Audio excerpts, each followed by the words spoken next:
Hello, hi everybody, welcome to Descry Gaming. So this one's an interesting one. We are sort of going into our theory hats and our tier list hat. Well, not so much of a tier list hat, but well, I guess you could say that. But we're going into Marvel Champions top 5 allies, each aspect. So aggression, justice, leadership, protection, finally basic.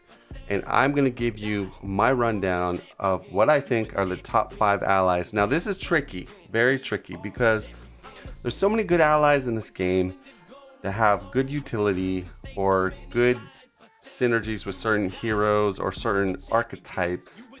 So this one's a really tough one because like in my head, I could probably do 10, 10 top 10 because there's so many good interactions and different play styles you can do with these cards. So if you feel like I left out your favorite ally, I apologize. What I'll try to do is go over like all the allies as quickly as I can, but just say some nice things for each ally. Pretty much every ally has some good qualities. You could say Star-Lord basic might be a dud for everybody because we haven't really gained a benefit to getting an extra encounter card when you're not playing Star-Lord. So he is ally Star-Lord, so you cannot play the hero Star-Lord. But he's a rough go. I mean, you could say he has range, and so maybe, but still, I don't know. I kind of feel like that's a rough road to walk with the Star-Lord basic ally card. Doesn't require the Guardian trait, I guess. So it gets you that, you know, first Guardian, I guess. So this is sort of our intro, but yeah, I haven't never done a top 5 ally thing. Now, if you're joining me on the chat, feel free to scream at me or ask me, you know, but Descry. Okay, go ahead. If I'm molesting your favorite ally or I'm not giving them much love, throw some chat at me, okay? So I'll try to read it. But I hope this is a more interactive stream. I'm kind of streaming sort of a good evening time, so hopefully people will trickle in here and also make this more of a discussion with me as I put this content out there. Top 5 allies, each aspect. And I'm going to show you actually my box when we go to the table. So a lot of people have questions, you know, how do you keep all your cards together? Do you have dividers? Do you have like just a whole bunch of random boxes? Good question. I'm going to show you what I'm rocking and we'll see how that goes. Anyways, let's jump to the table and let's get this pony show on the road. Let's go.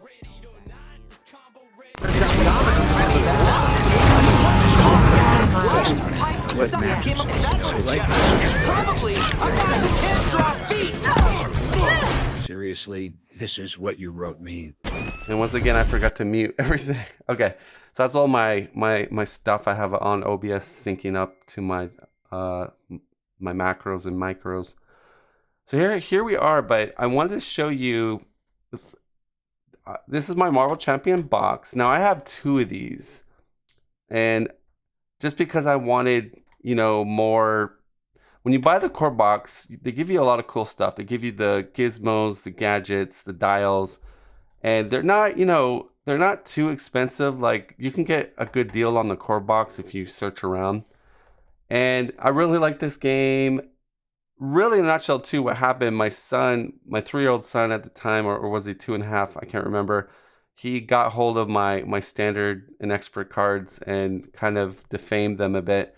So I didn't realize you could just buy singles as well. I think there's a couple merchants that can sell you just the singles.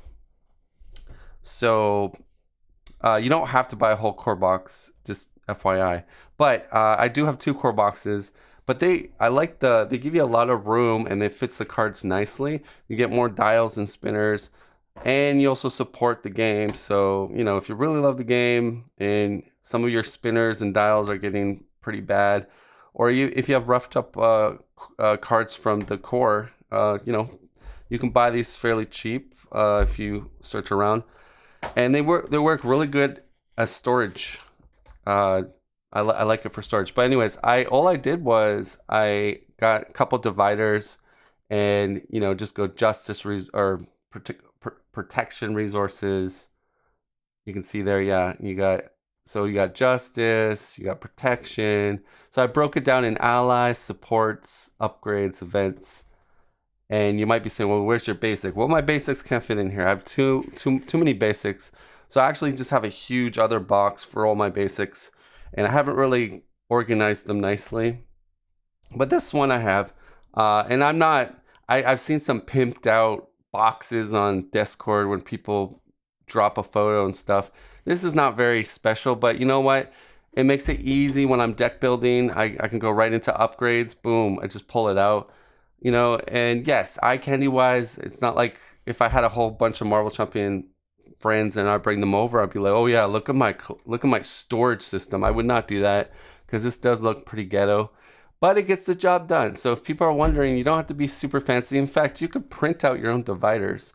Just get the harder type paper and just try to figure out, or you get those. I'm not an expert at it, but I know you could buy these really cheap. I know a lot of streamers like to buy stuff on Etsy. Yeah, they do sell a nice one on Etsy's as well. Or you could, I think there's a website you can go to print out your own dividers, and they have really nice logos and fonts and stuff. But yeah, some people really enjoy this part of the game of just kind of storing your stuff and making it all fancy. I've seen some like really nice photos on Discord, people showing their storage systems. Some people make custom boxes. Hey Adam, what's up? Divider Central. Oh, so Adam knows good. I'm glad you joined me, Adam. This one's gonna be a fun one. We're gonna go over the top 5 allies for each aspect according to Descry. I'm gonna get a lot of hate mail, most likely.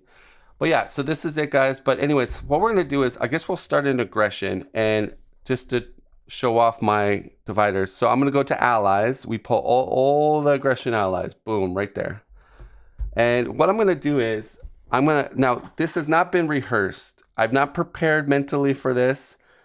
This is all live. This is my brain computing and going back from my experiences and trying to villain theory a final result. And then we're gonna kind of the way I think we're gonna do it is almost like the Bachelorette. We're gonna put like our favorites, and then we're gonna kind of like take them off the island, Survivor style. Like, and then once we get to 5, those are the ones, like, you know, the golden boys, okay, or girls.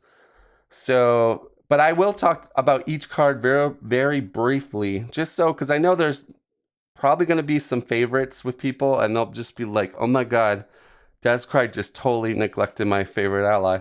So I don't want to do that. I am going to be honest. So, you know, if I feel that it is not to par to my liking, I'm just going to be brutally honest and tell it how it is. So again, this is why you've come to me. You want my thoughts and opinions about allies, I guess, tonight, and we're going to do it. All right, so we don't need the keyboard. Oh, and then, you know, maybe I should do this before we... I love this type of content. Teamwork says in chat. You're funny. I also want to look at our community polls. So I've been trying to put some polls up lately. We got a lot of chatter. So Thrall, Valkyrie, Psylocke, Bug, Tigra. That's your predictions, Kevin? That's pretty cool. I respect it. I see Black Widow getting a rose very soon. Well, you gotta watch. Yeah, near the end, I'm just gonna go over some of our community content, so we have some polls and whatnot. I appreciate your guys' participation in the polls. So this is the aggression allies. This is just as video reference. We're in September 1st. This the latest box that was released was the campaign box for Next Evolution. All right, so we got Valkyrie. All right, Valkyrie ally is, you know, I think great in minion heavy scenarios, especially if you have power resources. Ideally, she has a great home in a Thor deck, a Thor hero deck. So she's really good in a Thor deck. But again, with Thor, You have the lightning strike event, so a lot of times you don't really need her, but she could, if you have a super heavy in your play area, you could bring that super heavy down a little bit with the power resource. And with Thor, you want to run powers, right? You want to generate a lot. So she is a power.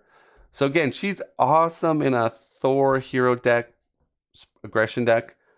But outside that, I don't know. Uh I don't feel her just coming out to me, and I'm loving her in every different hero and deck build. But with Thor, it's like an auto include for me with a Thor deck, always. She doesn't make the top favorites, but I just wanted to elaborate on her. We're going to go to Wasp. So Wasp, Genius Resource Ally. So she has that kind of Ant-Man effect. You're putting these pin counters on. She has very good attack values. So 3 attack values is not to sneeze at. Problem with her is, again, you need to pay the power resource. And, that's very deck dependent archetype. Are you like Thor has no problem. I mean, Thor could run her, no problem. But Captain Marvel, you could say, 'cause she has a lot of power. But outside those sort of decks that they want lots of power, and Iron Man doesn't want her actually, even though Iron Man has a lot of power, because her genius resource, when you're repulsor blasting, she's going to be a genius towards that, which you don't want as Iron Man. So maybe someone's going to say, Iron Man. No, don't run her in Iron Man. She's not a bad ally. I'm not knocking her. But because of those things I just mentioned, I'm not super over the moon. She's not, again, very good ally, because I know there's probably a few out there that really like Wasp ally. And she hits pretty good. Like, that is good. She has the pin counter mechanism. Again, you either love it or hate it. But heroes that have a lot of power resources in their decks don't mind it. She's good. She's not bad, but she doesn't make my favorites. So we go to the next one. Now I think this one is Steve from Play the Game's favorite. Or I don't know. I seen him play this card a lot in decks. Brawn. Now, 3-coster. Okay, so here's what I would say, guys. 3-costers better have something I love about, because for me, I love the 2-costers because they could do something, Thor attack, and then chump block for me usually. If a 2-coster has also like an added ability, like in-play ability, like Maria Hill or whatever. Oh, Maria Hill. Oh my gosh, she is so sexy. But the card, but yeah, she's good looking too. But my point is, Brawn's a 3-coster. So what are you doing for me, Brawn? Okay, so first off, you have a lot of HP, which is interesting. That's quite high. That's like the Hulk HP, 5. Very low stats, 1/1, but he has an interesting thing. When he attacks, so he's good at taking toughs off, and he removes 1 threat. So it's kind of like a Daredevil, but in the reverse way. So Daredevil and Justice, you can thwart and do a ping off, like, But I think Daredevil's better than Brawn as far as what he's doing in that. But again, I don't think Brawn is terrible. I was never over the moon for Brawn. Mainly, I guess, because of the 3 costs. But he has to cost that much because, he's got 5 HP. That's a lot of activations.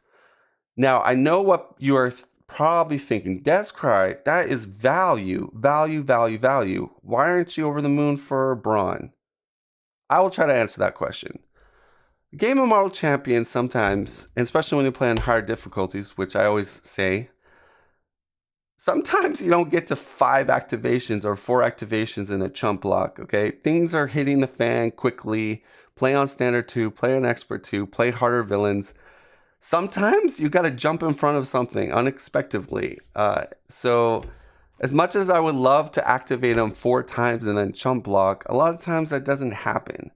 And then what if I don't really have any toughs to ping off with the 1 damage?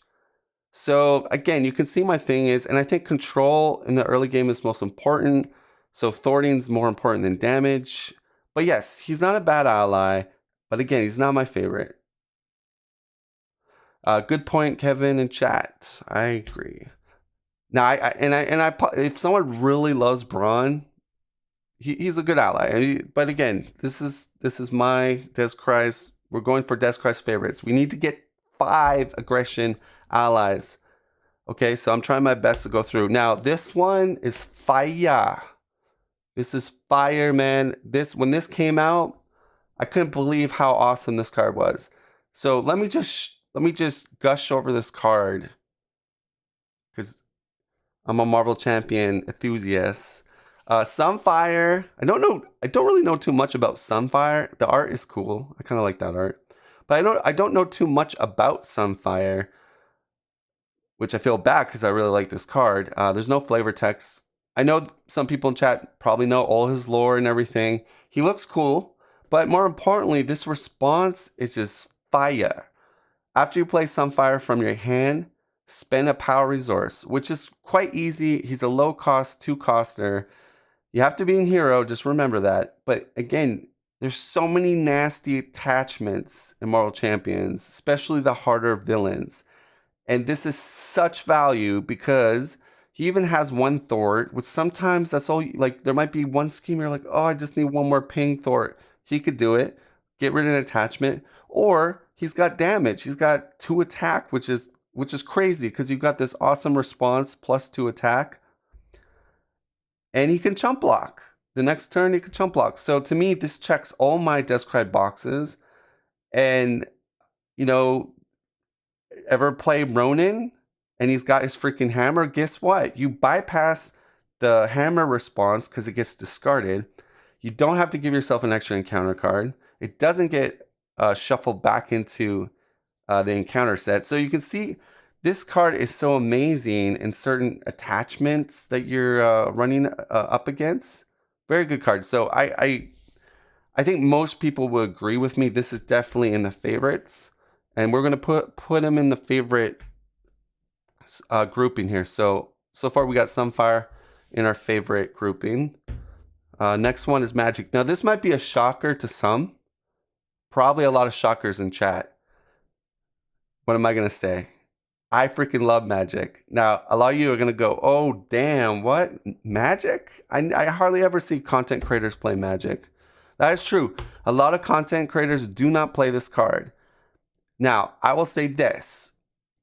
With cards with very irritating or when defeated effects, such as Hydra Soldier, such as a good example, the Teamwork Reavers.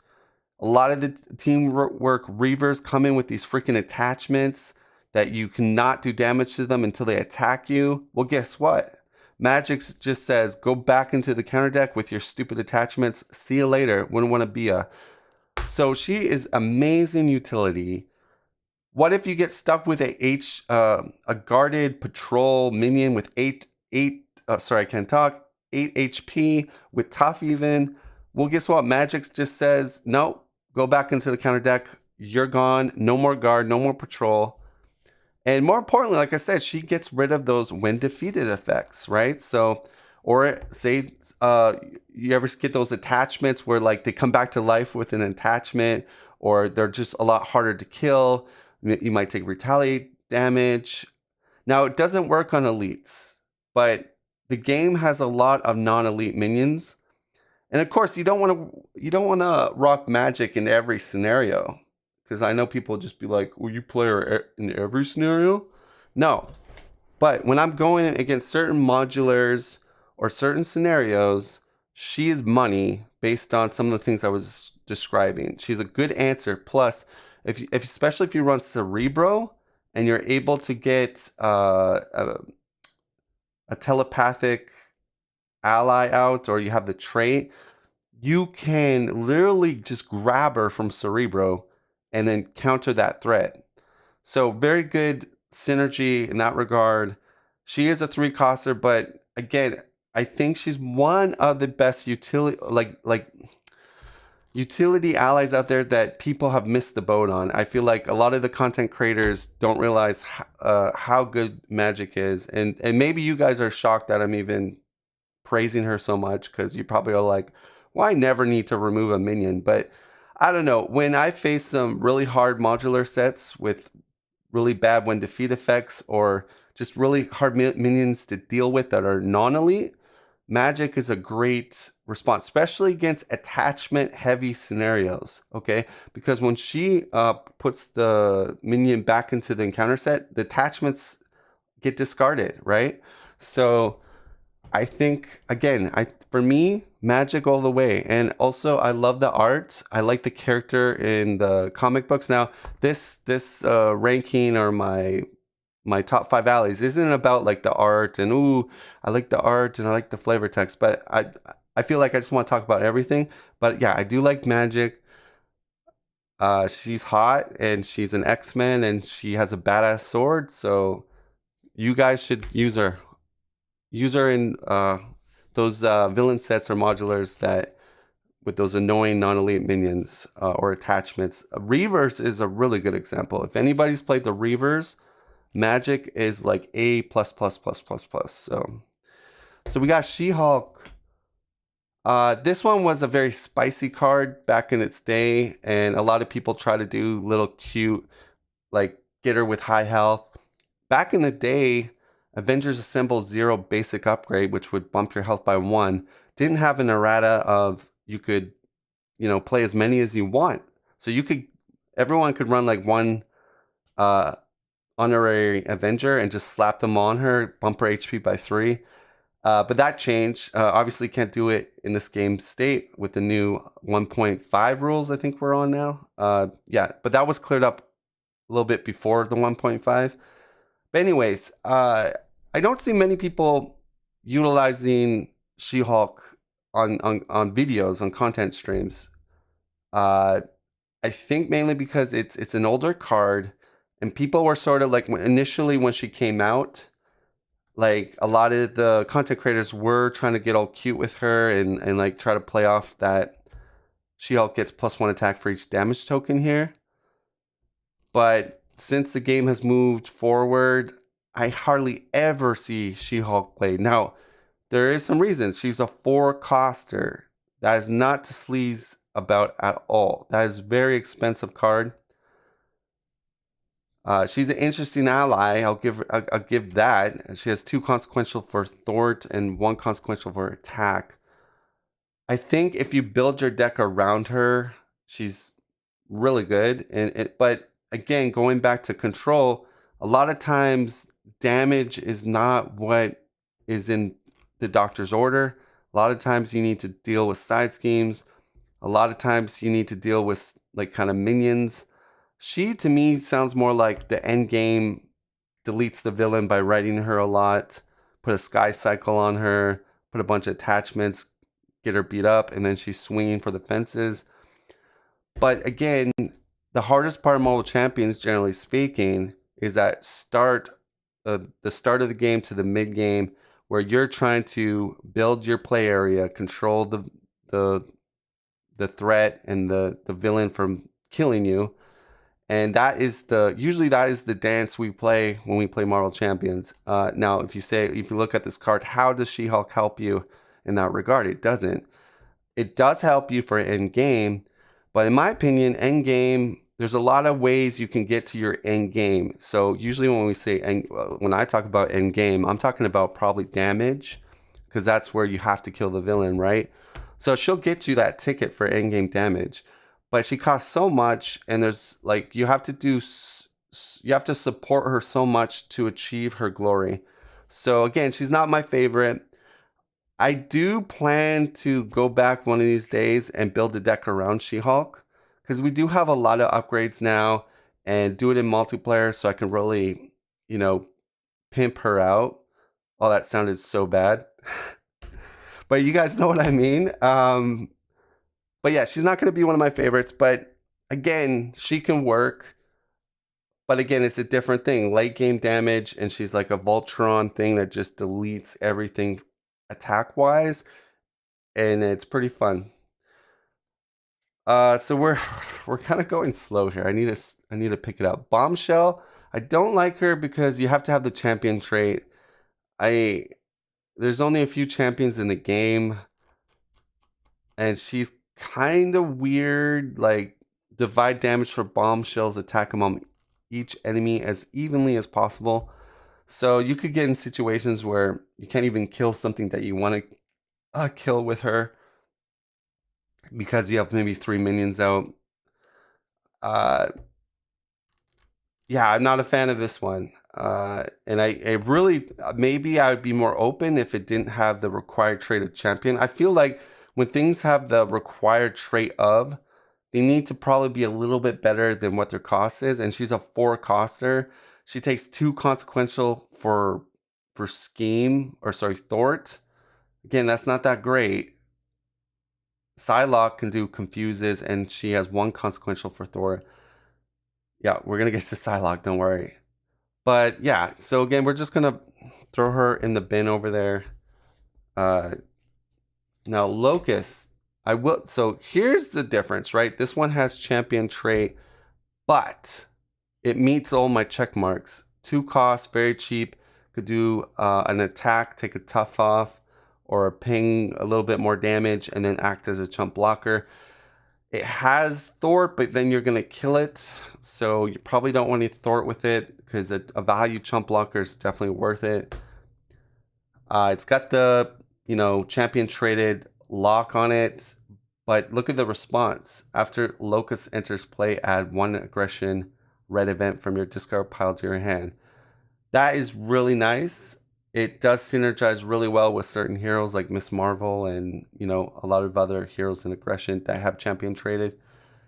So I'll put it in my favorites just because I think it meets all those check marks. So we got 3 so far in the favorites. Dust, again, another really cool card. Very well, I will not hold back. I know she has a lot of cool lore in the comics. She's really, she's a 3 coster. Now, you know what I said about 3 costers? They have to make sure that they have a really good maybe response, interrupt, or entering play. Just something that gives me either utility or something very unique that helps me in my situation. Now, she does have something like that. But I would say is you sort of have to build for her a little bit, meaning you have to put some cards in your deck that's going to amplify her interrupt. Or at least if you're playing in a multiplayer game, have some things that can boost your Dusk. In that regard, if you play it like that, Dusk is excellent because not only does she, well, okay, I should have clarified this at the start of this stream. I'm talking more team games multiplayer. Because I know one question might be like, well, in solo, this is pretty stupid, or it's pretty bad in solo. So when Dust attacks a minion, she attacks each minion in play. Dust takes +1 consequential damage after this attack. So obviously, yeah, you would not want to play Dust in solo unless you're really running an X-Men tribal deck and it's like geared towards as many X-Men as possible. But yeah, I obviously no one's really gonna run her in solo, I don't think. But multiplayer, she has amazing results, especially in scenarios with a lot of minions. Her damage output is really good. If you can bump her with a sidearm so she doesn't take retaliate, if you somehow trigger, if you can guardian her and put a energy spear, now she has piercing. So you can see, and then with X-Men stuff, you can kind of heal with the mansion. So there's ways to kind of keep her on the board and just use her utility. So allies are very strong, but you have to love them. You have to kind of build a little bit towards them. She's one of those type of cards you need to show love with. In multiplayer, she's excellent. I'm actually going to put her in the favorites. And I don't know if that was a shocker for people to see Dusk go there, but if you ever play 2, 3, 4 player, trust me, Dusk is a beast. She is a beast because she can attack literally all the minions. It doesn't matter if I'm playing with whoever and they have minions and I have minions. She's going to knock them all. So she goes in there. Marvel Boy. Yeah, this one is... So, right at the start, I like the 2 costs. Loving it. 2 HP, so it's like one of those, put them in, do something, chump blocker. Okay. The ability on it is going to be really, like, you got to be able to play that physical. So that will put a snag into some of those heroes out there in the game that just don't have a lot of physicals. You probably don't want to run them. But he's a good card. He meets the cost ratio. 2 is excellent. Chump blocker type material. Has a good ability. But again, you have to have those physicals. So what I'm trying to say with him is he's a good card. I think a lot of people don't play him. Really good card in a solo rush deck. Definitely has a place in my Hulk deck in solo because he has that piercing. But I would definitely, he's not in my favorites, but he's not a bad card. But, there's better cards out there. Oh, yeah, baby. Bring in the Throg. Okay. Everyone knows, hey, he likes Throg. This is what a 2-cost card you dream about in Marvel Champions. Okay, perfect for aggression. Why this is excellent in aggression, because most aggression type decks want minions out in play. They want minions engaged with them for most hero decks that play aggression. And you have the tools to get a minion in front of you, especially with some heroes like Thor, Angela, and the list goes on a bit. But it's got, like, you don't understand, getting a tough is huge, especially if you play on harder difficulties, because think about it. Yeah, if you play standard 2, you could get the card, what's it called? Total Annihilation. Villain attacks you with Overkill Surge. So, your chump ally is not going to save you on that one. Or if you're playing Juggernaut and he gets his helmet, he's going to do an overkill shot at you. So this is where the tough is very valuable. In fact, sometimes when I'm playing like standard 2, I'll just play Throg and I'll keep him out in play just with his tough, just sitting there, waiting for that Total Annihilation to hit. I have an answer for overkill right there. And then I got another, the next round I can use him to do 2 damage or 1 thwart. Then I got another chump blocker for next round. So I'm loving Throg. He's so cute. I love the artwork. He's amazing. Like, I don't know. I'm sold on him. There's no way anybody can tell me that he's a bad card. Like, he meets all the check marks. Very easy to get that response off. And that is extremely good. I would think this is something from protection. If this wasn't a red card and I just read like the stats and then the response, I'd be like, this is a protection card. But no, he's in aggression and he's so fun, cute, loving it. He's in the favorites. Awesome card. All right. Oh gosh, this is gonna be a long stream because we're almost done the aggressions. Thor, Mighty Thor, Jane Foster. I know Brant likes this card when he does rush downs. I don't know if Brant's in the chat, but I always see him doing rushdown decks with aggression, and he's playing Lady Thor, and then his friends always say, it's not efficient. It costs too much. Brent's like, no, but I can activate so many times, and the 3 damage I unleash when I play it. Yeah, so I guess she's got that kind of thing that I talked about. What was his name? Braun. So, if you were here when I was talking to Braun, very pseudo expensive ally, a lot of HP, a lot of activations. She has that same nature. She's a 4 healther, 1 consequential for both.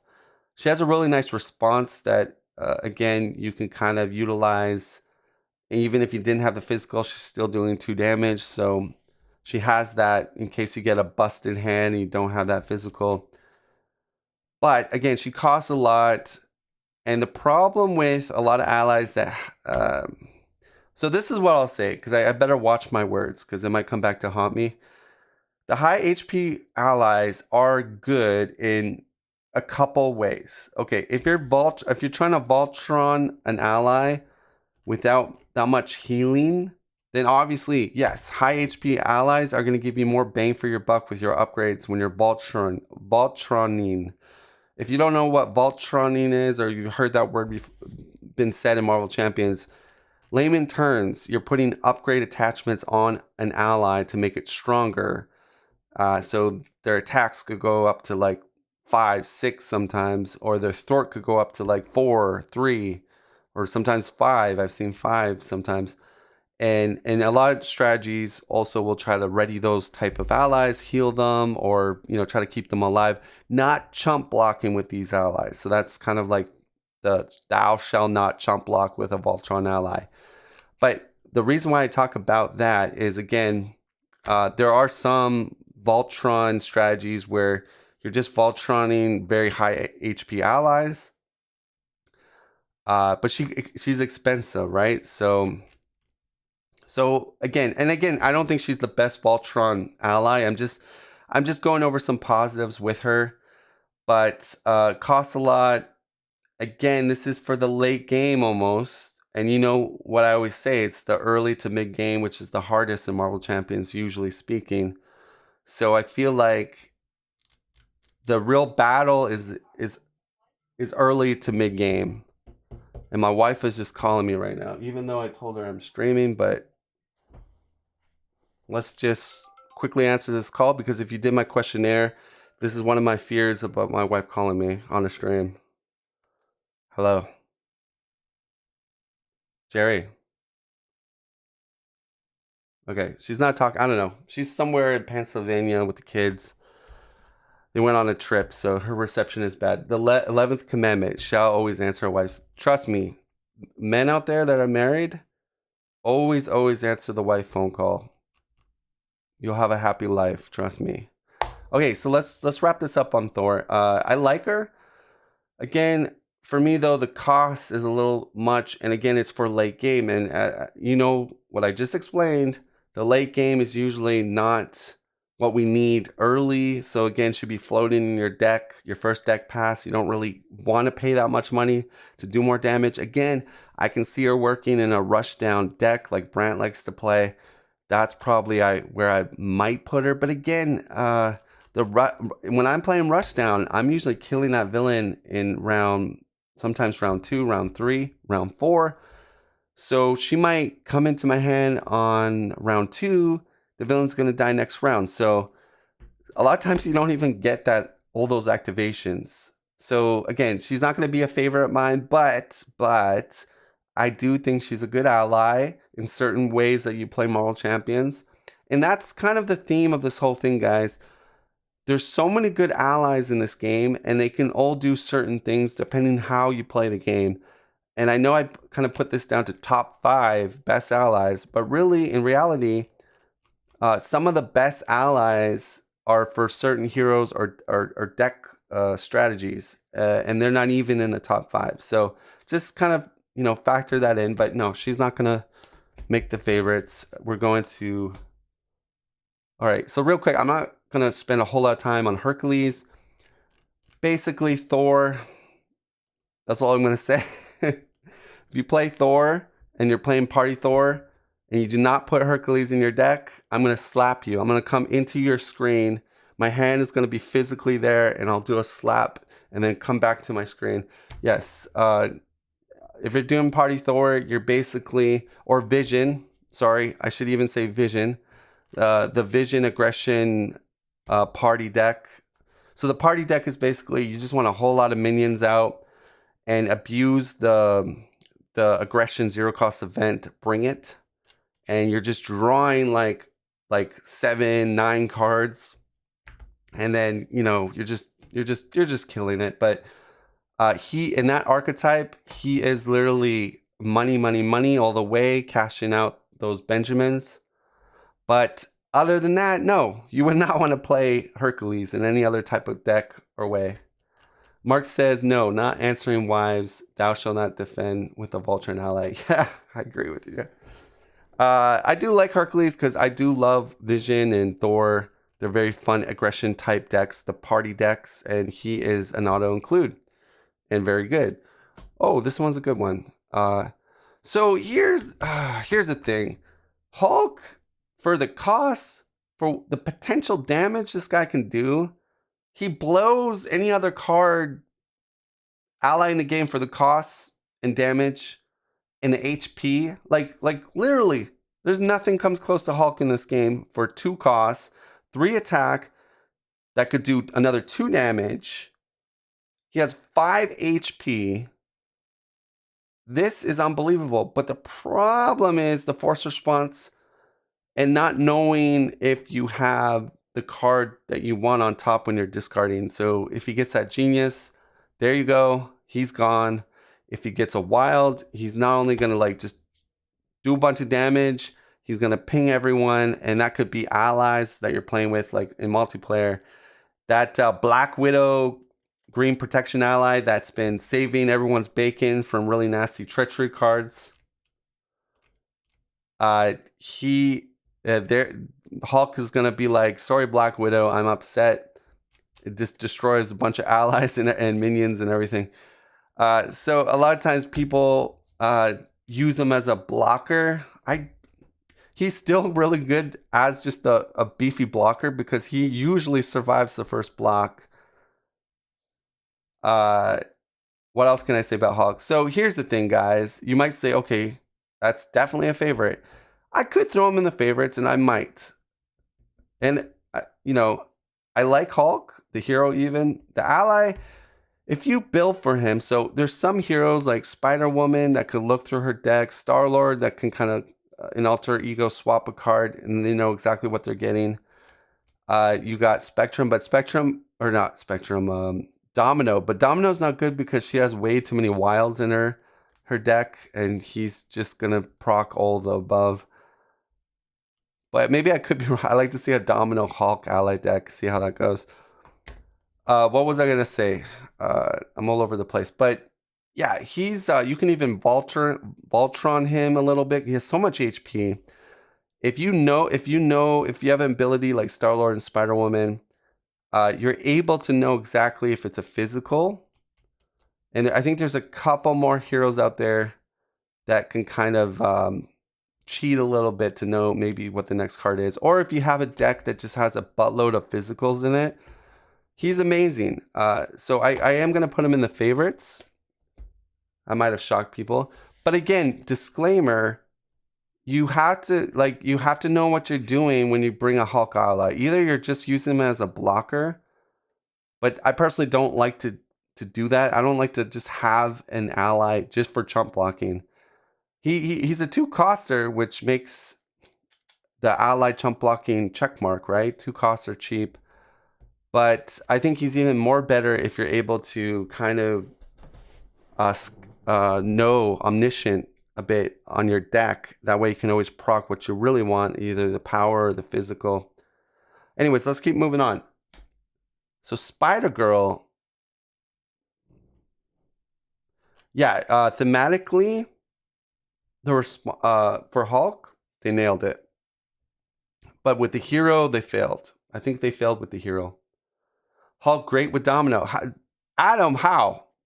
You're getting wilds nonstop. How?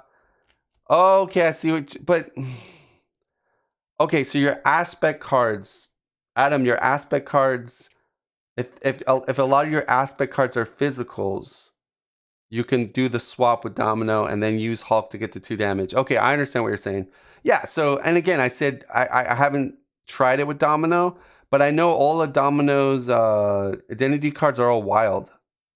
So there's a lot of times you get a hand and you got nothing but Domino cards, wilds, digging deeps.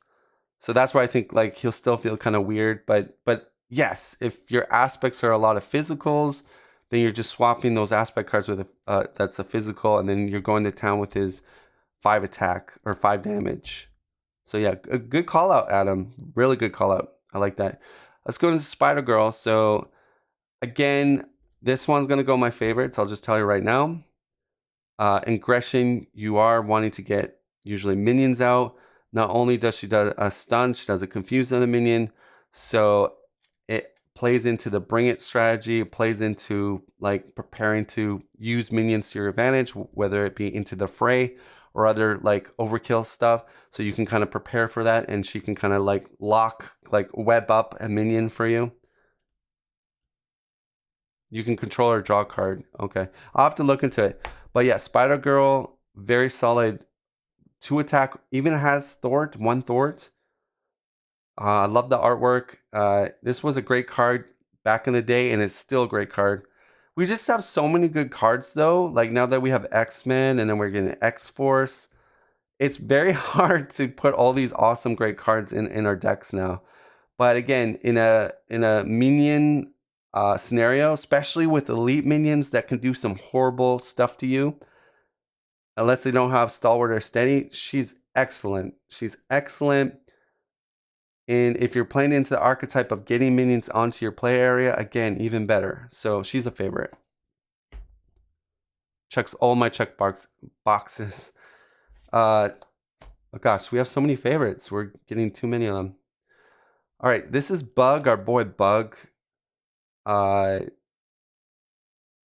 don't see a lot of people playing Bug anymore. For me, Bug is excellent in heroes that attack a lot.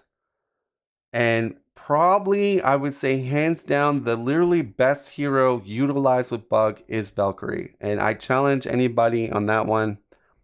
The way Valkyrie plays, she want to use her basic attack, kill stuff, attack the villain, overkill, ready attack. You're doing so many attack activations with Valkyrie. Bug is always healing, always.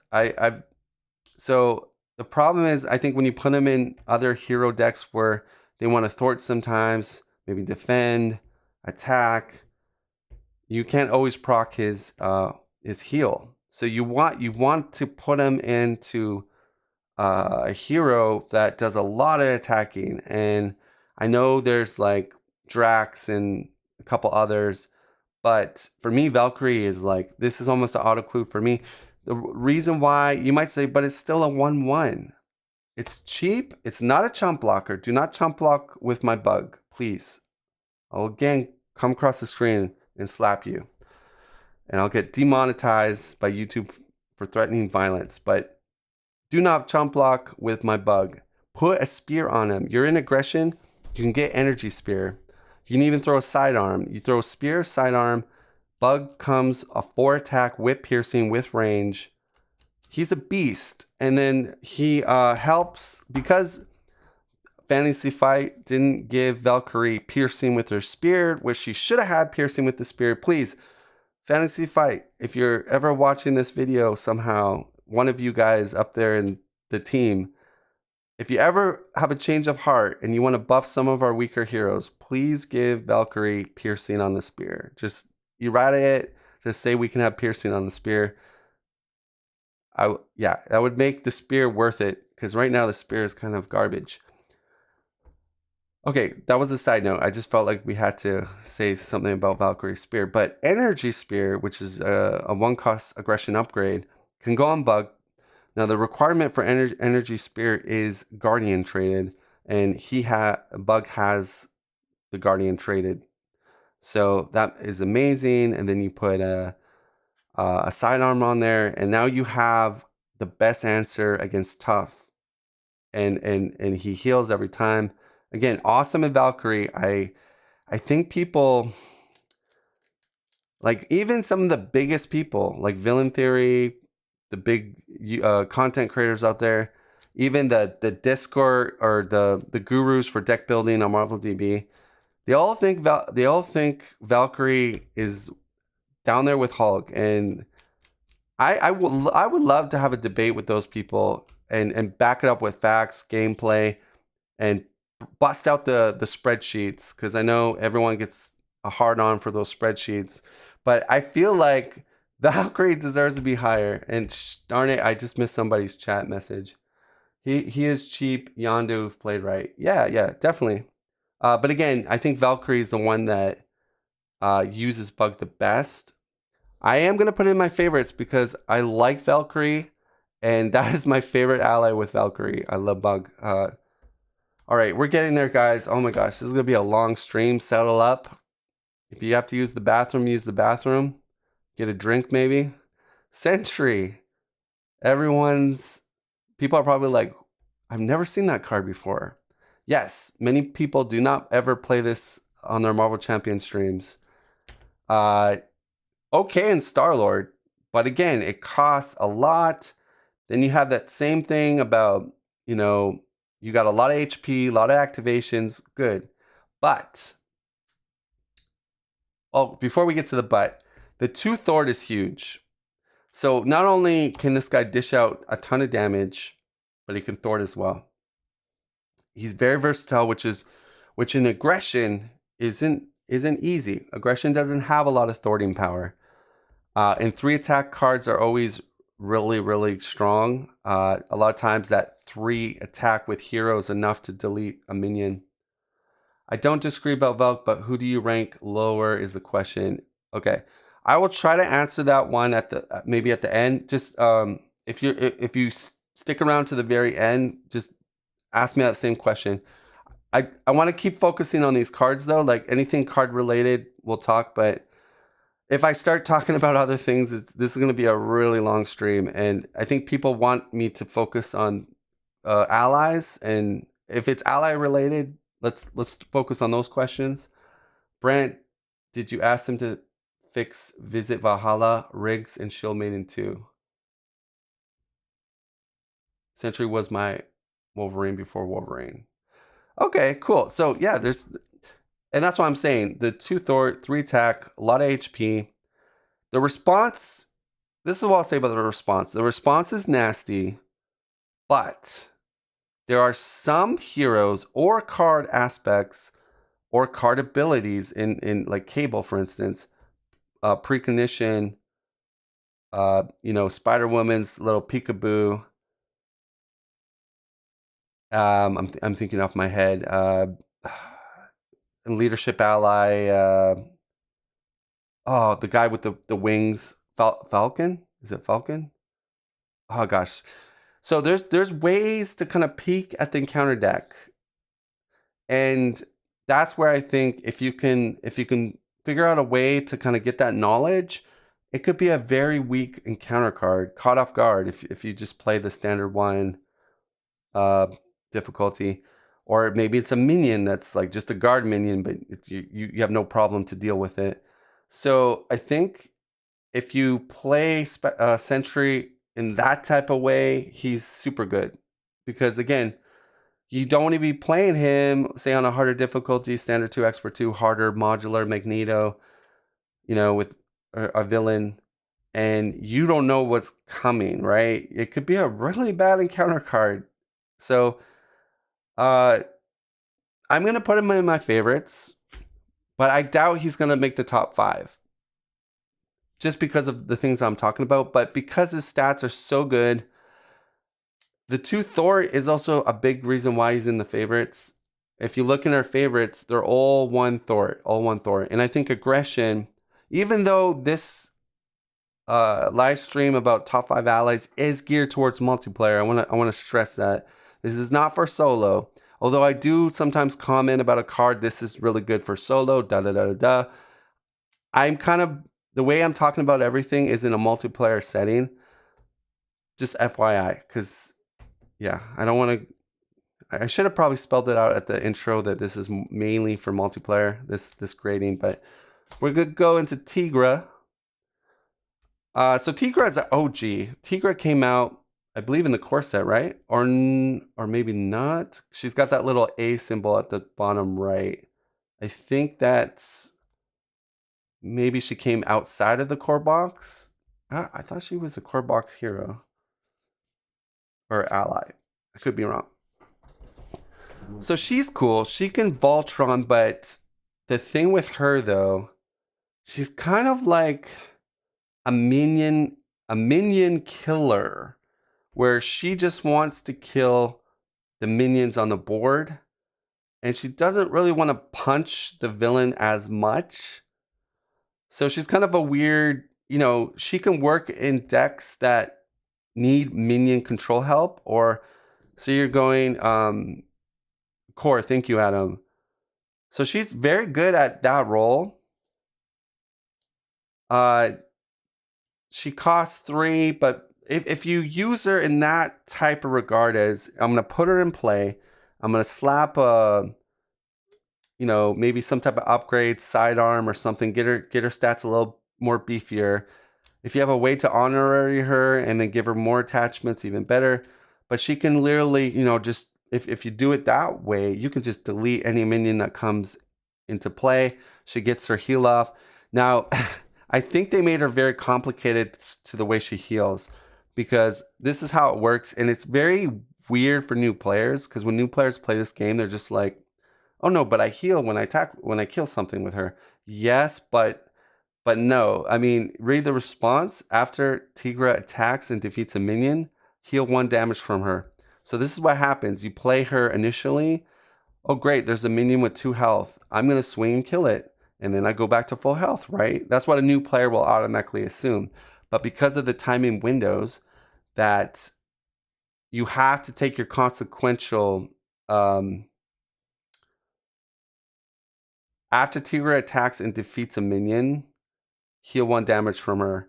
So from what I understood is that the response happens after the consequential, because you will attack, you kill the minion, so the minion is dead, you did your attack, the response then triggers, and then you take your consequential. So the problem is when that response kicks in when you first play her, you end up taking consequential after the trigger, which is weird based on the rule gurus out there. Unless they changed that, I don't think they changed that. Right, or you have to have a way of doing somehow 1 damage to her, and then so in a nutshell, like, I'm making this way more complicated and long than it needs to be, but in a nutshell, she sort of has to have 1 damage on her for the response to work. Which is just kind of weird, because I know a lot of new players always get it wrong, and they play Tigra and they're just the whole game they're like at full health. Yeah, I don't know. Did I say it the other way around, Mark? I probably did. So, anyways, but my chat is kind of correcting me here. But in layman terms, you have to have at least 1 damage on her for the response window to actually heal damage because of the timing triggers. Anyways, do I like her? I think she's a favorite. Because she is probably literally the best minion control ally in the game. I think, or one of them. Let's just say one of them. Because Martyr is really good. We're going to get to Martyr in protection. Oh, yeah. My girl, Angela. Okay. Yeah, good point. She-Hulk is kind of the same. Now, let's talk about Angela. Angela is fire. Like, balls of fire. Just like... Wow. She just synergizes so well with that archetype of wanting to bring minions in with Thor, Valkyrie, even aggression decks that aren't like those decks. Because look at the value. It costs you 0. She can be a chump blocker later in her lifespan. She doesn't have the Thor, but guess what? You got 2 attack damage that you can use her again next turn, and then maybe a chump blocker. The consequential happens after the response. Yeah, that's what I think that's what I said in my my thing. Or maybe if I rewind it, I didn't, but that's what I meant. Yeah, let's continue to talk about Angela. So the trade-off is you have to look at the next 10 cards of the counter deck, and you get to choose which minion you want to put in, which again is very, very good, because as you know, there are some minions that are pretty laughable, and then there's some minions you don't want to bring in. So, but it is a forced response, and you do have to, if there's 1 minion out of the 10, you have to bring that minion in. You don't have a choice. But here's the thing, guys. Here is the thing. It doesn't say reveal the minion. Now, how many scenarios have you played There's many, many, many scenarios of minions having really bad reveal effects, right? I mean, the list is so long. We could spend half an hour talking about this reveal and this reveal minion and this reveal minion. Okay, let's just give example. Many people played Next Evolution campaign. You have the Vanisher, comes in with a surge and pushes back your highest upgrade. That is nasty. Then you have a couple more. Well, guess what? Play Angela. Oh, what do I see? I see the Vanisher. Guess what? Bring out that little lame guy. Put him on the playmat. Doesn't do his surge. Doesn't do his reveal. You can keep him out there if you want. He's just a 1/1, or just kill him. Send him to the discard. You get ally with 2 attack, which is crazy for a 0 cost. It synergizes half the time with your aggression type archetype or your hero, such as Thor or Valkyrie. Amazing card, amazing card. I love this card. This is one of my favorite aggression allies. And it's an oldie too. It's not a, Angela isn't a new kid on the block, and she's so good. I got so much value out of this ally in the way I play aggression and certain heroes. I can't say enough about her. If you guys have, if there's people out there that have not really tried her, she really shines in heroes like Thor, Valkyrie, any hero that wants to sort of use minions. But even in that regard, like that situation I mentioned, you're playing a scenario with bad revealed minions. She's excellent for just getting them out of the encounter deck, and then you don't have to be sweating about the when reveal thing. So she's really, really good. I can't stress it. I mean, 0 costs Angela. The stats, 3 health, so much value, utility, synergy. It checks every single box of Descry. So she is smack into the favorites. All right, we're almost done, guys. We're getting there. I know people are like, God, Descry, you're taking forever. Wolverine. Pound for pound, probably the best aggression ally for stats, responsibility. He's like a permanent beat cop, a permanent ally that can knock off tops for you religiously. If you Voltron him, it's to the bank basically. You're just laughing, you're making money, flipping houses, and this is the card. So I don't think we need to. I think everyone in the community pretty much knows Wolverine is awesome and he's fantastic. And he's the artwork. Look at that artwork. You even got some flavor there. He does cost a lot, but he's worth every penny. I think we can all agree, like, the 4 cost is not really a deal breaker when we consider how much he brings to the table. And he's excellent with call for backup. If I should have probably mentioned that. So, if you're playing with a cable, or if you're playing with someone that's running leadership with call for backup, this is the heavens open up. The music plays. Boom, Wolverine, call for backup. You're just like, yeah. So this is my call for backup ally aggression every single time. Wolverine goes into the favorites. All right, another good ally that maybe did we talk too soon about Wolverine? Okay, so you got another 4 coster. So what I love about Psylocke is she is the confuse master when it comes to as an ally. She can put a confuse on a minion, even like if say it's a really badass minion out there, she can even target a minion, but mostly she'll be targeting the boss, the villain. She can throw off a confuse. If say you're in a jam and you really need 2 thwart, she can even give you 2 thwart. She is high cost, but I think the other version, kind of like her, is Iron Fist and protection that does stuns. But I believe confuse are stronger than stuns in most cases, not all. Like against Magneto, you probably, no, confuses are generally always better because it allows you to go to altar, which are safer. You get a bigger hand size. You get to use your altar supports and whatnot. So very, very good card. Definitely deserves to be in the favorite. Her interrupt is really nice to give her 2 psionic counters on her. And she's a great card. I guess the thing for me is the 4 costs. I think realistically, I would say you probably want to pick either Wolverine or Psylocke.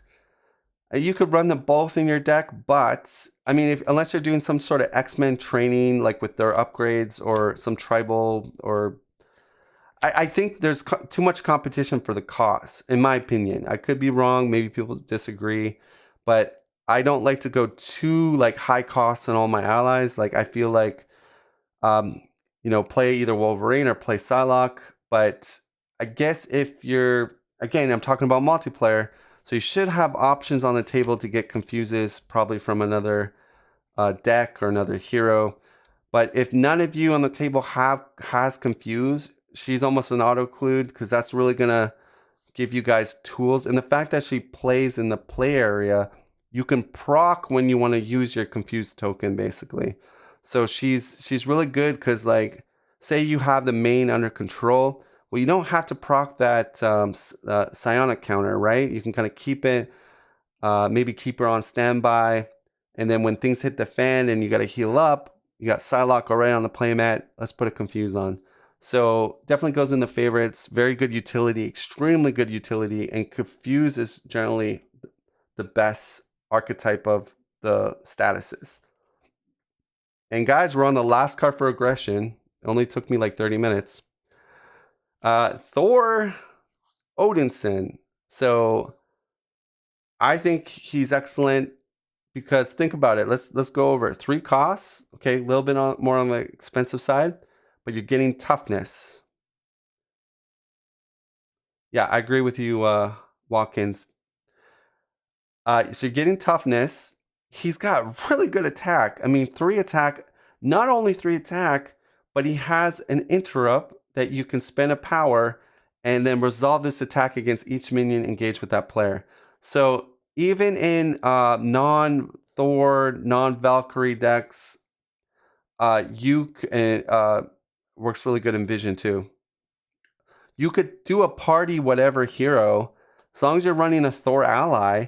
You could play Thor ally, just keep them on the play area, have your party, and maybe throw in like an enrage or an upgrade sidearm or something, bump his attack stat a little bit.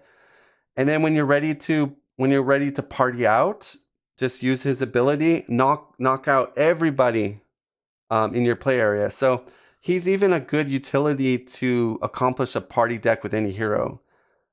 Because Thor has the party clear in his toolkit. Valkyrie just kills everything and then overkills things. So a little bit different than Thor. But yeah, so you have your answer if you want to do a party deck just with Thor the ally. So definitely a favorite. I love to just use the tough first as a to defend me. Sometimes if I'm playing, standard 2, I will just keep them on standby, wait for that overkill treachery to hit, and then just use that toughness up. Again, I think what I notice is the tough status is it's much worth the tough status when we face scenarios with lots of overkill or standard 2. You're gonna see way more overkill, and that's where the tough really shines. So I just want to stress that out. Like when you make that jump into, like, say, Juggernaut or standard 2, that's where you're gonna notice the tough really saves you. Okay, so these didn't make the favorites. So, and again, I did say really good things about all these allies. I don't think I really crapped on any ally too much that didn't make the favorites, but these ones didn't make the favorites. Now we got to do our bachelorette here, and we have to pick 5, basically. So how many we got? We got 1, 2, 3, 4, 5, 6, 7, 8, 9, 10, 11, 12, 13. We have 14 bachelorettes. We got to pick 5. Well, let's start with Angela. Just is in the top 5. I haven't decided to put her first, second, third, fourth, or fifth. We're just putting her automatically in the top 5 because you guys know I love Angela. All right, number 2, or we're making our top 5. Sunfire is going to make the cut. Checks all the boxes, low cost ally, awesome response mechanic to get rid of attachments, which is very, very, very good in this game, especially in the harder scenarios. A lot of those villains have really bad attachments. So this is just chef kiss. Okay, and again, this is not the order yet. I'm making our top 5. We got to pick 3 more out of our favorites. This one's tough because I do like a lot of these cards. This is not easy. It's like trying to save your kid from you have to pick which kid to save out of the burning house, and it's not easy. That was a really dark analogy. That was probably not a good one to pick here. We're talking about cards, but if I'm being honest with myself, oh gosh, the reason why I'm taking a longer time with the next pick is because I'm running out of slots, right? We have 3 more slots. So I really want to make sure, and I didn't do this ahead of time. This is all live, my brain trying to compute this. But for me, I'm going to slip down Magic. And I know maybe I'll get some pushback on that one, but I just think as the game gets more advanced and more mechanics, more attachments, more harder, nastier minions to deal with, non-elite, she just gets better and better and better. And for me, it's the utility. I don't think people understand how good her utility is. Now, I understand some scenarios with weaker minions that are non-elite, you do not want to run Magic, but a lot of scenarios I play in the harder difficulties, and if I'm playing aggression, I freaking love Magic. Magic, it makes me all warm inside when I play her and I see that card go into the counter deck and all the attachments and all that nasty stuff just get discarded. I feel like I just feel really nice inside. So third one, now we have to bring in Wolverine or Psylocke for sure. Like I'll literally have a riot in my chat if I don't bring one of them in the top 5. I kind of like Psylocke more than Wolverine, but he's so good at dealing with tough. Like he is the anti-tough ally in the game, and he's so good in that regard. So good. And he does really good damage. Oh man. And you can get a X-Men aggression upgrade on him or whatever. This is tough because I really like Psylocke. I really like her. They're both so good. Okay, we're going to bring Wolverine in. All right, so we have one more slot, guys. One more slot. This is difficult because there's so many good cards here. Like, I love Throg. Like, I love Throg. I mean, all these cards are really good. I kind of feel like, if I'm being honest, these are definitely in my choice right now. Oh man, this is so tough. No, I think it's Throg and Psylocke. This is the final cut here. All right. We are going to choose.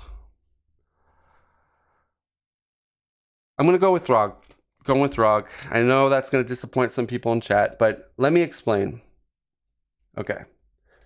Honestly, I go back to what I was saying. I really think you either choose Wolverine or Psylocke for your 4 costs, in my opinion.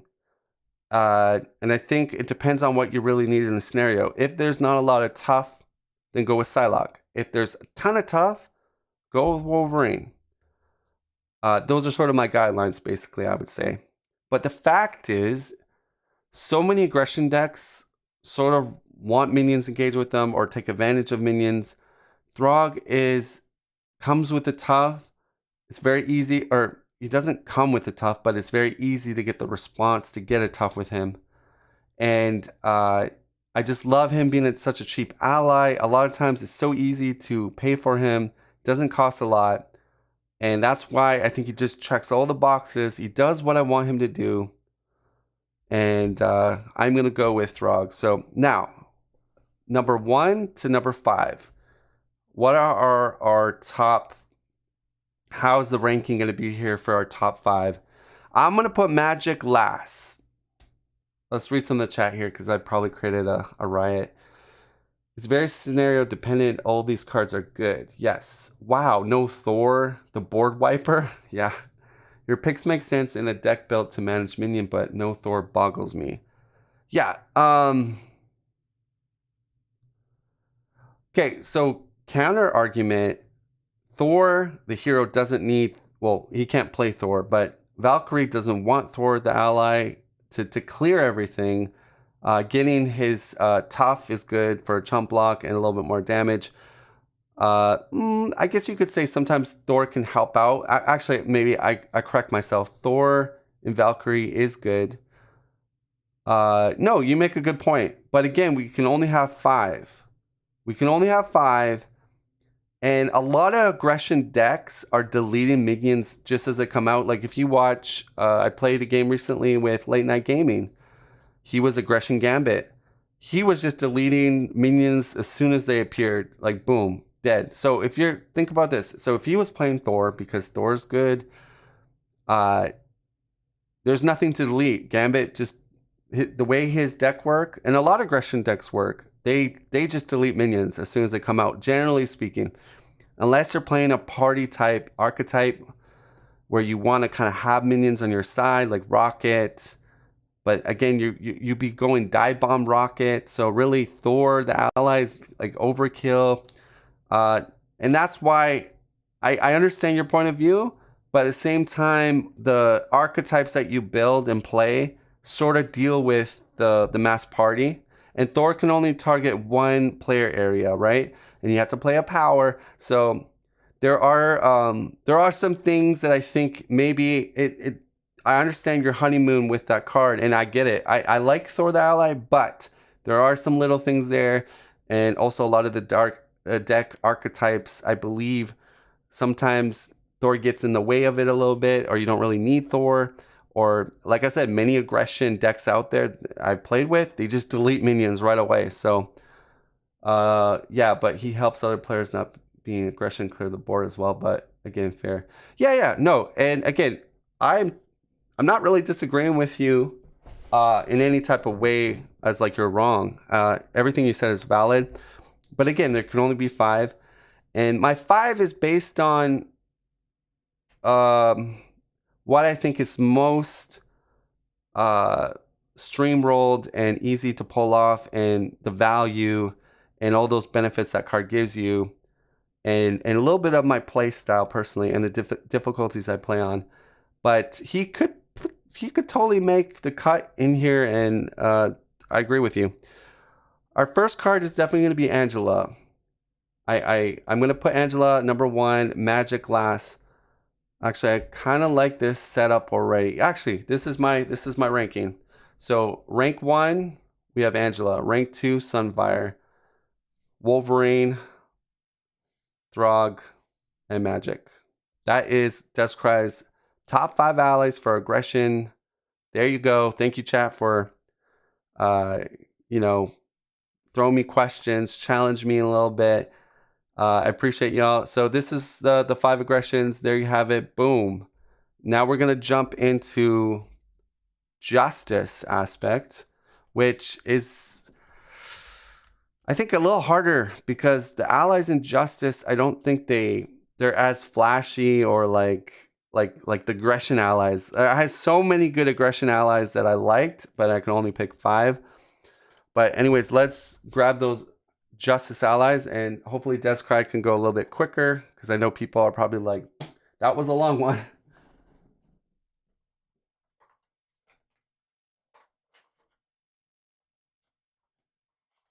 All right, get pumped. Get pumped, everybody. We got the justice allies. All right, so same structure. I'm going to go over each card. I'll try to keep it brief. If you guys have something dangling on the mind there that relates to allies or this ally I'm talking about, go ahead, send it in the chat box. I'll try my best to kind of answer it. If it's not related to what we're talking about, let's keep it for the very end. Again, I'll have like just a quick open topic for anybody that wants to just ask me anything, and I'll try to answer. But let's start off with our first one, which is Spider-Man Peter Parker. And there is obviously a few other Spider-Man Peter Parkers in basic, but this is the Justice variant, and it costs a lot. It's definitely a card that gets way better in multiplayer, and our structure is geared towards multiplayer here when we're talking about cards, so just keep that in mind. So I'm going to value this card quite good because, again, I think you bring this card in certain deck archetypes. I think Scarlet Witch, off the mind right here, is probably the best when she plays her Chaos Magic card. I don't know, I think that's what it's called, but it basically plays a card from your hand and pays the cost, and you discard based on the cost. So with that particular event card, which costs 0, you play it. You could then play a card in your hand free, basically, or it doesn't matter how expensive it is. So I think Scarlet Witch utilizes Spider-Man Peter Parker the best out of all the heroes we have, in my opinion, just because it's such value in multiplayer setting, and Scarlet Witch is also very good in Justice. So it's almost like an auto include for me when I'm running Scarlet Witch, is to throw Spider-Man Peter Parker, and he gets amazingly strong in scenarios that are schemed, or I'm not saying this correctly, in scenarios that are heavily into size schemes, such as Red Skull and whatnot. Very good card. I can see it being less great in other heroes that have weaker economies or in lower player counts, such as 2-player. Maybe not the best, but I definitely think it's a solid card multiplayer regardless. It is very, very, I can't stress how good it is in a Scarlet Witch, which I think you guys heard me already say. But I'm going to put him in the favorites just because with Justice, that's sort of what your stick is when you play in a team game. They're expecting you to have the answers. And this is one ally that doesn't disappoint, if that's the word I want to say. Because, again, if you even like to play one way or the others, and you might draw into the Spider-Man when you play it, and you could just knock off that one way or other that you brought in.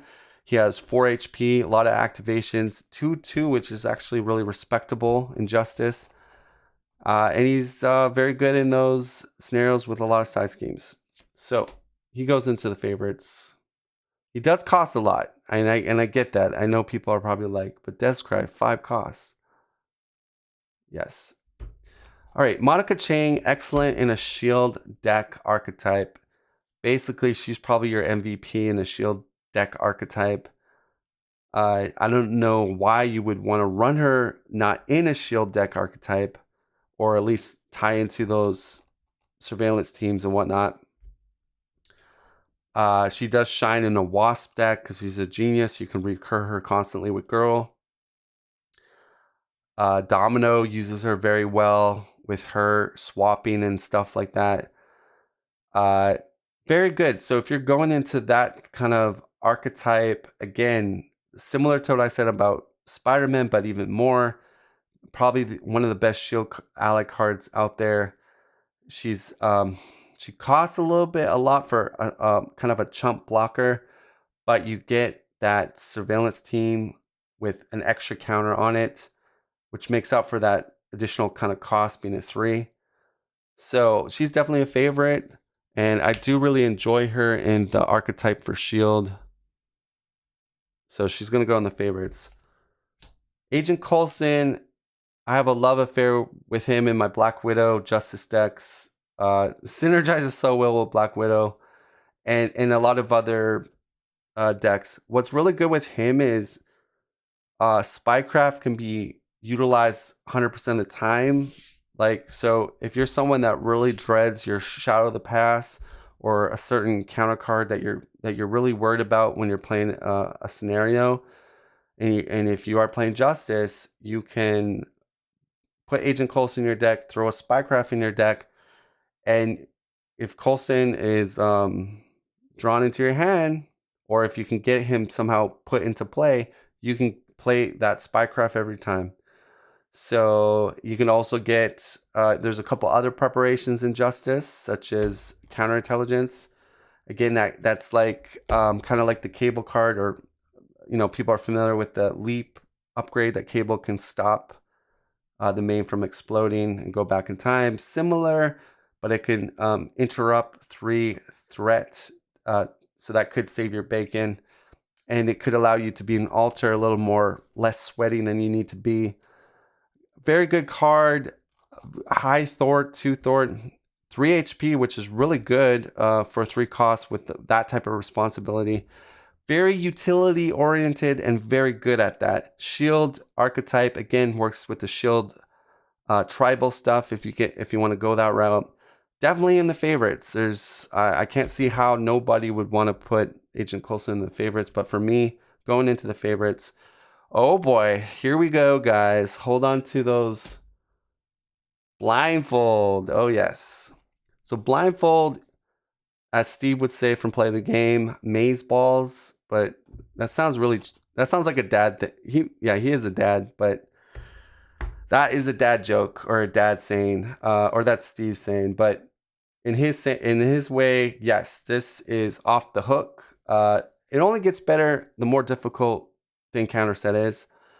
Again, if you play on Standard 2 or even Expert 2, which just gets even more better, being able to look through the top 5 cards and pinpoint one to discard, and then knowing that sort of alignment of cards is huge.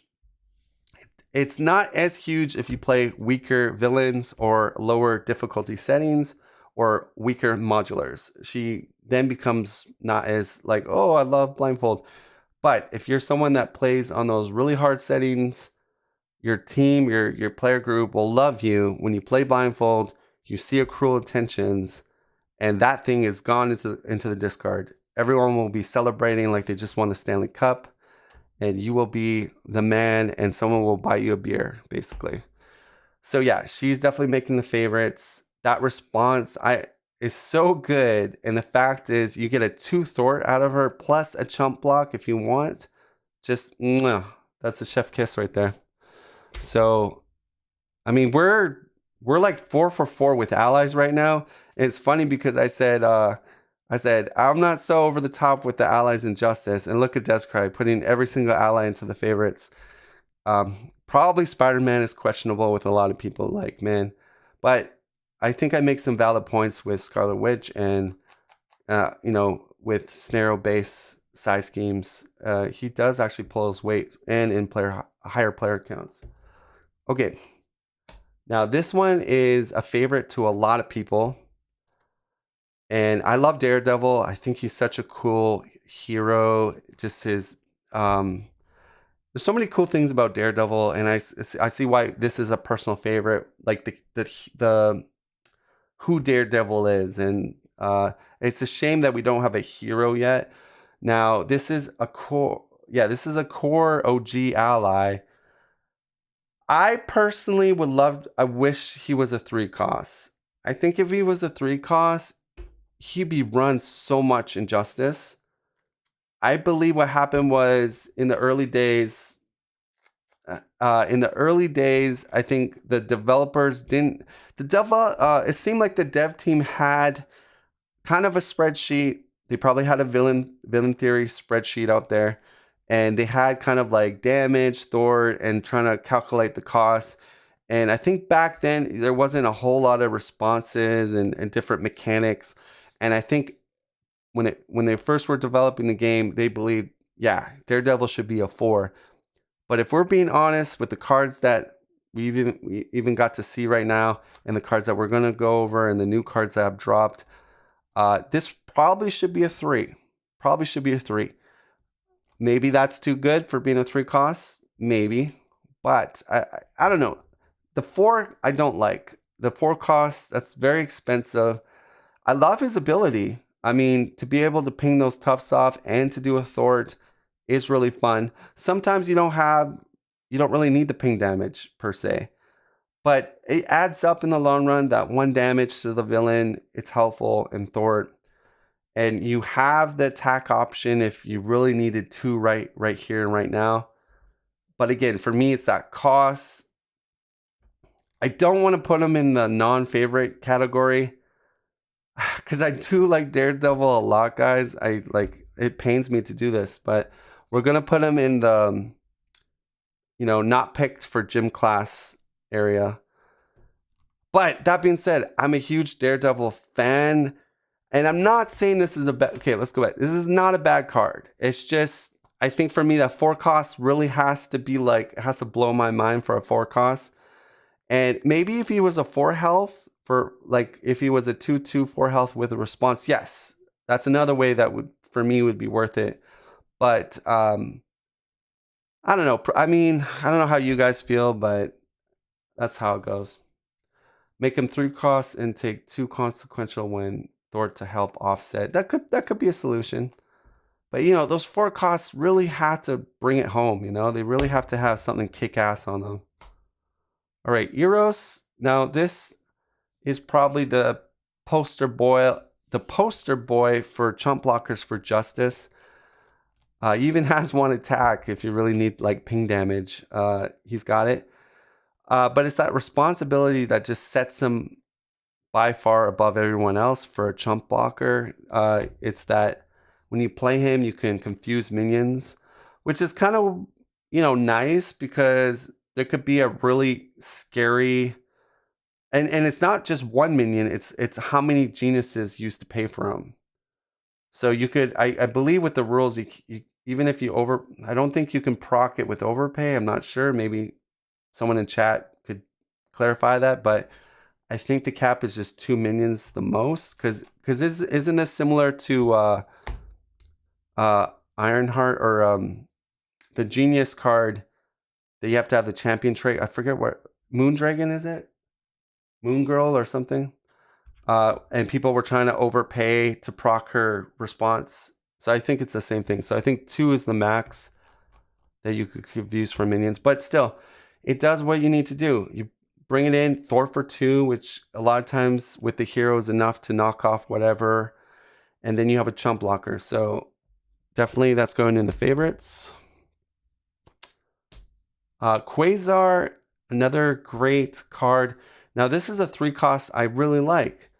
It's got good damage, which Justice sort of lacks.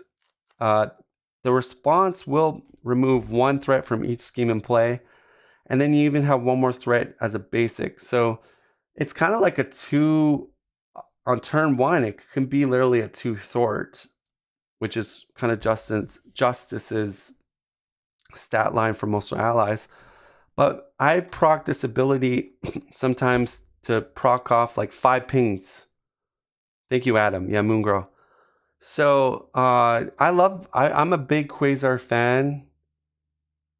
And I don't know too much about Quasar, but I love this card. It goes into a lot of my Justice decks, a lot of them. So that's gonna be a favorite. And it's Guardian traded, which sometimes is helpful. All right. Wiccan. Wiccan is really, really good in my eyes. So here's the thing about Wiccan. Deep dive. Get your deep dive hats on. Wiccan just gets so much better on the higher difficulties. So higher difficulties generally have higher boost cards or boost cards that maybe would be nice to count them as a boost and then discard them with Wiccan's ability. You synergize that with Nebula, who can kind of see with her wide stance upgrade, her technique. You can kind of rearrange the boosts with wide stance. You've got Shield archetype that can tap into knowing exactly rearrange the cards. You got Cable that can do his identity specific. You got Spider Woman. There's so many cards out there that you can kind of know or rearrange and then get the boost that you want. Now top that off with, you even have Blindfold that synergizes with Wiccan, right? Tap that off with, so let me give you an actual play, right? You have Wiccan in play. Oh, wait, let me read some chat here. Walken says Wiccan against Jug should be great with all those heavy boost and counter cards. Exactly, 100% agree with you. T-Mart Within. Isn't it Whiffin? Is that when he gets a 0 boost? Whiffin? Wiccan plus shield deck. Yes. Totally agree. Adam, 100%. So let's go back. Okay, so picture this, right, guys? You're playing, you got Wiccan in play. He's chilling, on the beach. He's in your play area. You draw into a blindfold. So you're going to play blindfold. Blindfold can look at the next 5, discard 1. But what if you have a bad set of first 2 encounter cards? So you can't just correct that with 1 discard. You can't put a stun and confuse on. But guess what? You got Wiccan. So now Wiccan can do his activation. And then you can also discard another card that you didn't like in the order with blindfold. So that's just one example. But he's the fact that he only costs 2. Only 2. He has 3 HP. That's unbelievable. Unbelievable for a 2-coster. Like, that is huge, guys. And the fact that his responsibility, if you're playing into his strengths or being smart about it, you can utilize, like some people said in chat, some scenarios have 4 boosters. The Juggernaut, I believe, or no, maybe I know Strife has the 4 booster minion card that can come out and boost. Playing on harder difficulties, there are Overwhelming Force. Or no, Overwhelming Force is 2 with it, get another card. Ruination. Yeah, Ruination on Expert 2 is a 4 booster. There's a lot of scenarios. Loki with the Frost Giants. There's the Frost Giant big guy. I forget what the name is. He's a 4 booster. But anyways, if you've ever hit a 4 booster with Wiccan's ability, it just blows your mind. You're just like 4, and you can direct that damage anywhere you want to an enemy. Him and Gambit also works. Oh, great call out, Gambit. Yeah. Dylan. Is it Dylan or Dylan? But he says Gambit, Gambit's alter ego works. Whiffing, Hela, Loki. Yeah. Dylan. Okay. I'll start saying Dylan. So yeah, so I think we talked enough. He's definitely going in the favorites. And again, I just think he's only going to get better as we get more cards that can help us peek and peekaboo and stuff like that at the counter deck. All right, so this one's an OG. Or not an OG. Oh, no, this one came out with Black Widow. This is Quake. I think she's great in an Iron Man deck. Has the power resource that's going to kind of synergize your Repulsor event card, but she meets the chump block material. It's just we have so many good allies currently, but if it meets those check marks, right, has good attack, but here's the thing, usually as a Justice player you want to be doing thwarting, but she has an interesting ability. If a minion schemes exhaust her, you can deal 2 damage to that minion. I think that's more better against those minions with like 0 scheme, like those guards and whatnot. But I don't really put her in all my Justice decks because what it boils down to, I'm usually cramped for the 40 card deck to make the 40 card deck, and every card is very valuable. And I don't, sometimes I'm doing like an archetype. So if you're doing a shield archetype, I think she's definitely probably a high probability you probably want to put in your shield deck. But there's also so many shield cards to put in your deck. So a lot of times she's not making the cut, even though she's an excellent card. But there's so many good like utilities and responses in the ally justice aspect that I think she gets overlooked or that other cards kind of just overlook her basically. So she's a good card. I like her. Great chump blocker. If you need a good chump blocker in Justice, Quake is also a great one. But I have to narrow this down, guys. And I'm going to put her sort of in the, didn't make the cut for the favorites. But again, I do like Quake because I know there's probably a couple people that really like Quake as a good chump blocker, and she is. Spider-Man is a Web Warrior Justice card. I guess it's the Russian Spider-Man, Pavitri. And he's actually pretty solid if you're going the Web Warrior tribal deck. Very solid. But again, you have to go that deck archetype. And I think there's more better Spider-Man tribal cards than this one. It's not a bad one, but again, it gets overshadowed by the basic Peter Parker one. A lot of the basic ones are a lot more better. But this is a pretty solid one. Again, doesn't make my cut for favorite, but I just, just saying that it's a decent card. We got Speed. Now, here's the thing with Speed. He has the potential to be phenomenal as a Voltron thwarter. The fact that he just comes with a ready to go is amazing. I can't overlook that.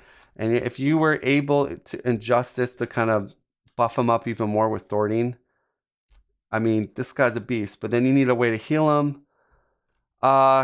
He costs a lot of money. And unless you're playing with other teammates that want to Voltron him or slap honoraries on him and do some more Voltroning, but you need a way to heal him, and there's better Voltron people out there. There's Iron Man. There's the guy with the mohawk. Drawing a blank. I should know him. Oh, I like Guardians. I watched all the Guardian movies except the latest one. Oh, it's coming to my head. You guys know who I'm talking about. The Marauder or the Yondu. There we go. I don't know why I was drawing a blank. So yeah. But yeah, he's going to be a hard pass. He can be very good at, when you need that burst of thwart, he can thwart for 4 basically. But just costs too much, unfortunately. Has a really cool ability. But maybe in the future when we get some more interesting attachments or things that can heal allies, like if you could heal, ally heals to full when they defeat a side scheme, he goes back to like A tier. Can you imagine if we had some type of upgrade or support that when ally defeats a side scheme, heal ally to full health? I mean, Speed would be pretty good. Okay, so this is Spider-Woman, and this one is definitely a hard pass for me. This is such an awkward condition, so every confused enemy in play. Right now, we don't really have... There's not many heroes that can just confuse everything on the play area. I mean, heroes can do like 2. But no, hard pass. The consequential for using the attack is kind of weird. And then the fact that it's a 1 thwart, that's kind of gross as a Justice player. That's going to bog up your ally limit. The only saving grace, I would say, it's a Web Warrior traded thing. So I guess if you're trying to go balls to the wall with Web Warriors. But again, I just don't like the cost for it and even the ability to reduce it. It's awkward. Definitely a hard pass. I'm not a fan of Spider-Woman, Jessica Drew. All right, Wasp. I really wanted to love Wasp, but it's champion traded. Now she has, which is that 3 HP, but I think Wiccan does a much better job. You can play Wiccan in any hero, it's not a lock traded. She has that ignore keyword. So here's the thing, maybe on a certain scenario where you're just bombarded with guard constantly or patrol constantly, and maybe if someone's running lots of upgrades and honoraries and stuff, this could be a good card to play. But again, you have to have the champion trait. The scenario has to have a ton of that thing that I mentioned. And then even that, her stats are kind of weak, 2-1. If she was a 2 attack, I'd be saying something totally different. I don't know. It seems like there's too much and the payoff for it. I think there's better choices out there. So she's a hard pass. She's cool. I like the artwork. I like Wasp in the Marvel Universe. She's one of my kind of favorite heroes or favorite women heroes out there. I think she's cool. Lady Spider. the ugly 4 costs and just a whole bunch of weirdness down there with the response.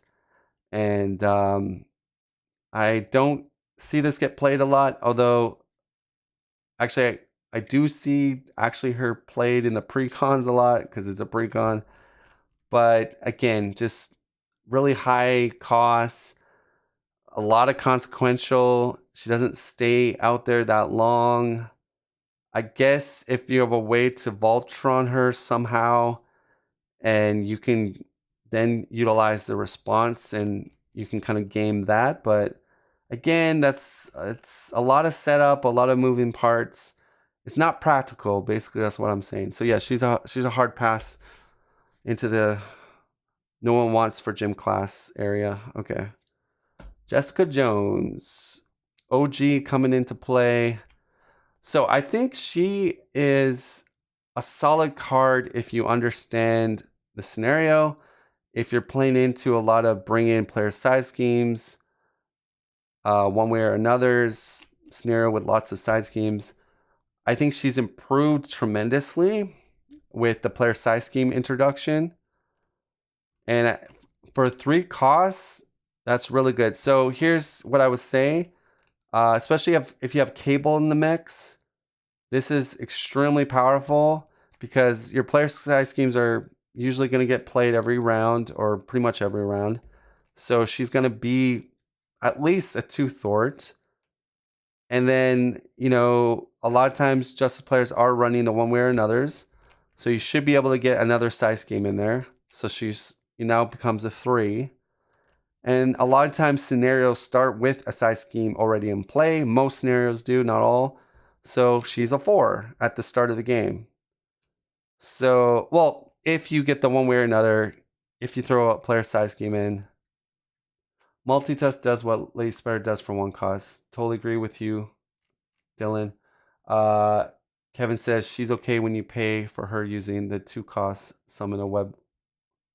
Oh, you are clever, Kevin. Good one. Yeah. Across the Spider-Verse, you can get in your cheaper. I didn't even think. Okay, so maybe I jumped the gun on Lady Spider because, yeah, I agree with you. Across the Spider-Verse, it's money with her. Yeah. Jessica is brilliant. Got that last chat message. Yeah, so I think we all agree she's money now with the player size schemes, and you can get one way or another, draw you lots of cards. You have a lot of schemes out there, and you go to town with Jessica, and I just gave an example of that. She goes in the favorites. Let's go to the next one. Wow, you guys are still in this live stream with me. Wow, you guys are hardcore. You guys are not a bunch of casuals that play precons. All right. This is Wolfsbane. So this is a new one. This one just came out on the Next Evolution box. This was in the Domino grouping. I think this one shines with Domino, or it shines with any other hero that can do the peekaboo. I'm not knocking this. It's actually a really good card, Wolfsbane. Again, very, very good in Domino. But other heroes, not as much, because I like to proc that ability every time, or at least when I play cards, I always want to take advantage of their abilities to the fullest. So basically, after Wolfbane Thwarts, name a card type. That could be ally, event, support. If that card is the name type, you may add it to your hand. So, I mean, if you're a lucky person, or if you know your deck very well and you interpret when you deck thin, you have a high probability of probably getting Wolfsbane to proc a lot. But especially with Domino, it's almost like 100% of the time. But you do kind of fight over, like Domino has only a couple swaps and whatnot and tricks. So you sort of have to fight over, like, but I want to use, but I would say, I think Wolfsbane deserves to be in the favorites because it's an ability that is going to draw you a card basically, or give you the card that you might want. And I think that's worth it. Yeah, Domino is, Star-Lord is another one that can take advantage of Wolfsbane. So We're going to put Wolfsbane in there. Again, the cost isn't too bad, and it's got that 2 Thort, and you want a Thort, generally speaking, when you're a Justice player, because people around the table expect you to do so. Here's one that I'm a little sad about. Venom. Okay, so if you've been watching this stream or this video, you know how I feel about 4-cost allies. They need to dazzle me. They need to wow me. They need to make me a believer. Okay, so does Venom ally Flash Thompson make me a believer or dazzle me or whatever? Does it tickle my taste buds? No. HP is decent. 4 is decent, but in a higher player count game, it's much harder to get the action text there, or not the action text, but the text box text there, which his consequential will go down to 1. So what happens is there's a lot of times you're using the Thort anyways with him, and it's just too expensive. And a lot of times it's hard to achieve this Venom takes 1 thing unless you're playing solo. Again, even in solo, it costs a lot of money. Get up in game. Oh my gosh, VIP just hit the chat. Wish I could hang out, but just want to say hi, and I'm excited to listen tomorrow. I'm lost for words. He is one, if not one of the best content creators for the game. I mean, I'm sure everyone in my channel is subscribed to him, and we all know about Get Up in Game. Josh, I'm loving those current playthroughs that you're dropping. They're hot, and I love that Drax is back in action. And I get all goosebumps when, I mean, I love Drax, but I even get more hyped when I see Josh piloting Drax, because I can feel those emotions. Because I know, Josh, you like Drax as well, and I've been loving those videos you've been dropping. Really good. But yeah, Venom ally is gonna go into the not good, don't quit your day job type of thing. Didn't make the American Idol. He's in there, so. And I don't think anybody in chat would disagree with me on Venom. Banshee. Okay, so again, we're getting another 4-coster. Again, it has to wow me. Now, I will say this. Banshee is an interesting Voltron ally. Or, you know, there's some deck archetypes out there that, like Gambit, for instance, he wants to do a lot of stuff in altar. He wants to flip. He wants to chill at the beach in altar. And Banshee is a great card.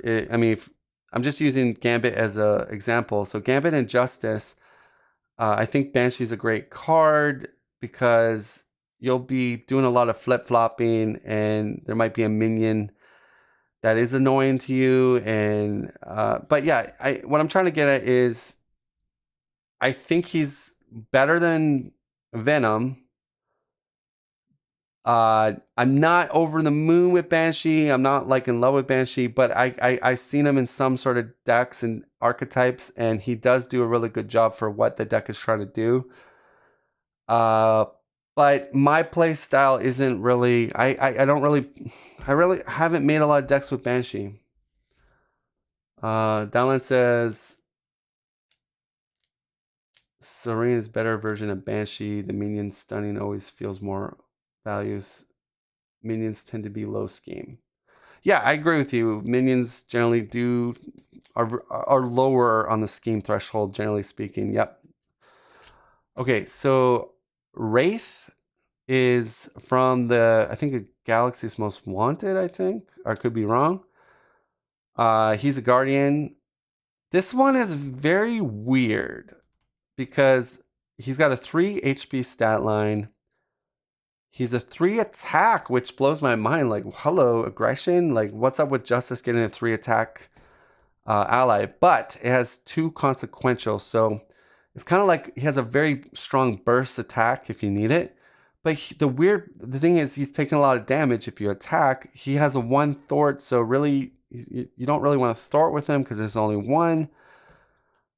He is a great utility. So here's my thing. You're playing a scenario with a ton of boost abilities that are a good example is Collector 1 or Collector 2 but more importantly, Collector 1 with the ghosts that come out on a boost ability.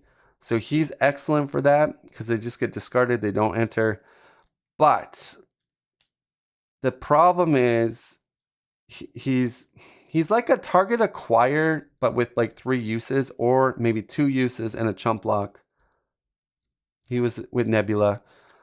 So, I mean, here's the thing. On harder difficulties or scenarios with really bad boost abilities, he's actually really good in a Justice deck. When you play easy difficulties, easier modular sets, and easier villains, he falls off the horse. So this one's a hard one because there's been some challenges I face where he was my MVP of my deck, but based on the things I'm talking about. But in the general spectrum of most Marvel Champion players and what they're playing, this one's not really going to benefit you most of the time due to the things I described. But if you're going into hardcore difficulty, hardcore boostability scenario, this is actually a very solid card, ally. And you would probably just want to use them for his interrupt. Now you have to be in hero, which is it was kind of unfortunate because Justice likes to flip. Most Justice decks tend to flip a lot, and that's where the negative of this card goes. You can't proc the ability. If you were able to use this in Alter Ego, this would automatically be a favorite right now. But I'm gonna put him in the not cool enough area. But I did sing praises for him. I did talk about, some scenario specific advantages of running him. And I hope people are understanding this. Like, I have to pick literally 5. So it's not even possible for me. Like, I know there's probably a few allies in here that I really probably got some people mad about that they didn't make my favorite or didn't make the top 5. But it's hard. There's a lot of good cards in here, and I did say a lot of good things about Wraith, but I don't see him that much. But I think some of the points I explained, that's probably why you don't see Wraith a lot. Bishop. Now this might shock people, but I actually like Bishop. I think he's interesting. The thing that I like, because he has kind of like a mini game within himself, right? You get attacks. So he's doing some thwarting. You want to get kind of attacked a bit, and then he can let loose on a +6 attack, but then his counters are gone, and then you have to start over again. But thematically, if you ever been on in the lore, or you've seen the X-Men cartoon or the comics, this fits that theme, right? Because the attacks are coming in, he's charging up with his hero ability, his mutant ability, and then he lets out a big attack. So they nailed the theme on this card, and I like it that it's kind of like a little mini game with Bishop. Let's get these charge counters and then unleash his big attack. He works really good if you put a training on him from the X-Men upgrades. That gives him more life, maybe higher thwart. Keeps him on the board longer. He's not a card you want to chump block with, so if you're into just chump blocking with every single ally, I would try to avoid, again, don't chump block with Bishop. He's not meant to be a chump blocker. 3 costs, I don't mind that cost. Here's the thing, I would say that there's other, I'll keep him here, but there's other heroes that just get more of a benefit a lot quicker. So if we were to compare another 3-cost ally, Blindfold, that response instantly gives you the gratification and urgency that we need, like in the early game, mid game. It's immediate. We get the benefit of it. She has a 2 thwart and then a chump blocker. So I feel like that early mid game is the most important. Maybe, yeah, we probably get a hero pack. So going back to Bishop, to me, he's more of a later game. Like Justice struggles with damage, and he's a great ally when you're ready to go balls to the wall and flip the villain and do your OTK. He can give you that 6 damage right there if you kind of countered him up, or if a big heavy minion with like a lot of HP hits the table. Again, you got a big swing of 6 damage there. So I think he definitely deserves to be in the favorites. I don't know if he'll make our top 5, but I do like Bishop. And I know that might surprise some people because I guess it might be fun in a Drax deck for sure. I think the biggest thing with people will probably be is I can never get the full counters on, or just when I have enough counters, I'm in dire need for a chump blocker, and then there goes poor Bishop with his counters and he's chump blocking. So I think you sort of have to be deck build a little bit around him, and you need ways to keep yourself healthy. And again, he's not a chump blocker type ally, and that could be a turnoff for some people because allies are generally there to be used a bit and then chump blocked. All right, so we got a 4-coster Feral. This one's a new one from Next Evolution. After Feral Thwarts, discard the top card of your deck. For each resource icon, discard this way, deal 1 damage to the villain. Again, this is going to shine in Domino. Obviously, this should just be like with the Domino picture like somewhere on the card. But again, it costs a lot. It does do much better in a Domino deck. But outside that, I think it's, a little too pricey. And Domino is the one that utilizes it the best, basically. So it's definitely going to go in our not good enough favorite area. And what is... Got a piece of something. Okay, it's gone. She's basically Daredevil again. Yeah, I think though better. She's useful in Domino. I mean, if you do call for backup with a team, Feral's not bad. But again, it's damage, and damage is not generally what you need in the early to start of the game. You need control. You need to build. So I think there's better allies to get out than her. But late game, I think she's really good with Domino. We're almost done the Justice. So we got Marvel Girl. I love Marvel Girl in Storm because with Storm you can go into Lightning Storm, right? The support. Oh gosh, I should know. I play so much Storm, I can't even. Thunderstorm. Okay, Thunderstorm support bumps her attack by 2, and you're taking advantage of Marvel Girl attacks a minion, remove X threat from a main scheme. I think she's wonderful in Storm Justice. I think if you've ever gonna play Justice Storm, try Marvel Girl in Storm. You'll have a lot of fun with her. You go into Thunderstorm, she's doing more attack damage, and then some minions have 3 scheme. Some of the more stronger minions, not all of them, but so you can really do a whole bunch of damage, knock a tough off, and thwart the main. If there's does it bypass a crisis? No, crisis stops you from removing threat on the main, right? Bypasses patrol. So yeah, attack a minion with patrol, and you're still removing.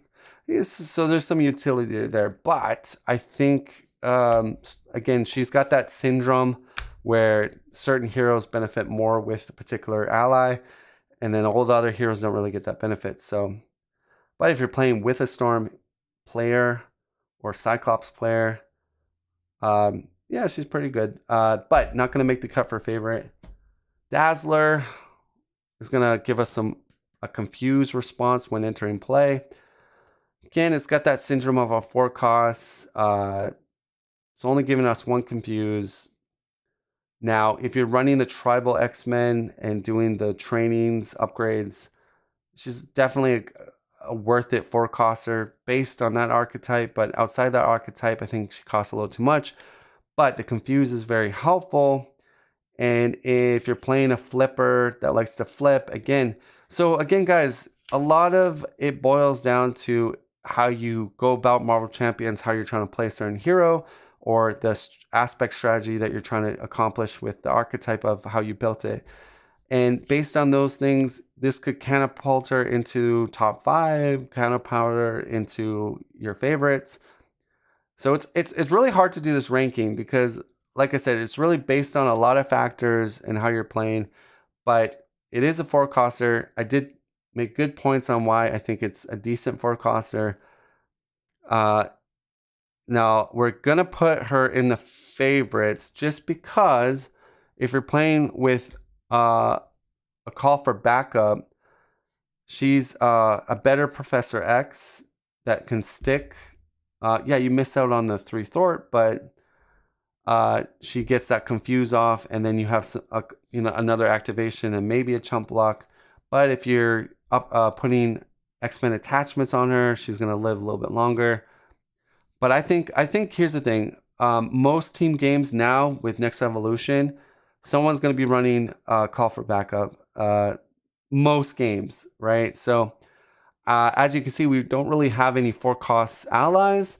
So, if we look at all our 4 costs, I think she's actually not a bad one. You could even say Daredevil might be an option up here, but I think the Confuse is a little stronger than Daredevil's ability.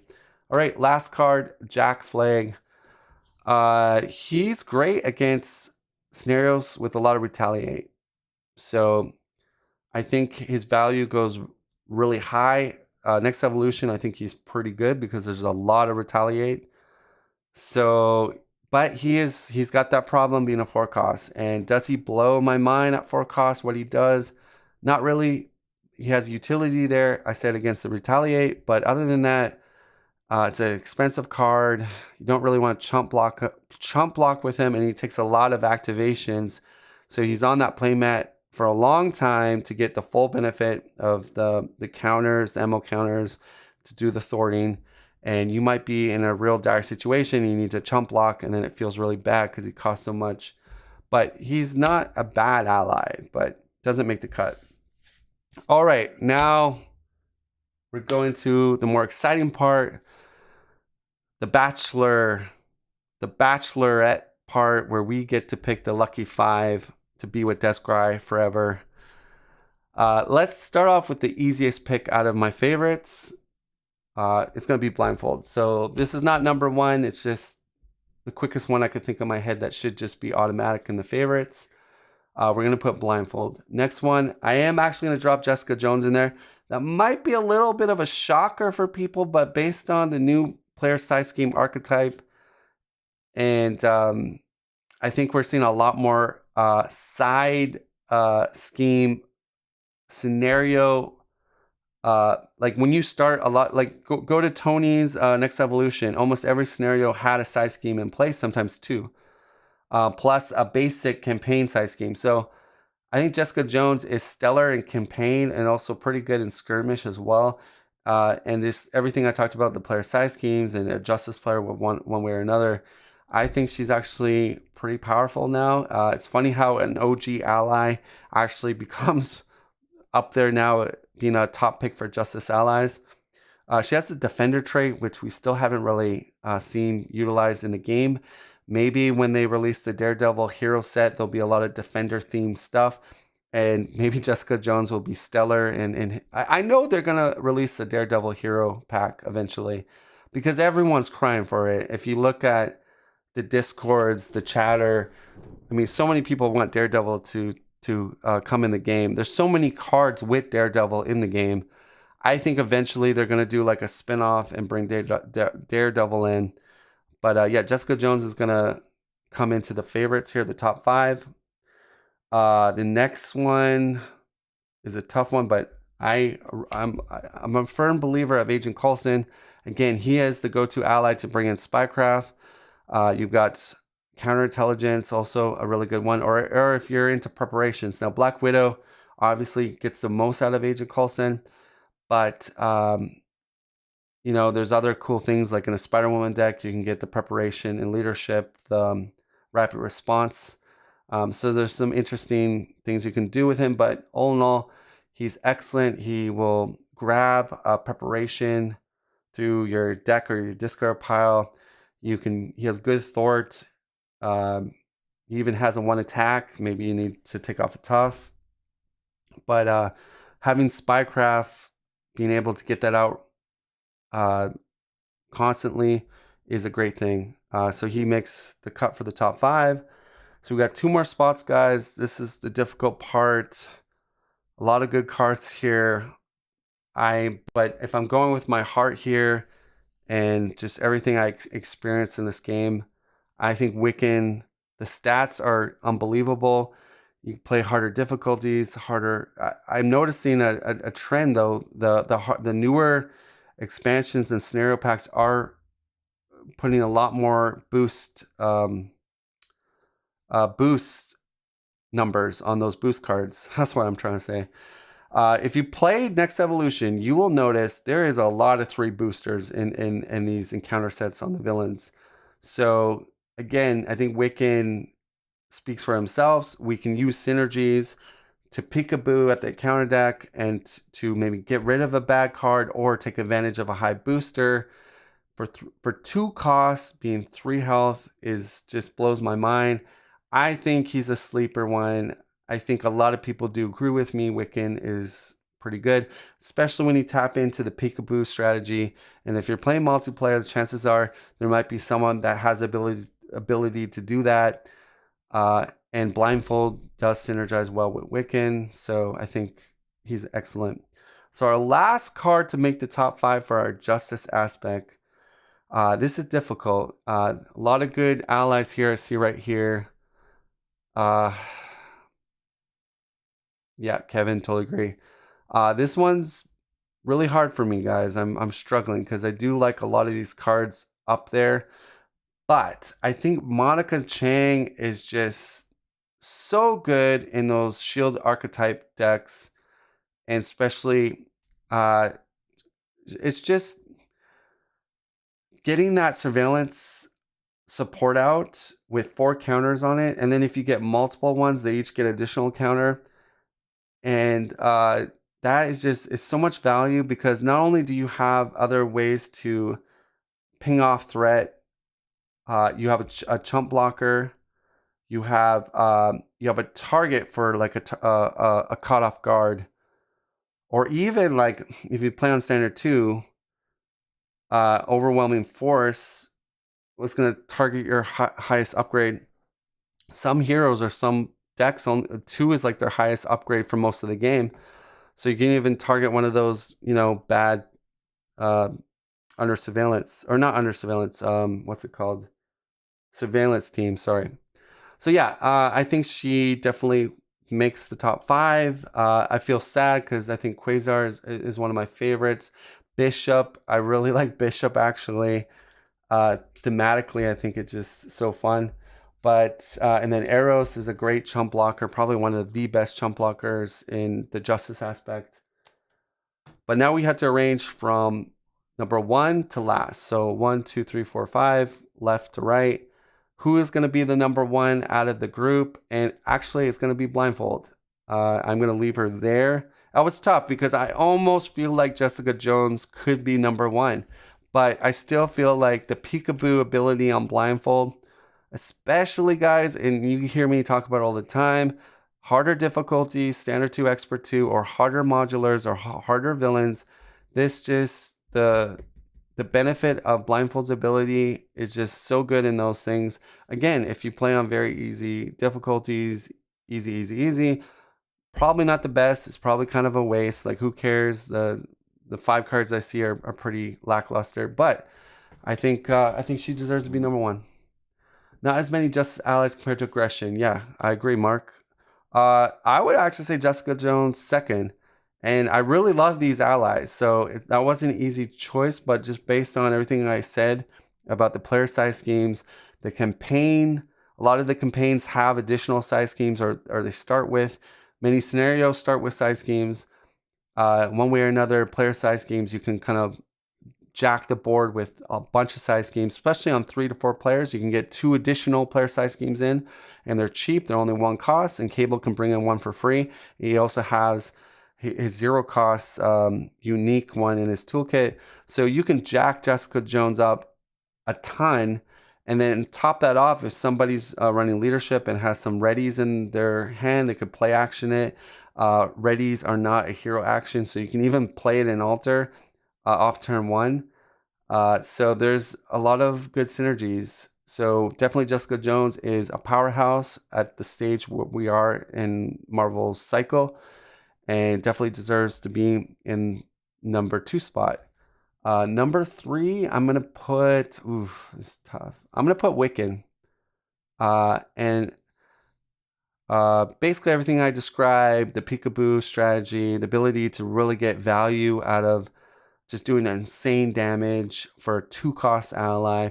Scarlet Witch can use them to the fullest. There's so many heroes that can kind of do cool things. And it never amazes me when I either get a really bad encounter card out that I wanted to get out, or I do these huge 4 damage boosts sometimes. It feels really good. A lot of in Next Evolution, there's a lot of 3 boosters. So again, this is money, money, money.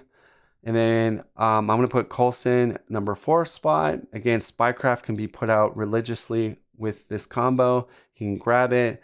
And Spycraft, I think, is a really good upgrade. Again, if you're playing on those really harder difficulties, Spycraft can literally save your game. Literally save you from a defeat. Allows you to swip to altar to be more safer. Again, Agent Coulson allows you to kind of be able to do that regularly. Then we got Monica Chang, which will be the last pick of the top 5. In a shield archetype, amazing, probably the best influential shield card. It just allows you to get set up and take advantage of the shield tribal nature of that archetype. And that's pretty much it. A great jump blocker, great value. And that's pretty much how you're seeing a common thread here is the value, the cost, what they can do, their utility. These are all things that factor into why I think these are the top 5 for this aspect. So that's going to wrap it up for Justice. I hope, I think you guys kind of agree with that one. That wasn't too bad, was it? Not as bad as the aggression one, probably. Let's go into leadership. Whoa.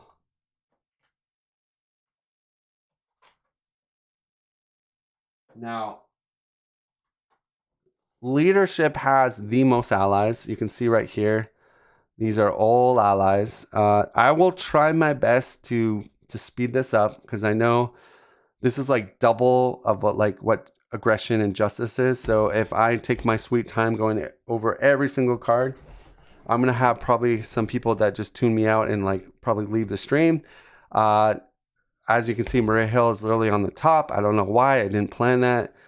And she is almost, I mean, it's safe to say, I think we all agree, probably the GOAT of allies in Marvel Champions in a high player count game.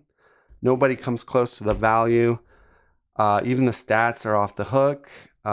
She has a shield archetype, which again, you can kind of play into that a little bit. So many cards benefit with Maria Hill. Oh, let's put her on the main thing. What am I doing? All right, so we're talking about Maria Hill. Yes, I would safe to say she is the GOAT ally of Marvel Champions. She's an OG, which is funny. I think what happened was similar to what I talked before in the stream. This was during the creation of Marvel Champions. The developer team had the Villain Theory spreadsheet out. Probably fine-tune this one a little bit past their spreadsheet. Maybe they overlooked it because there's so much value in this card. I think if they could go back in time, they would neuter this card a little bit. But it has been a staple in the leadership aspect since the beginning, the dawn of time. This one is not going away. She is the Maria Hill. Basically, she just gets better. The more players you play, the more insane she gets. Even in solo, she's decent. She's amazing. 2-player, money. 3-player, you gotta slap yourself to see you're not. It's not a dream. And then 4-player doesn't make any sense. It's just unbelievably good. But yeah, the response in itself is amazing. Let alone you have a 2 Thorter, which blows my mind. You also have a chump blocker. So a lot of later allies, you'll notice they'll have like 2 consequential for Thor. Like Vivian is a good example. But she can't jump block. If she thwarts, she can't jump block. Well, Maria Hill, you can literally thwart, which is usually what you want to do. Then you get a chump block. Then you can even play your rapid response upgrade, chump block with her, bring her back in, draw everyone a card, because it's not when play like Tiger, White Tiger. So I think if they could go back in time, they would adjust her either her response mechanism a little bit, or give her an extra consequential with the two Thor. But I feel like they Doctor Stranged her, if I can use that term, and she is definitely going to go in the favorites. And I did spend a little bit more time than I wanted talking about Maria Hill, but I figure I had to because she's literally the best ally in the game, in my opinion, in a player count game, multiplayer. She's just so good. Even if you don't even run all the cards that synergize with her, she's still money. Like, you could make the call, just keep bringing her back. You've got there's so many cards in leadership that just sing with her, which is weird because a lot of times you have a really good card in an aspect, but other aspects have like the winning combo to make it just, chef's kiss. But with her, there's so many leadership cards that just do so well for her. It's like amazing. But Adam Warlock, I think, guys, he is a sleeper. I think people sleep on him. They don't realize how good he is. With Domino, it's crazy. He can kind of do the jackpot and do all three. The thing that I think people miss is the heal 3 damage from Identity. I think that one is people don't talk enough about it. On higher difficulties and scenarios that you're taking a lot of damage, having an Adam Warlock out to heal your partner for 3 or heal yourself for 3 is huge. And you throw a ready on him or try to keep him alive a little bit longer, that's just more benefit. Now, I understand you got to discard 1 card at random, but obviously you can kind of play into it, just have 1 card left and then utilize his ability, or have 2 cards that you're not like over the moon about, you don't care. But I think his utility is amazing. His for him to remove 4 threat, maybe to heal 3 or to do 4 damage because you factor in his basic, is very, very up there with greatness. I can't even talk, but no, he's going into the favorites.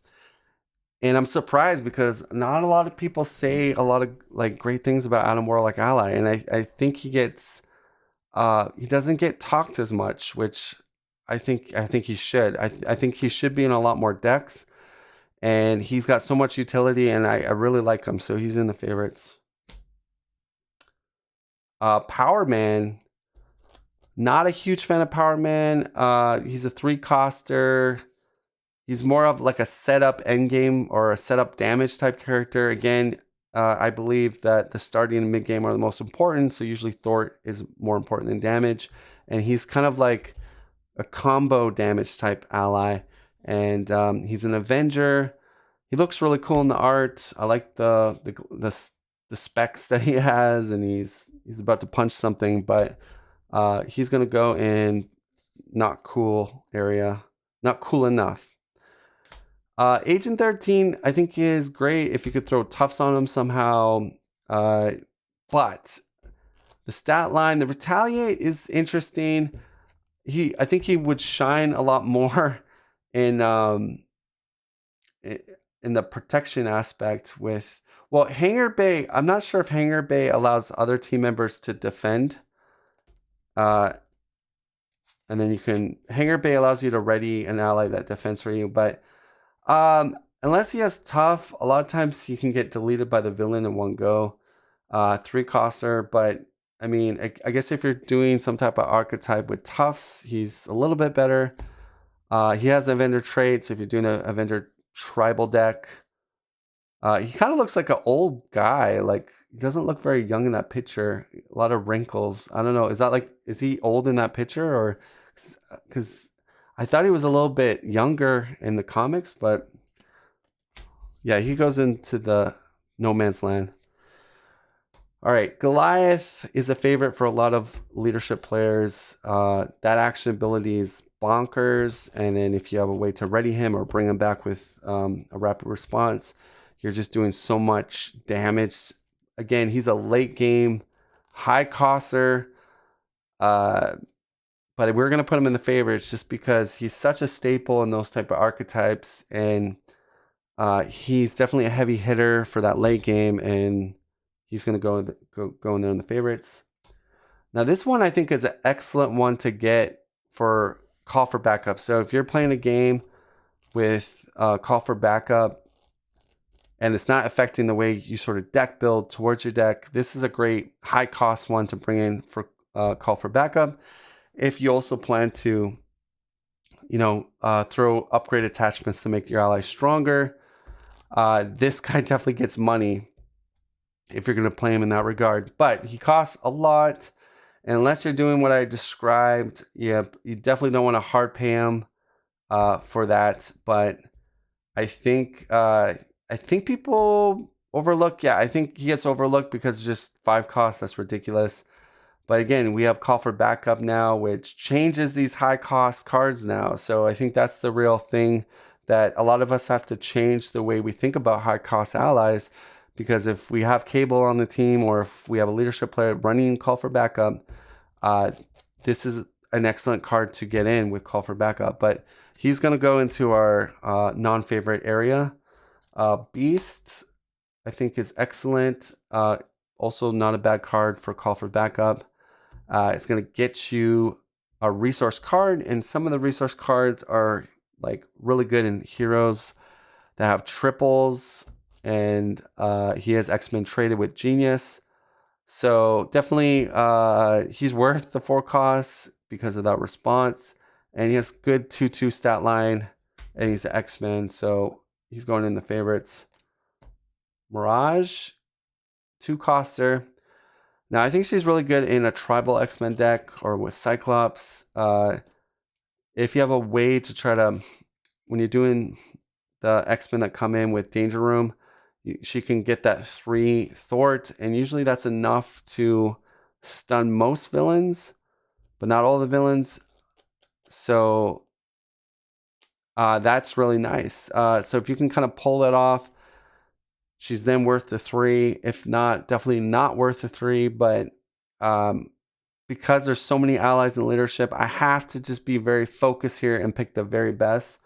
But definitely a good one. But we're just going to put it over in the no man's area, because I need to whittle down. I'm going to have like too many cards in the favorites. So I have to be very focused here, guys. Giant Man, very good. I've seen a lot of good archetypes around this card. Again, great card to get now with call for backup. But again, if not doing the call for backup, it's a very expensive card, right? So, but I've never been over mainly because of the cost. But again, it could be reassessed. Again, I think if you're doing call for the backup, one of these 5s that I'm kind of discarding for their costs could definitely be in the top here. And but let's keep going. I relook the no man's area and maybe put one of the 5s in the favorites. But we have to keep going here. Pixie, awesome chop blocker, very good in the X-Men archetype. Super useful. A lot of shenanigans you can do with her. That's going to go in the favorite. Hawkeye, no, never liked this card. It is very, very interesting utility action on it, but it's just weird. I don't know. It's a weird leadership card, but I never liked it. Never liked it. But it does have the Avenger trait if you're doing the wide Avenger archetype. It's not bad. It's a very low cost one, but I think there's so many good Avengers low costs out there that this one for me just does not hit the table or makes my deck. Patriot is a champion. I do like Beta Ray Bill, Daniel says in chat. Just hard to play when I play mostly true solo. Yeah, and I don't know if you caught it, Daniel. I was talking about call for backup. A lot of these 5-costers are now really good to put in a deck. Just one of them, because you can utilize call for backup. So this has a champion trait. After Patriot enters, choose a champion character. That character gives +1. So this is very situational. It's obviously made for champion type hero. But again, you know how I feel about those lock traits and stuff, and it's very limited. Um, I if this could be played with Quicksilver or Drax, it might be like with a ready type character that does a lot of readying. This could be very cool, but nah, I'm gonna pass on it. This one's called Falcon, but like a French version Falcon. Sorry, en français if you play. Aerial champion, hero response. Again, another sort of champion kind of response thing. Not, I'm not over the moon. It costs a lot. Again, you have to run a champion hero or some type of champion archetype. You have to pay the piper. Again, there's a lot of things I don't like about it. I'm not saying it can't work, but again, we got to get through this, and I have to just be real and try to shotgun through all these cards. There's a lot of ally cards. Cloud9, I did a quirky cycle archetype with Valkyrie where everyone had cycles, and I basically would just use her ability and then proc Valkyrie, and then she would have like 5 Thort. Which was hilarious, and then I could use it the whole game like with this ability. But here's the reality: that took so much setup and so much time. When you're playing a hard villain or hard modular difficulty setting, this setup I was describing is not going to happen, or you'd be lucky if you can manage to get your tempo in check and get all those things nicely down. Not going to happen on harder difficulties, in my opinion, the way I explained it.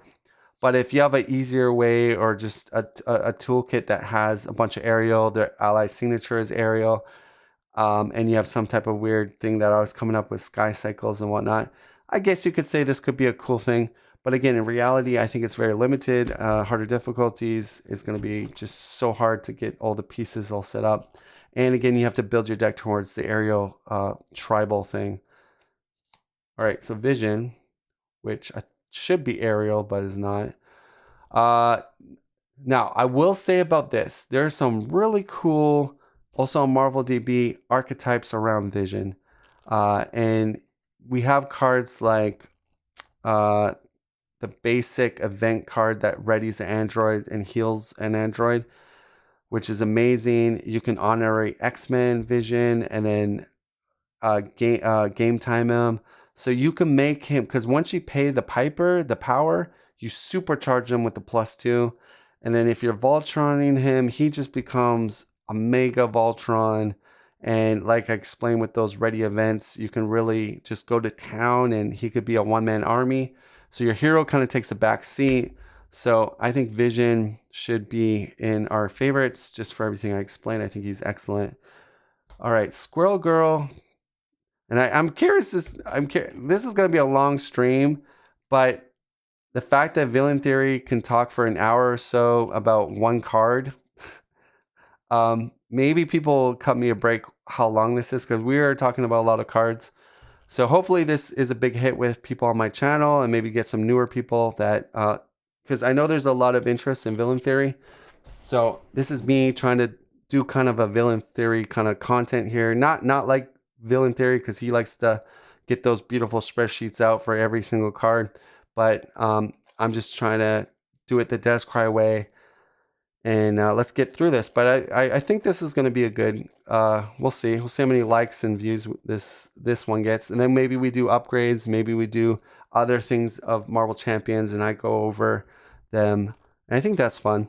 It's different than a tier list with heroes and villains. This is more like how we play the game and what we put in our decks. So, and I don't think there's as many of these. I know Nelson has sort of skimpered through some of the things like this, but not in this type of way, I think. And I think Josh has dabbled too. Get Up From Game has done a little bit of this. But yeah, this is me trying to do some of that. Squirrel Girl is an OG, released in the Captain America Hero Pack, I believe. Very, very good in certain scenarios with lots of tough or lots of minions that come out with 1 health, such as Ultron. I think it's a great card in those scenarios, and it's a cheap tribal Avenger card, which can utilize strength in numbers. But the stat line is a little low. Again, amazing in those scenarios that I mentioned, or the utility, you need a lot of tough clear. Zola with a lot of tough minions. Amazing card. You can make the collar, do her 1 damage to everything. So again, very good card, but we have so many good cards in leadership that I need to make room. Like, I'm going to put it in the no area for favorites. But again, I love this card. But I guess the stats for me are a little low. And again, if you don't have a full board of tough or whatever, she kind of fizzles out a bit in my opinion. So yeah, Daniel, I like Wonder Man. I'm a Wonder Man fan. Gentle comes in hot here. Got a 3 attack. So you don't see a lot of 3 attackers in leadership. You see a few, but he's got it. Now he has the thing where he takes additional consequential when he attacks the villain. So he's great for minion control because that 3 is only doing 1 consequential. If you're going the X-Men tribal archetype, you throw a Danger Room training on him. Comes a 4 attack against minions. Sidearm 5. But yeah, he does take some more bruising when he's facing the villain. But I think he's really good in that respect. If you're going for a tribal X-Men deck, he's a solid one. I think he does his job, like maybe minion control for you, and which is really good. But again, we just have so many good cards. I got to make room. He doesn't make the top favorites, but I did say good things about him. All right, Havoc. I originally wanted to love and fall in love with this guy because you know me. If you guys watch my stuff, I love mechanical stuff. I love like interesting interrupts and responses. Now this guy has it. He's got this really unique force interrupt, but he costs an arm and a leg. And again, it's one of those things where it's like it's more late game. Usually a card like this is for late game, and if I sound like a brokered record, the start and mid game are the most important parts of Marvel Champions. It's like a dance you play with the villain to control him, to stop you from killing him, to try to power up. And then late game is all about, can you get the damage through and kill him, right? And I am not, when it comes to those type of cards, yes, I like to have a game plan and have 1 or 2 of those type of cards on my deck to finish off the villain. But his thing usually fizzles for me. He just costs a lot. He's not like Wiccan is so low cost, and Wiccan does it better than him in my opinion. Mark says, don't mind you taking time with each ally because the insight you give on them is interesting. Thank you. Appreciate that. Yeah, he's going to go in the no man's land. But I can see if you're really going into peekabooing the counter deck, he's very high cost for that though. I can see him you get a 4 booster that's doing like 6 damage, right? But that's when the stars align and you get that. But 3 boosters again, that's gonna put him at 5. I don't know. I'm not over the moon, just too expensive. And again, you sort of have to kind of build around him a little bit, in my opinion. Black Knight used to be the best counter to tough. Wolverine took that spot. But yeah, at its time, leadership, that was the best ally to use against tough scenarios. Fortunately, Wolverine just kind of said, hold my beer. And ever since that day, Black Knight has been crying like a little schoolgirl. So unfortunately, Black Knight gets the no man area. But back before Wolverine, he probably would have been in the favorites for me. Because as we know, tough is really bad sometimes. It really slows us down when we're facing tough against us. So yeah, unfortunately, Black Knight is in the no man area. But I loved him back in the day before Wolverine. We got Falcon here, soaring through the clouds. Another OG type hero, I believe, when Captain America was released. Good stats, costs a lot, has the peekaboo ability, but you can't molest it in any type of way. So you just see your cards, and that's all you can do. I wish he was a 3 cost. If he was a 3 cost, he would be in my favorites right away. But a little too expensive for me. I just feel like, yes, the peekaboo is nice, but I can't rearrange it. All I could do is like look, and then it might be a low booster, so I don't get as much threat removal. So again, I'm just gonna put him in the Nomad because I feel like there's other allies out there that just are more consistent or get what I need more. Ronin is amazing in those kind of quirky upgrade attachment decks. Now it only bumps him up 1 time, so he doesn't get +1/+1 every time you throw an attachment on him, just for the first one. But if you get that first one on him, he definitely gets the value. Problem is, it's like when you're going that archetype, when you're going the attachment archetype, usually you're going for a Voltron archetype. And again, there's better allies for Voltron than Ronin.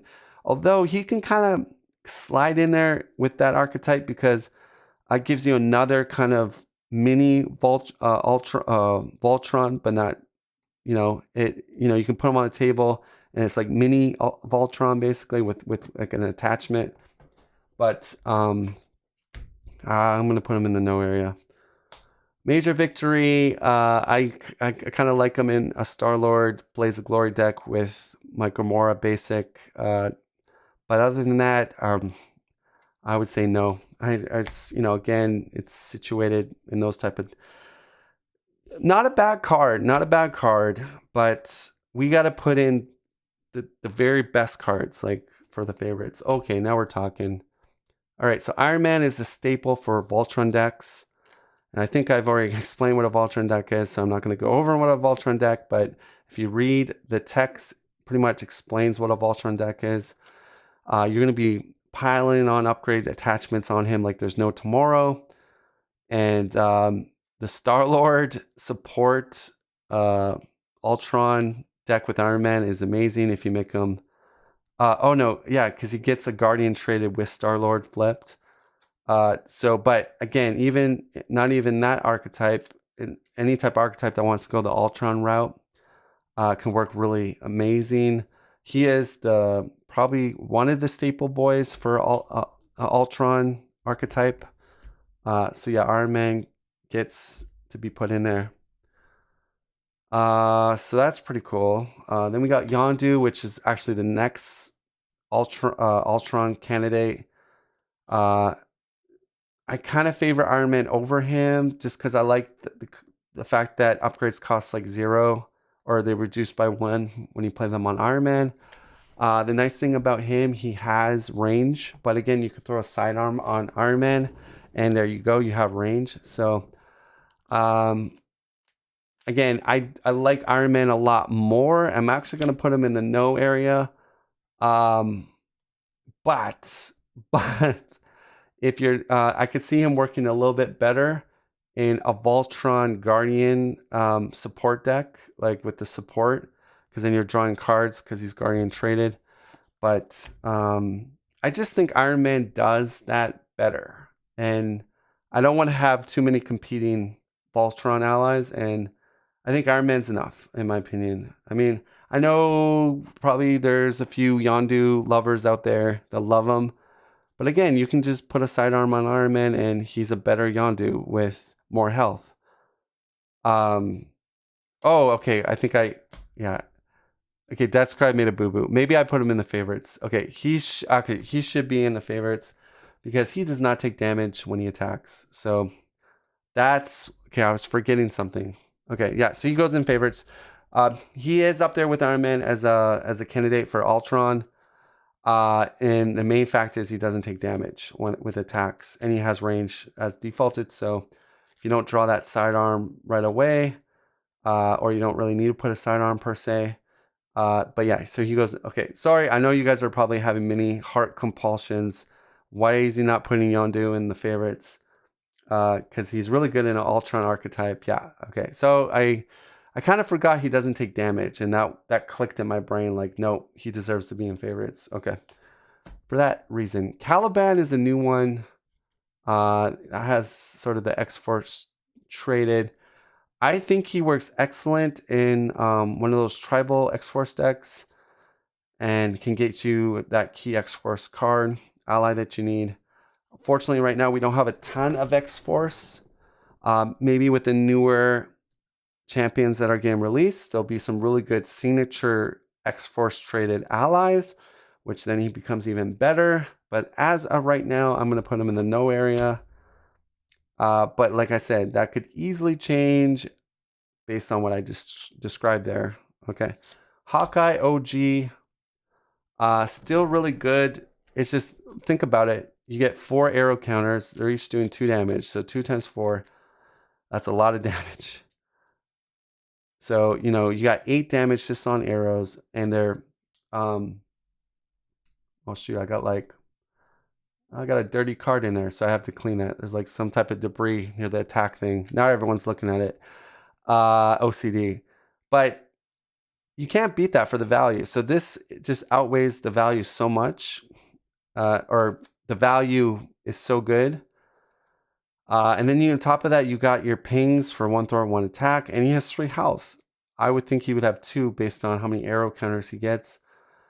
So he can kind of stick there, do some pinging for you, but that response is so good that's gonna a lot of times stop those nasty quick strike minions that are 2 health and below, or maybe a tough that's really annoying, or maybe a high HP minion with retaliate. The arrow does not take a retaliate damage because it's not like an attack traded thing, and I love him. I think he definitely is worth going into the favorites. He's been a staple since the beginning, and he's an OG, and he deserves to be in the favorites. Sunspot is a newer one. I think Captain Marvel can use him really well, even Cable. Again, can be a dud if there's not a lot of minions or if someone's not engaged with a lot of minions. You do have to play the power, but like Cable and Captain Marvel don't struggle too much with paying power because of their supports and their resources. But again, he's kind of limited to certain heroes that are built towards that. But he is solid. I like this card. I think in certain scenarios he pops off and everyone's high-fiving everyone. But again, then there's other situations where I think he kind of falls short because there's nothing popping off at the moment.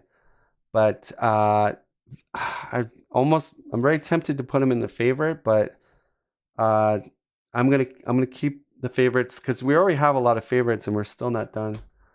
All right, Black Panther, Wakanda Forever. Okay, he's awesome. The fact that you can, what I like about him is you get a key blue event and you put that underneath him, and then it's like in play, ready for you to go to pop off with your cool combo or whatnot. And he's very versatile. The utility is amazing on him. He does cost a lot of money, but I think it's worth it. To me, the response that he does is well worth the 4 costs. So I love him in the Blaze Glory archetypes with Star-Lord as an example. A lot of Avenger wide, strength in numbers wide is excellent with him with Avengers Assemble. He's so good, and I think he definitely deserves to be in the favorites. And then you got OG Captain America Ally. If you're doing the tribal with him, he's amazing. You can usually get him for 0 cost most of the time. Comes in with tough. He has 4 HP. His stats are really great. And he, again, if you're going wide, which a lot of leadership decks are, especially the Avenger trade, it does lock you into that tribal Avenger. But the tribal Avenger is so strong that he's like auto include when you're doing that type of archetype. But yeah, I definitely think he's worth it based on all those things I said to be in the favorite. Captain Marvel, I think she's maybe the best one to get out with call for backup because she's an entering play ability response. Again, though, you sort of have to have powers in your deck. So again, Cable would be probably a good one to put. But I've been playing Cable as exported traded kind of deck, so in that regard, I didn't put her in. But she's really, really strong with Call for Backup because she's going to be your choice. And then most likely you get a stun and damage on the villain, which is really nice. Tempo play right there. Her stats are amazing. 2 thwart and 3 attacks. She does have the consequential, but 2 consequential. But when you go balls to the wall, OTK, you're usually, hitting and swinging for 3 is really nice.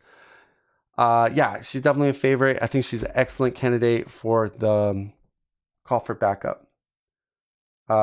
If we didn't have Call for Backup, I might put her in the no-go zone just because of how high cost she is. Now, I know you can trick her out with, there's a couple blue leadership events that can bring in an ally based on your trait. I forget what it's called. So there's kind of ways you can kind of sneak her in. But now that we have an easier way to do it with Call for Backup, I think she's definitely worth it. Stinger is definitely going to be in there with the archetype of Strength in Numbers or the Avenger Tribal deck. The fact that she doesn't count your ally limit makes a lot of your combos and whatnot a whole lot more stronger. And Sneak Attack, yes, thank you, Daniel. Yeah, Mark says, but the response of discarding from your deck can be kind of nasty.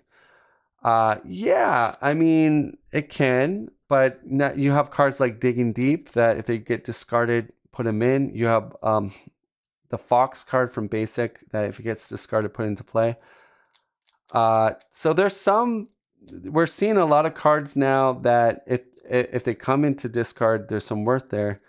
But yes, I agree with you. For decks that have to get key upgrades out, it is a little scary when you're playing Captain Marvel and there goes your Ant-Man helmet or there goes your key upgrade that you need and it's discarded. But I think though it's not too bad with if you build your deck somewhat around Captain Marvel a bit, Call for Backup. I think the pros outweigh the cons.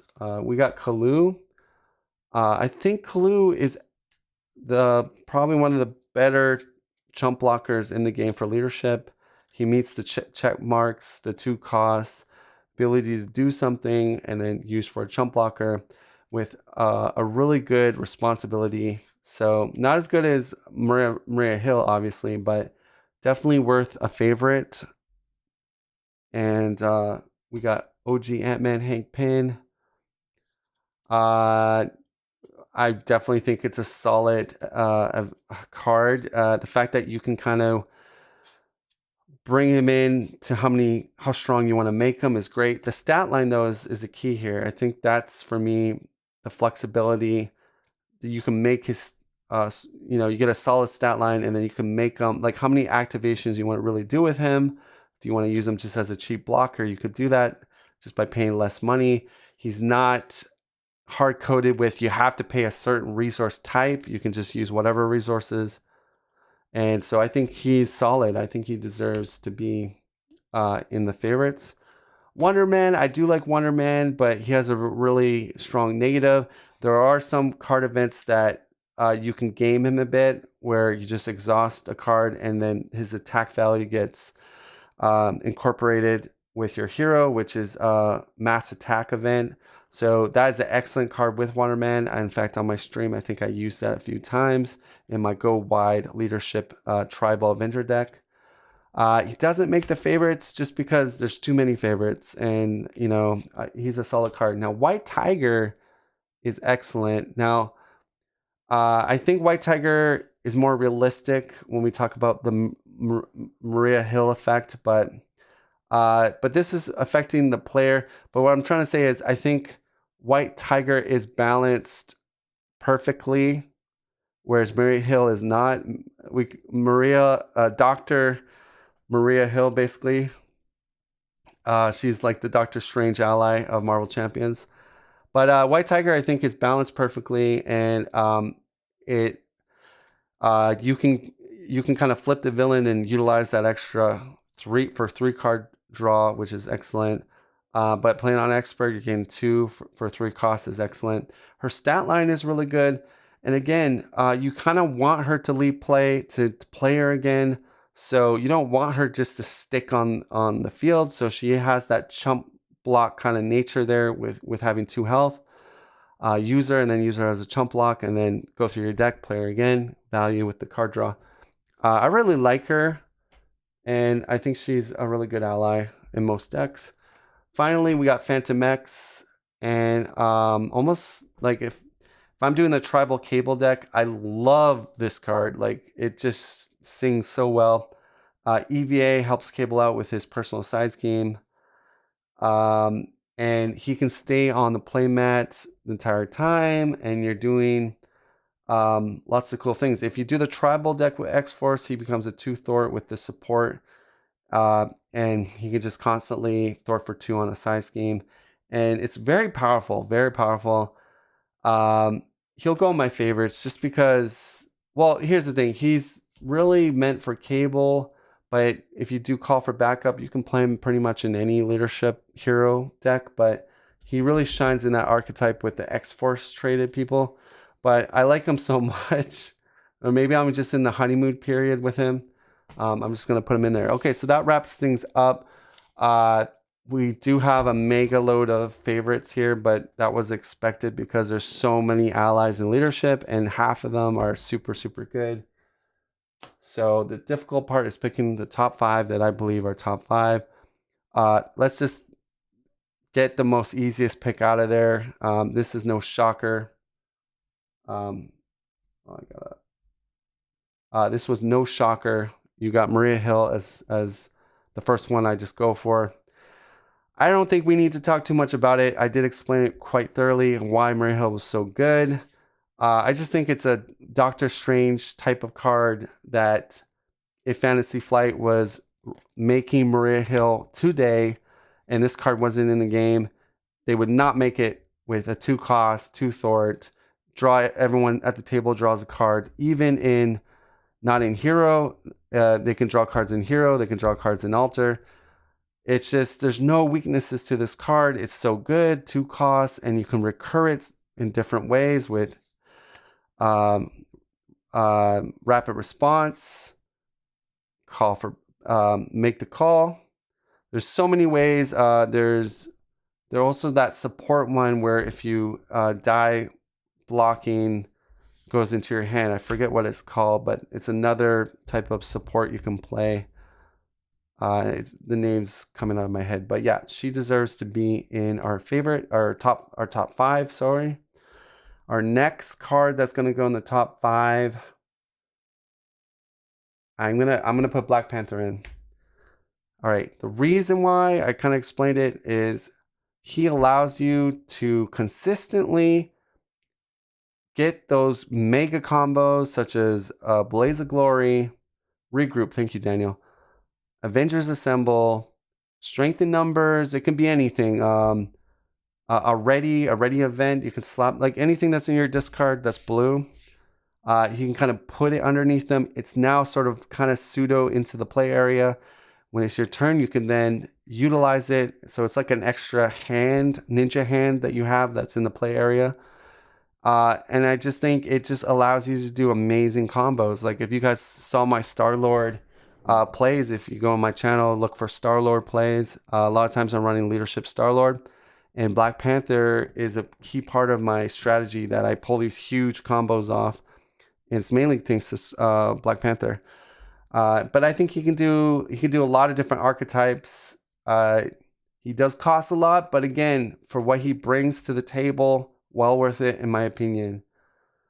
The next one is gonna be, I would say, Iron Man.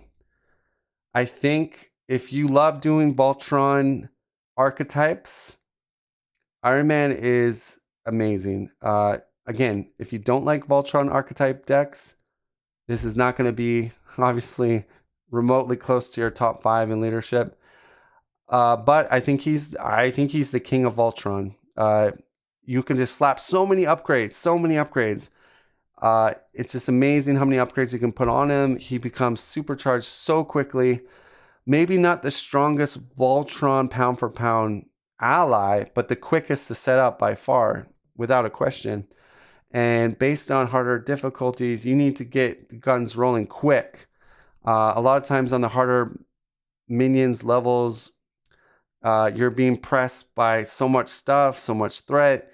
You need to go balls to the wall quickly sometimes. And I think Iron Man Voltron does it more quickly. And I think in that regard, I feel more comfortable if I'm doing the Voltron strategy. Because, when I play harder difficulties, I get peppered a lot of times with a lot of stuff. And the slower Voltron candidates are probably better pound for pound than Iron Man, but they're slower to set up and take more time and finessing. But there's arguments to be made. Like, I don't like Iron Man for my Voltron candidate. I prefer Vision. I prefer Yondu. Very fine points. But again, we have to pick only 5. I think I make a good reason why he's in the 5. Let's go to our next pick. This one's going to be difficult because there's some good ones here. Oh, yeah, 2 more to go. I feel like I'm going to have a lot of disappointment on this one. I think people are going to call me out on this one. Why didn't you pick this person? Again, Vision is kind of like a Voltron type archetype in my opinion. And we already have one, so I'm not going to add any more Voltron people into the mix. The next one, well, Goliath is more of a combo late game finisher. And if you have a way to ready him, he does, mega damage. It's tough. Oh man, I'm really struggling on this one, guys, because I'm tied with a lot of these cards out there for who I would like to drop into the top 5. I think I'm gonna go with White Tiger because let me explain. Card draw. I feel like in Marvel Champions, if you're able to draw cards, you're having a good day. You're having a good day because you have more options, maybe more resources, more abilities. Your supply for demand is more broad because you have a bigger hand size. She can cycle you if you have a bad hand. She's a good chump blocker. She can thwart. She can attack. She's excellent for, I think, a 3 cost. And I just think she's a great card. And I know she kind of mimics Nick Fury a little bit, but I think, I don't know. I always find like I put her in a lot of my decks, and I'm never disappointed with her. Like I always seem to benefit well with her. I'm never disappointed to be like, oh man, a White Tiger. I don't need a White Tiger. It's like, no, card draw. Hello, more damage or more thwart, a chump blocker. Yeah, I think she deserves it. Yes, you could say, no, Goliath should be in there. Beast should be in there. I think Beast is similar to her. But again, I think you have to play into X-Men, play into Beast a little bit more. Heroes with 3 resource types obviously probably would want Beast more than White Tiger. But I think for most heroes, White Tiger gets it done and gets it done well. And card draw is always good in my book. So last card is going to be a tough one. But this might shock people. I am going to put Captain Marvel in there. Now, it ties into more about the player size scheme. What's the player size scheme called? Call for backup.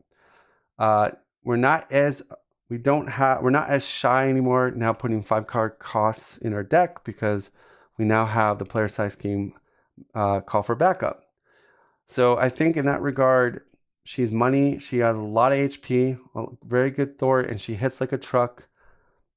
Her ability, if you deck build sort of towards more powers, she's amazing.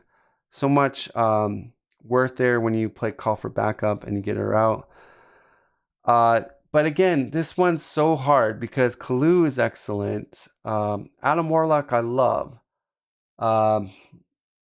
Pixie's really good in Tribal X-Men. Vision, Awesome Ultron. All these cards are super good, super wonderful. But, you know, I have to pick 5. And I think these 5 do make excellent cases for why they are in the top 5. And I guess the only one you could probably say maybe could not be in the top 5 is probably Captain Marvel. But again, I think she's an excellent 5-coster for call for backup. And tempo-wise, she's going to put you in there. If you have a lot of power remotely in your deck, she's going to proc at least for the damage, if not a stun. Okay, so let's rearrange. So left to right, 1, 2, 3, 4, 5, the ranking system. Let's just start with Murray Hill. Obviously, Murray Hill is going to be number 1. That wasn't a shocker. I think number 2 for me might be a shocker. I'm going to put White Tiger as number 2. Black Panther number 3 for me. Iron Man number 4. And Captain Marvel in number 5. That's going to be my ranking here for the leadership best top 5 allies. And, you know, I'm not going to, if you watch the stream, I went through each one very thoroughly. We got to keep it going. So we got to move to the next aspect. But there you go, guys. You got the favorites and then the top 5 that made the Bachelorette episode here at the bottom. Okay. So let's jump and we're almost done. We're getting there. Protection is next, which is a very fun aspect for allies because they're very quirky, and a lot of those allies in protection, you don't see the time of day for them. So I'd love to kind of elaborate a little bit more about them. But yeah, leadership was very grueling. There's a lot of good leadership allies.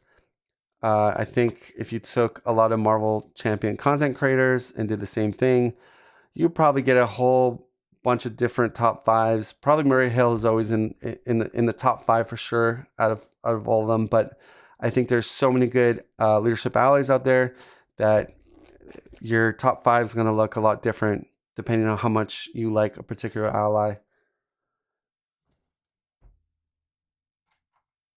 All right, so we're moving towards protection. And Daniel says, I like Beast over Captain Marvel. Beast can grab 3 Roost cards, including Band Together. Oh, very good point. Yeah. Iron Fist in all 5 final slots. End stream here. Oh, gosh. Yeah. And that, like I said, that was the hardest one for me. But at the same time, as popular, make the call. Call for backup is probably the most popular player side scheme right now, currently.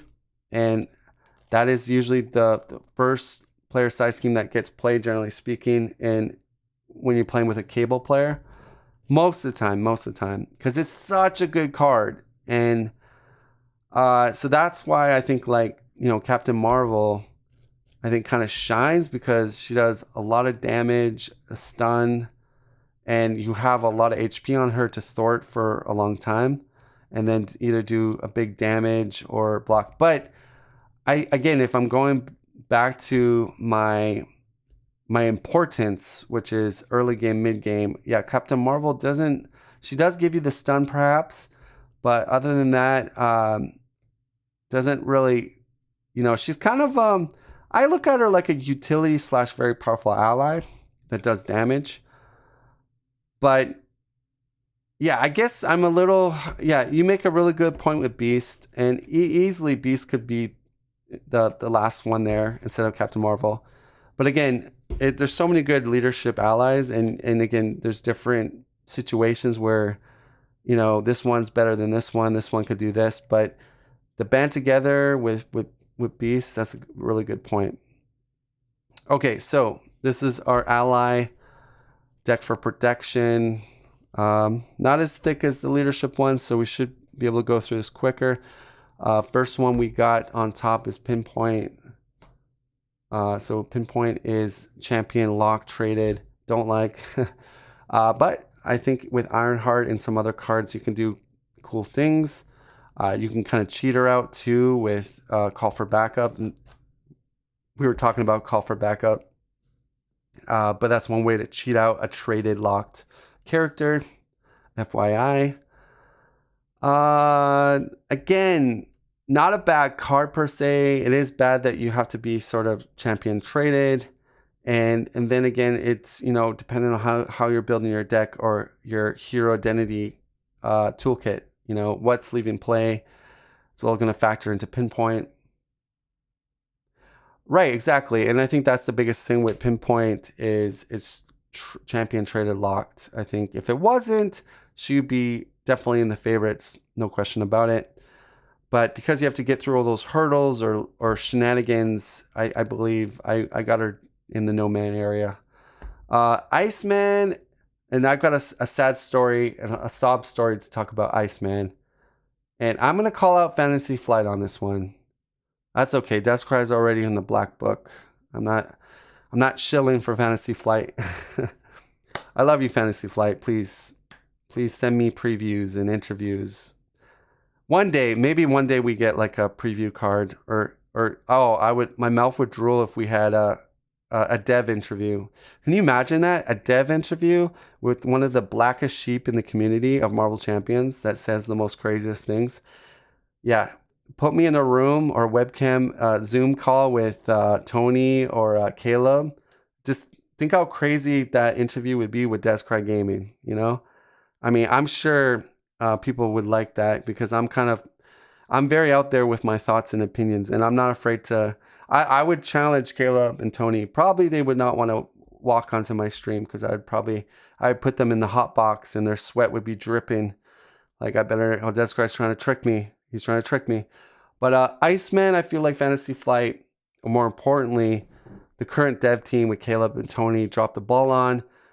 So they have decided based on, I guess, the rulings and their interpretations that with the new timing window triggers or whatever you want to call it, that quick strike minions are going to pop off first and then a stun ice counter will freeze that minion. Now, why I think this is so bad and it makes no sense, thematically, number one, it just destroys the thematic part of this card completely. What do you mean? So something that's coming in really fast, quick, some mutant with ability that has super speed. You have a character Iceman, which is all about, like, if you watch the videos, the comics, the movies, he freezes that villain or that threat into place. They're stuck, they're frozen. So thematically, you have this card ready to go. Cool, it's got counters. I wanna freeze a minion. Oh, a quick strike minion coming in on me. No, I got Iceman. Oh man, thematics in this game are so wonderful. Nope, that is not the case. According to the rules, quick strike dude's gonna whack you in the head, and then, oh great, I get to proc Iceman's freeze ability. Oh, it freezes the minion after it took my head off. Great. No. Fantasy Flight, please go back to the drawing board. Figure out your timing window or errata this card. Make it work when a quick strike minion comes into play. I'm sure a lot of people in the community feel that they either messed up on the wording of the card or the rules of how the timing window works.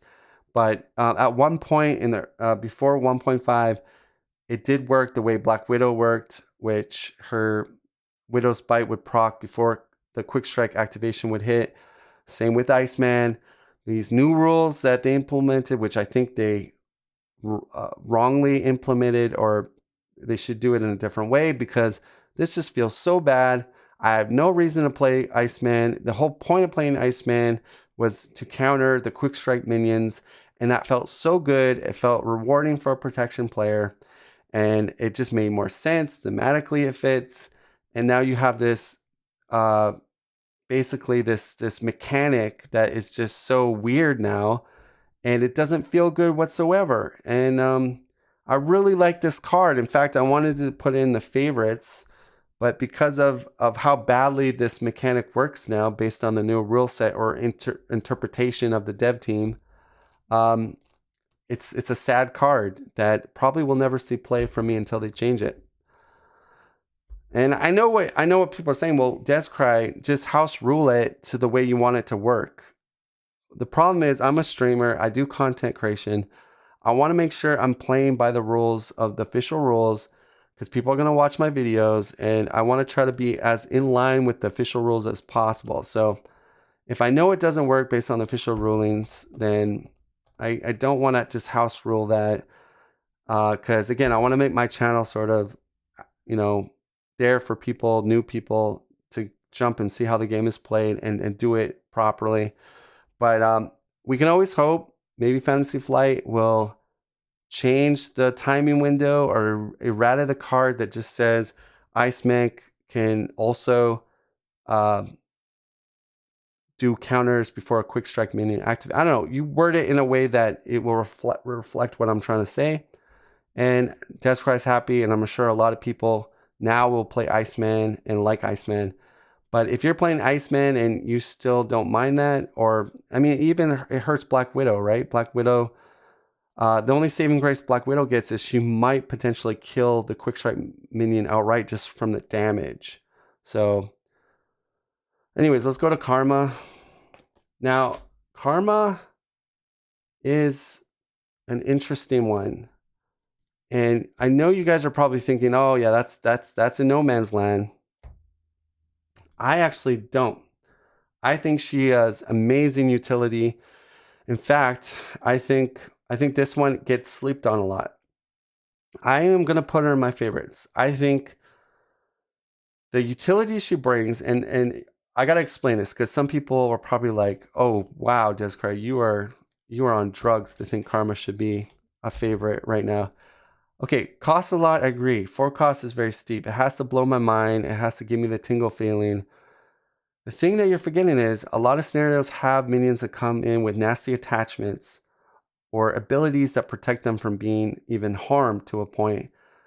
Well, that's where Karma comes in, and the fact that you can grab those minions with those attachments. A good example of that is in Mutant Genesis. You have the Sentinels that can get huge with these Sentinel attachments and whatnot. So Karma can just kind of take them over, and now you have this huge, big, and sometimes with tough too. So you can have this big, huge minion on your side now, ally, with these jacked up stats. Use it to do whatever chump block, and then you even have Karma as a chump blocker too. So yes, you sort of have to deck build around her a little bit because she can load up your ally area a little bit with that other thing you bring into play with her response. But I think there's so much utility there with certain scenarios with minions that come in with some bad attachments. The Reavers, the Teamwork Reaver people, they come in with some really bad attachments. Again, you can Karma them, take advantage of them, use them how you want. But I think this one is worth a favorite. I do play her in a lot of scenarios, a lot of hard scenarios, mind you, and she can become super. Now, she is one of those cards that you don't want to run on every scenario. Okay, I'm not saying put Karma in every scenario you play, but for those scenarios that are geared towards scarier attachments, scarier non-elite minions, or even those minions with bad win defeat abilities, such as Hydra Soldier, you can even grab one of them, but now you don't get an extra encounter card. So again, I think people sleep on her. I don't think she gets talked enough in the Marvel community. And I'm trying to shed some light there and say, give her a try. She can be pretty cool. She's a favorite. Okay, so Starhawk has been kind of a staple for some deck builders out there. He has a really cool interrupt, and you can kind of do some kind of cool shenanigans with him coming back to your hand constantly. He can trigger Nowhere constantly, the support that draws you a card when you play a Guardian. But a lot of times in my protection decks, I'm so cramped for like deck, the 40 card deck, that I don't have the luxury to kind of build around Starhawk. But I do see the benefits of building around him, especially with Nowhere, and then using certain things with certain heroes.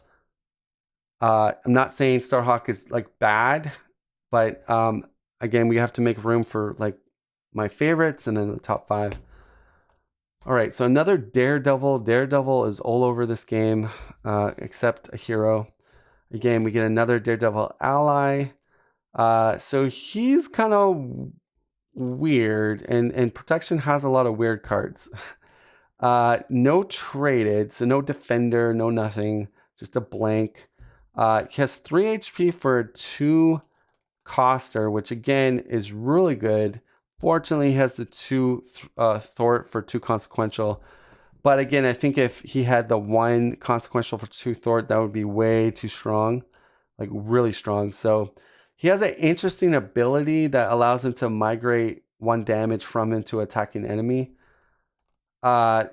Which is a little hard to do sometimes because if you want to thwart with him right off the bat, he's going to die on a block unless it does 0 attack damage.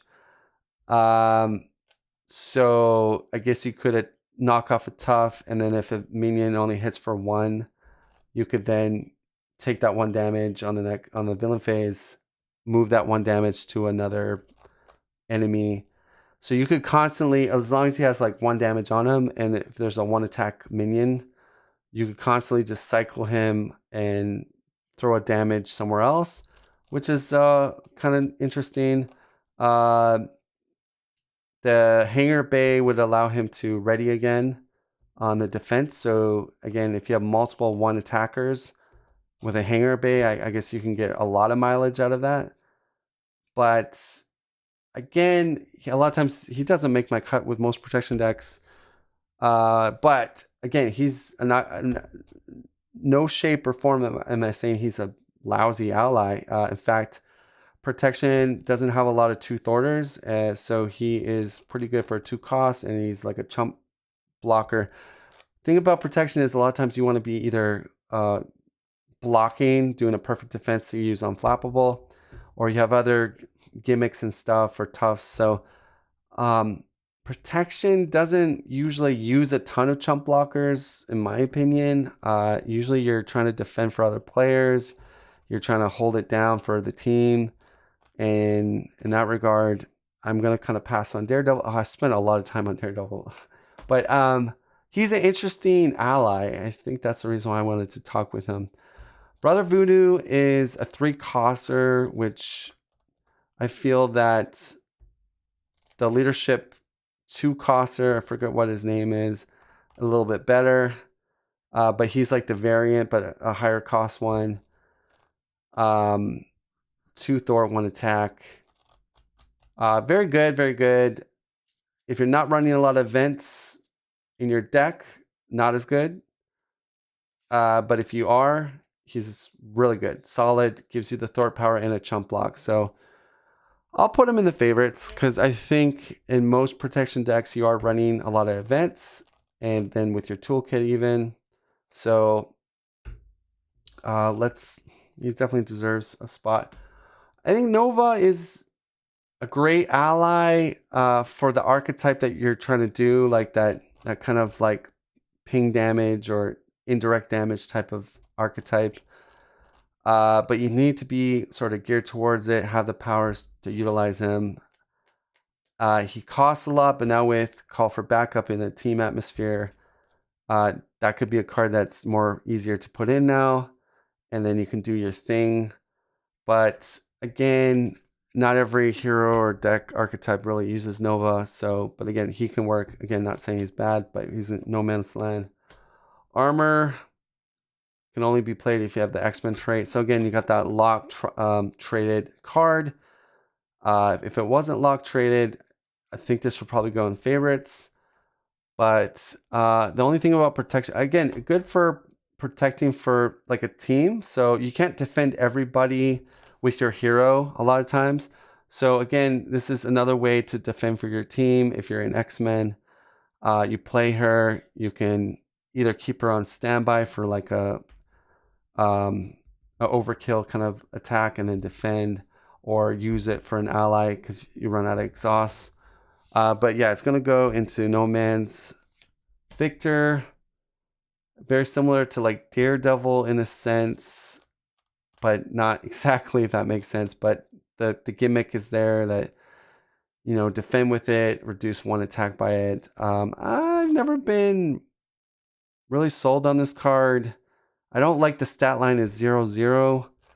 It kind of, again, I've seen people kind of use it, but I've never been over the moon for it. I mean, the cost is okay.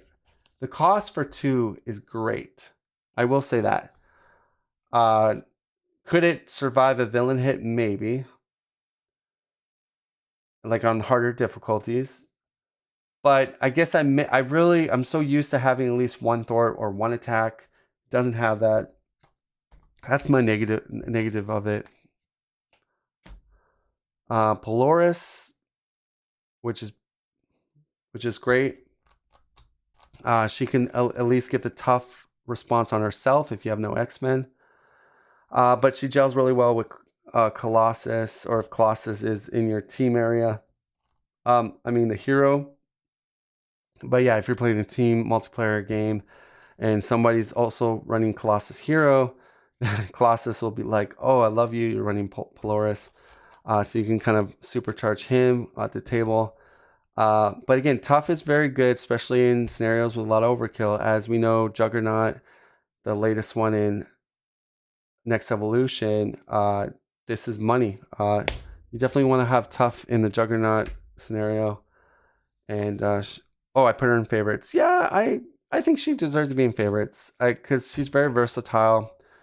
Again, I think, guys, in harder difficulties, tough is the sleeper status. I think we, on lower difficulties, we don't make a big fuss about tough, but I really think tough is good. So I think she is a lower cost, easier to put out there. Unlike, we'll get into the other allies coming up, but let's keep going. Protector, not a huge fan. I don't like the haircut. Yeah. I'm sexist. Don't like the haircut. No, I don't know Protector. She looks kind of cool. I guess she's like a cyborg. I don't know any lore on her. It's kind of weird. Have a 3 attack ally and protection, but it costs a lot. That's the problem for the 3 attack. And then you gotta pay the piper again. If I'm gonna have to pay the piper, I really want that thing that I'm paying for to really blow my mind, and for her to get 1 less consequential damage. And she only has 1 thwart, so it's not like I'll be thwarting that much with her. Yeah, I don't know. I think it's too expensive. The pay the piper doesn't really excite me that much. Now, Nightcrawler, I'm in love with. I think this card is amazing. The fact that you can play it in any hero deck, because basically Nightcrawler is an X-Men character. So all you gotta do is pay the piper. And so Nightcrawler can declare defender, and you can proc his ability. You don't even need to be an X-Men. Now, what's nicer though, if you're around the table or if you're an X-Men, you're able to decide to when to proc Nightcrawler. Unlike if you were to hard exhaust him for a defend, you sort of you're forced to proc his ability because you don't want to lose him. So the nicer part of being an X-Men character, you can decide based on the boost reveal if you want to proc his ability or not. So it is a little nicer when you're X-Men traded or you have X-Men characters on the board. But he is by far one of the best allies against Juggernaut in other scenarios with a lot of overkill or just super high damage. And the fact that you can recur him constantly, bounce him back and forth very thematically, and he's awesome. I love him. And I think he is a great ally to use. I can't stress it. In those high attack scenarios, especially with overkill, this one is going to save your teammates and yourself so many times. And especially like heroes that supercharge, like I'll give you an example. Like, so you have Rhino. We all played Rhino at one point. But he gets those overkill attachments that boost his attack. So then he's doing this mega attack, right? Like sometimes for 10, 8 with boost or something like that sometimes. And well, maybe not 8 or 10, but like it's up there with boost, so it could go into the doubles sometimes. But that's where Nightcrawler is awesome. He's on the playmat. If a villain gets supercharged like Kang or Rhino or whoever, you have a way to not only bypass the damage, but go back into your hand, play him again, do 2 thwart off the main or the side scheme. So it's money, money, money. I is Nightcrawler Doctor Strange here a little bit in protection? He's definitely on the good side. I don't think he's Doctor Strange, because you still have to pay, 3, and it's a one-time kind of use and it goes back to your hand. So he's not going to get you out of dodge completely, but he's definitely worth it. Okay, that was a long talk on Nightcrawler, but all right, Charlie. I don't know anything about Charlie. He kind of looks like Juggernaut, but an uglier version of Juggernaut. He has really bad stats. He does have a Retaliate and toughness. So the toughness with Retaliate is really nice. I like that. He's a 4-coster. So that's where the disconnect happens for me. That's a lot and a lot of resources. And then, yes, you got to toughen and Retaliate. I guess you could say he is better than a Luke Cage, probably, because they're both 4-costers. And Luke has more activations, but again, he does 2 attack. Okay, so no, I don't like Charlie. I didn't realize Charlie has really weak stats though, but I guess it's the Retaliate. So I guess if there's a way to constantly put toughness on an ally, then Charlie is better in that sense. But maybe Luke Cage is better than Charlie. We're gonna review both of them here. They're not bad cards, but they don't jump at me like they cost a lot, and they're slower tempo cards kinda, but they do give you that utility of the tough and survivability. But for me, they're not going into the favorites.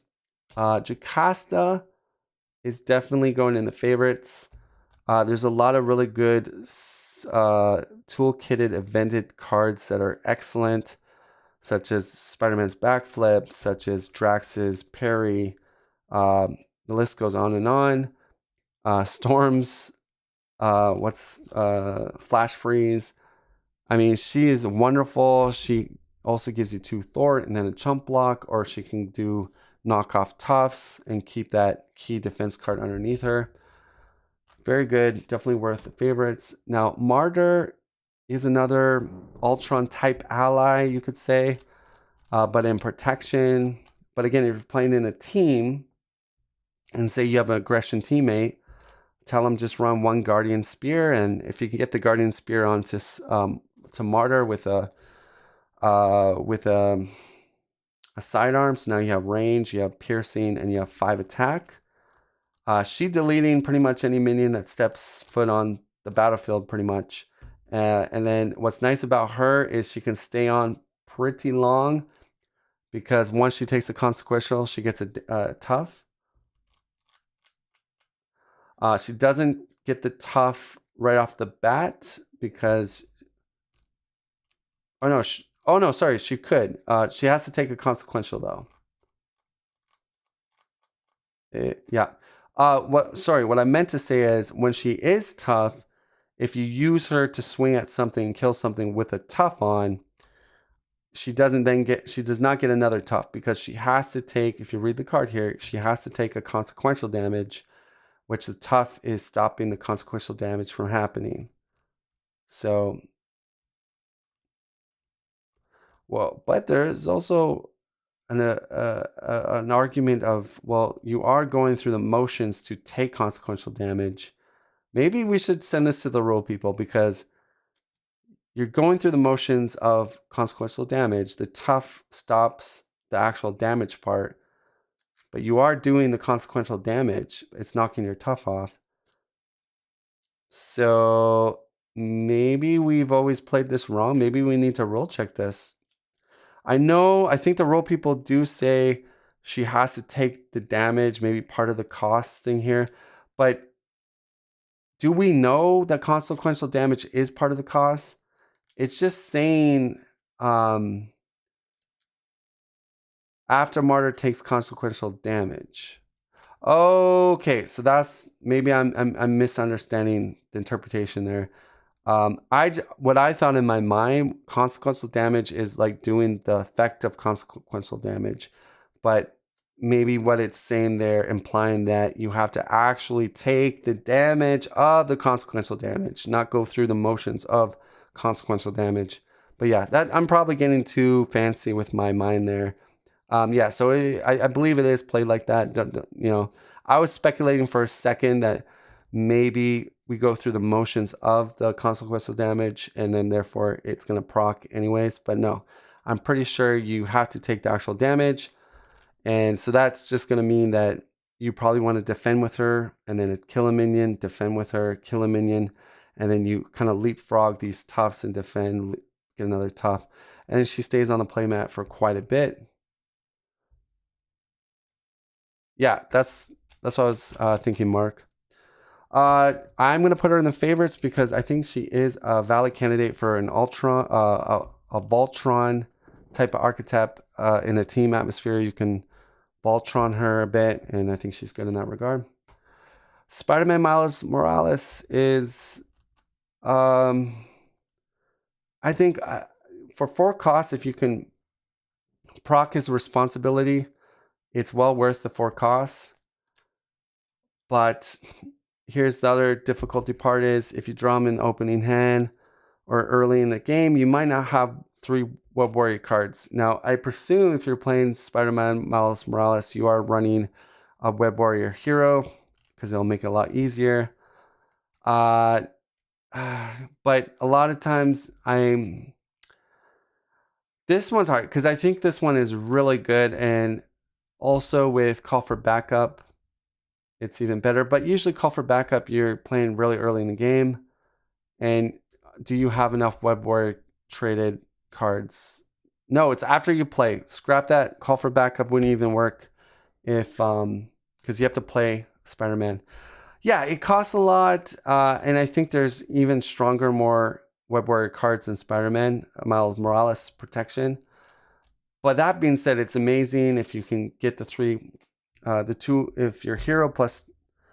So basically, you just need 1 more Web Warrior card if you're running a Web Warrior hero, because your Web Warrior hero would be 1, and then if you play another card like Silk or whatever, or the support for the Destiny, or I forget what it's a 0 cost support for a Web Warrior traded hero. That's a Web Warrior card. So basically, you just need to play him with 1 additional Web Warrior traded card in play, and then you can proc the ability, which is not too bad. But outside a Web Warrior tribal deck, it's really hard. It's not worth it. So I'm tempted to really put him in favorite, but again, I don't know. I think there's so many good Web Warrior cards that I feel like because of the cost and everything, it kind of takes a back seat. Again, if you're playing Miles Morales, you have the Stun and Confuse already.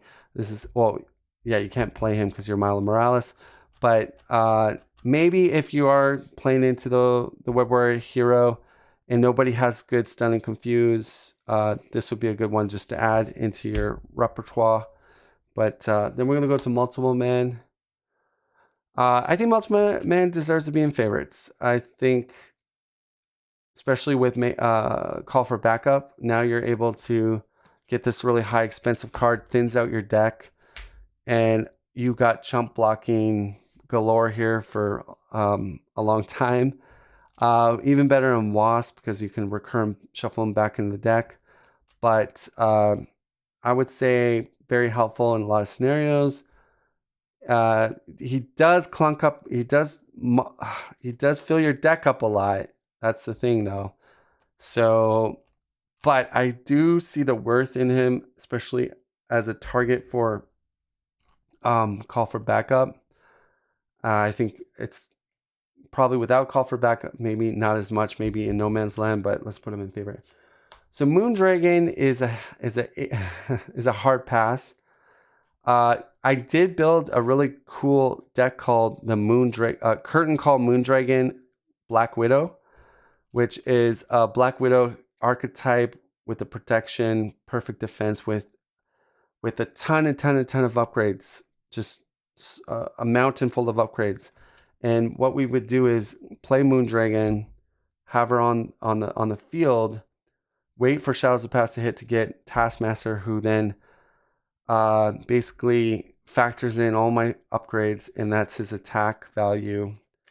And I can then use her ability and then do like 15 or so, 16 damage to the villain with my nemesis that comes into play. But again, that is a lot of setup, a lot of dancing around trying to get it all configured. Higher difficulties, that's going to be very, very hard to do. So it's more like a meme deck, but I do have it on my, I did put it out in Marvel DB, but again, it wasn't like a flashy write-up. It just said go to this video where I have a Black Widow guide on it. But again, it does work. It's not the strongest archetype, but I have made a deck where Moondragon actually is worth it. And again, that's in a Black Widow deck, and it's not old talk. It actually does work, but it's a little tricky. It's not for the faint of hearted, but it does actually work. But again, I'm not going to put her in favorites because literally that's only one hero and one archetype. Not even an archetype, really. It's one hero that can use her, and that doesn't deserve to be in the favorites, basically. Silk, I love Silk. Again, you know I like to play on really high difficulties. So again, this is my go-to card in protection as a Web Warrior traded character. I love getting Cruel Attentions out with it. I love getting Shadows of the Past out with it. And then my team can breathe a sigh of relief and just thank God for Silk, because Silk is wonderful. Again, hits all the check marks, chump blocker, can do a thwart or ping damage. And more importantly is that response is so, so good. Very good. Can't stress that. Oh, and I have a bunch of multiple men's here. Okay. We'll just put the three multiple men's together, because why not? They're multiple men. Clea, I think, is a super great chump blocker. Not going to deny it. She's like a super good chump blocker that you can keep recurring that's in her interrupt here. The problem I have is most of the time, most protection decks want to be defending or playing defense events and readying. And what I always found that my play style, I wouldn't be using chump blockers a lot. Now, if I played in a higher player count and we needed more chump blockers, I think she's wonderful. I think against Collector 1 and other scenarios where, you know, there's nasty effects that can happen when they get killed or something. So I think she's I think she could be a favorite, but just barely made the favorites. Like, you know, I'm not super thrilled about her being a favorite, but we'll put her in the favorites. All right, now. This is Spider-Man Noir. I freaking love this card in my Spider-Ham deck. I love grabbing really standard 2 expert 2 treacheries and keeping it on Spider-Man Noir, and then almost making the super hard difficulty that I'm playing back into an easier format for me. I think that's where his main benefit is it's not for the standard players. No, you do not want to run Spider-Man Noir. Sometimes even in just expert 1, it's sometimes not even worth it. But yeah, if you're like me who plays standard 2, expert 2, or just really difficult modulars or minions, or not minions, treacheries that are in a treachery card deck, and you're running the archetype in the tribal Web Warrior deck in protection, he's amazing. I think with Spider-Ham, I made a really good deck with him. Even slapped on a sidearm and some med teams, and even his stats were 3 thwart with high attack, 4 or 5 attacks, sometimes with different upgrades. That's not to sneeze about. And you have like you have a med. Is it a med team? I don't know if I'm saying it. The support and protection that can. It's a support shield card that can heal. So you can kind of keep them on the play mat too. Just run one of those, and you know. But again, I understand he cannot go in everyone's deck. A lot of, again, if you're not playing the harder difficulties, you're not going to run him. I wouldn't recommend you run him if you play on easier difficulties. But you know, he has some really nice utility, and I just really wanted to get my point through. I would love to put him in my favorites. He is one of my favorites, but I feel for the majority of people, it's not going to be a favorite. And if I put him in favorites, I think people would call me out on that and just say, you know, he's too, yeah, based on what I was explaining. But I think again, there's a lot of these cards in Marvel Champions, such as Spider UK, that can flourish in some archetypes or heroes, right? So again, this is another one. Again, it's sort of with the Web Warrior archetype, but Steve from Play the Game has done some really good Spider UK plays. You can delete minions trying to kill you, and then with a Hanger Bay, ready him again, and then delete another minion. Yeah, so really fun card, but again, same kind of problem, kind of similar to Spider-Man Noir. Very limited to who he can really play with. But again, I see the fun, I see the potential with him. I'm not knocking him as a bad card, but again, we got to try to mainstream our favorites here to the majority of heroes that can play. Then you got Warlock. Funny enough, I think in scenarios with a lot of indirect damage or a lot of damage that you have to take, he can kind of game that a bit. You could Voltron him even because he heals up for 2. So he's actually a really not a bad target for a Voltron, but there's so many better Voltron allies out there. But I'm just saying is he can do kind of a Voltron thing if you want him to in a team play format. Maybe if we get some more interesting X Factor things or upgrades, maybe he'll get even better. But I'm going to say no on it. But again, a lot of these cards are really good in certain scenarios or type of strategies that you're trying to do. But Rockside is very expensive, super high HP. The Retaliate one is cool, but he does hit like a tank. He has 3 attack. That's nothing to sneeze about. I'm not saying he's bad. Maybe costs a lot too much. I prefer more utility and protection with the allies. We're going to pass on that. Iron Fist, that's definitely going to go in the favorites. He's been a staple for a really long time. The OG of stunning the villain or an enemy. He's excellent. I mean, the fact that you can get 2 stuns out of him with the chump block, and he does 3 damage basically in each sort of exhaustion, is nothing to, you know, look, you know, disregard. That's amazing. So he does cost a lot, but guess what? Call for backup again just supercharges this card so much. Now you have good tempo. You have a ability to stun the villain the next 2 sort of rounds on the first activation. Money card.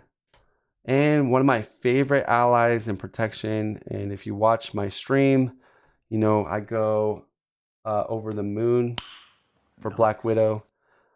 She's just so good. Like when we talk about utility, by far she is the best ally in the game for utility. I to this day, nothing beats Black Widow's utility. You put her in play, and not only are you protected, but you can protect other allies without the peril keyword. But for the most part, you know, Shadows goes. I'm playing with Steve from Play the Game. He gets Shadows. I got Black Widow, no problem. And the fact that you can call for backup and get her round 1, if you play with Cable even, you're guaranteed that you can say no to Shadows on turn 1. So if you're like Steve or like D20 or like myself, who usually gets Shadows on turn 1, this is your answer. This is like, it just, the harder the difficulty you go, the more you get out of this card, right? So this gets better as you want to challenge yourself. I would say she gets worse the easier you make the game. So standard or easy villains, easy encounter set.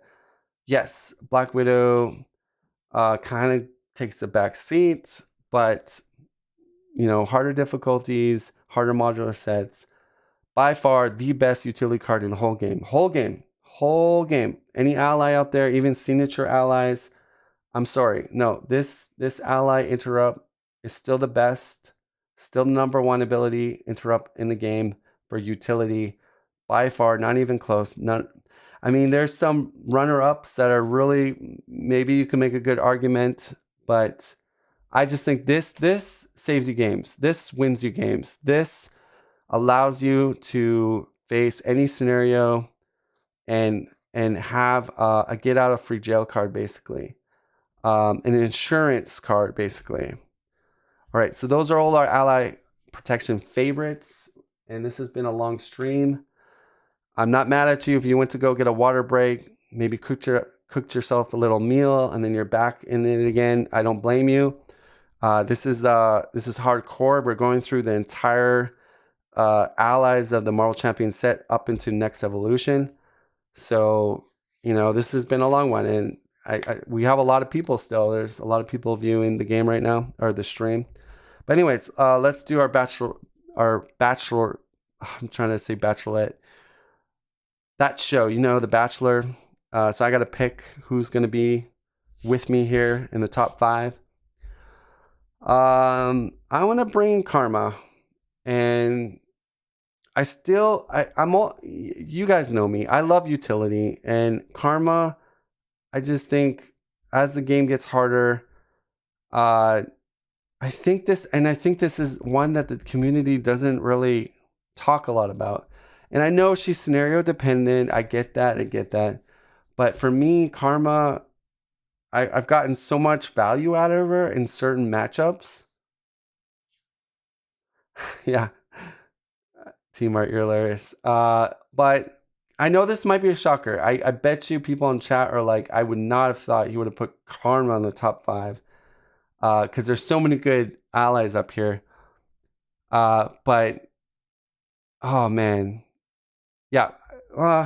Let's put her in here. Black Widow is going to obviously go in here. I am going to put Nightcrawler.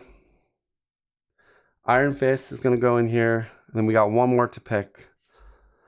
So this is very difficult. I mean, I don't know. Maybe I'm jumping the gun with Karma because, yes, a big point on the messaging of this video will be, Descry, you got somebody that, yes, I agree with you, certain matchups and all, but there's a lot of matchups in the game that Karma is not going to get that much value out of her. It's very expensive.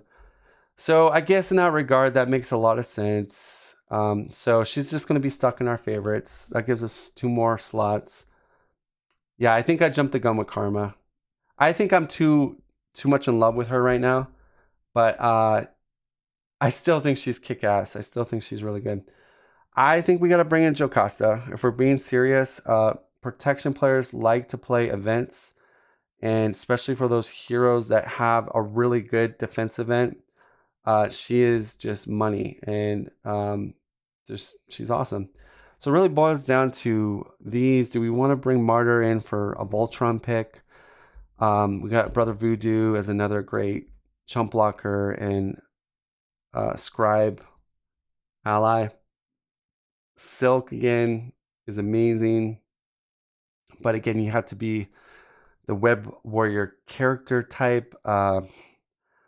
So maybe we don't want to go Silk for that. I mean, I love Silk, and especially for me playing on the harder difficulties, I think Silk is, you know what? We're going to go Silk, because I will just say this.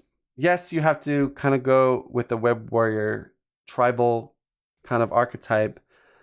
But if if you're protection, this is 100% auto include. I mean, on the easier difficulties, again, I guess this is the weakness of this card. If you play on really simple difficulties, but the harder difficulties, harder villains, harder modulars, I think Silk is well worth it. All right, let's get into the rankings here. The Miss America beauty pageant. Should we go? Let's do it this time. Let's go from last to first. Okay, because that's more like Miss America pageant type of thing. Let's put Silk last. Let's put Jocasta third. Nightcrawler second. Or, sorry, Silk fifth, Jocasta fourth, Nightcrawler third. Now, second place, runner up for second place is between Black Widow and Iron Fist. Now, if people watch me a lot, I know they got their money on Black Widow. And you're not wrong on that. I definitely love Black Widow. I gush over her. So I think everyone's going to think I'm going to go that, which I am going to go that. So wasn't a surprise there. Okay, Iron Fist second. No, I mean, again, and I don't want to spend a lot of time on this, but I just think she literally has the best utility in the whole game. And it's not that hard to proc it. Yeah. Yeah, I agree with you, Heroic Skeleton. Iron Fist, some players probably would put Iron Fist first based on how awesome the two stun counters that he can produce and the damage. He can ping a tough off with the counter first and then do his 2 attack damage. Really good. Nightcrawler was also super, super good. I think these are all really good heroes, but I think we can only have one champion, one number one, and that's going to be Black Widow. All right, guys, going on to basics, and then Descry is finished, and then I go to the Q&A with you guys, and then Descry is going to bed. So this one's been a journey, and wow. I thought to myself, do I really want to do top 5 and go through the whole thing? But I said to myself, you know what? Do it, Descry. Just do it, because no one's really done that through the whole thing. Well, to this in depth that I'm doing, because I'm literally going through every single card. Now, this is literally the basic allies, which is a whole lot. So I will literally try to go as fast as I can, and I'm not going to spend too much time unless I really want to talk about a card. So this one's going to be a little more rapid fire than the rest of the aspects, because that's just too many cards to, like, we'll be here another hour if I'm critiquing every single card and trying to defend them and say nice things about them. But let's start off with Blade. So Blade, I think, can work in some cool decks. I love the value of being a 1-coster. Yes, you do have to discard a card, and it has to be a physical. So that's kind of the negative with him, and then he gets discarded. But yeah, I'm looking at the chat here. But again, it doesn't sing to me. It's not like, oh my god, again, we can only pick 5, and there's a ton of basics in here. There's going to be a lot of favorites. Blade is a great card.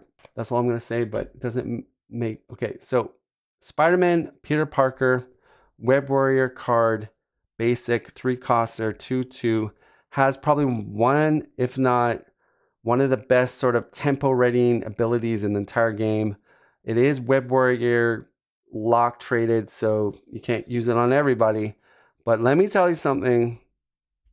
This is a beast, and this is definitely going in the favorites. And my guess is probably in the top 5. Even though it's even Web Warrior locked, the fact is almost every Web Warrior character benefits so much with this ready. And you can even Voltron him, because you want to do this leapfrogging, like you want to be using his basic a lot, and then your hero takes advantage of it. It's just beautiful. It's like a symphony of just awesomeness. And no doubt in my mind, he is definitely in there for like favorites, 100%. And we'll talk a little bit more about him later. Groot works really well with Rocket. Rocket's team up card is really good, and it complements Rocket. I think it should have been a signature ally in Rocket, but they put him in basic. But other than Rocket, I think he shines more in Rocket, but he's an excellent blocker. He has a really good heal ability I think people overlook, and you can make him into a tank. But we now Star-Lord, I think is probably one of the worst basics, just because that face down encounter card can only really help Star-Lord, generally speaking, and this is the Star-Lord ally, so unfortunately can't run Star-Lord and play this because he had Star-Lord. It does have range, which is not bad. It does have 3 health, so you do get some activations out of that attack range, but the that force response is it's a no-go for me. The cost is awesome. The 3 HP is awesome. Not gonna lie. The range is nifty, but I'm not gonna risk it for a biscuit. Not on the harder difficulties and harder villains. Not worth it. Too dangerous. Spider-Ham, unfortunately, the cost and his response ability, his force response, isn't doing it for me. Usually I'll get a high triple and he just gets nuked out of oblivion and no more chump blocker. Again, the stats are pretty good too, but there is so many better Web Warrior basic allies than him, and that's the main problem. Like, maybe if we didn't have so many good Web Warrior basics, he would be utilized. Machine Man makes his home in Hulk decks and other decks that have too many resources. Definitely useful, but again, there's so many good basics out there. I think we can kind of glance over him. It's fine. Cosmo used to be the cream of the crop, the best Voltron ally, up there with Iron Man in a Doctor Strange deck that could abuse the Invocation deck. You could get him so supercharged it wasn't funny, and then supercharge Doctor Strange, who's already supercharged, and be throwing spells left and right and just laughing at the villain as the villain gets stunned and confused and ignore, retaliate, get damaged. Just get laughed at basically with your little dog. And it was just so comical and so overpowered, and just dominated the Doctor Strange deck. Almost every Doctor Strange deck, I would just add Cosmo, and there you go. And it just, Cosmo and Doctor Strange go to pound town on whoever is facing. And but now they with 1.5 rules, this has been changed slightly to where I believe you can only target the encounter deck, not your spell deck and stuff like that. So he takes a back seat, which I'm glad, because he was way too strong. You got Spider-Man, Miles Morales, basic. Not a bad card, but again, there's so many good basics. He can work really well in a Miss Marvel deck. Not gonna deny that, because you can kind of put them on your personas and then use them when you really want to use them. Works really well with a ready if you play them on the same turn. Storm is going to go in the favorites. With player size schemes, you can now say you're in a jam and you really got to remove a lot of threat on a certain scheme or main scheme. You can then funnel that to a player size scheme or a side scheme that doesn't do anything, but it's there the whole time, and such as the Hela, or there's some side scheme scenarios where they just kind of sit there, like mutants the Sentinel in Mutant Genesis, the scenario 2 with the Sentinel level, where you have that permanent side scheme, so you can just unleash on that Sentinel your threat to that. I think she's a great ally to get on Call for Backup, and again, you can throw stuff on her, maybe try to keep her alive, but she can dish out a lot of threat, which is quite useful in the early game in certain scenarios. Now, this one's interesting. We weren't able to utilize this in Next Evolution because the campaign booklet kind of stopped you from using this one. But now when you play Skirmish and other scenarios, you can kind of bring Hope Summers along with you. I've not played with this card, but looking at this card, I think it's definitely a worthy addition. Again, you could do some cool shenanigans, make the call, good target for it. You can, after you play, scratch that, go back in time. Do not use make the call for it, or not make the call, call for backup. But yeah, you want to play this card. I think it could find its home in some of those heroes that have really good superpowers and that you really rely on, such as Rogue and other heroes. So I'm going to put it in the no area just because I haven't play tested it enough. It does cost a lot. Her stats are pretty good, and it's interesting. She gets each trait on your identity. I don't know if that's going to be maybe a really good thing. I guess she works in tribal decks. Yeah. So maybe we should put her in favorite because she will work in a tribal deck because she'll get your Avenger traded. She'll get your Guardian traded. So she'll work in tribal decks by default. And then you have the added benefit of the superpower ability. So I think in that regard, I think she might be worth in the favorites. This one is definitely for Domino. It's a posse card, posse ally. But again, you're not going to play that one in pretty much just Domino. T-Mart's writing some stuff. Just played a game with her, and it really helps shore up his weaknesses. Colossus loves Hope. Yeah, it sounds like it. Rocket Raccoon, actually a really stellar Guardian ally in the basic. Probably, if not the strongest or one of the strongest. No, I correct that. Gamora is the strongest, in my opinion, for her interrupt response. I think he's worth a favorite because that overkill damage, you can Voltron him and he can just like be the best minion clearing machine there is in the game with overkill. So he's interesting. Yeah, I think he's a favorite. Drax is cool. He hits like a truck. If you're one of those finesse players that like to play the long game and keep allies on the board for a long time, you're definitely going to be happy to play Drax. He does have some limitations.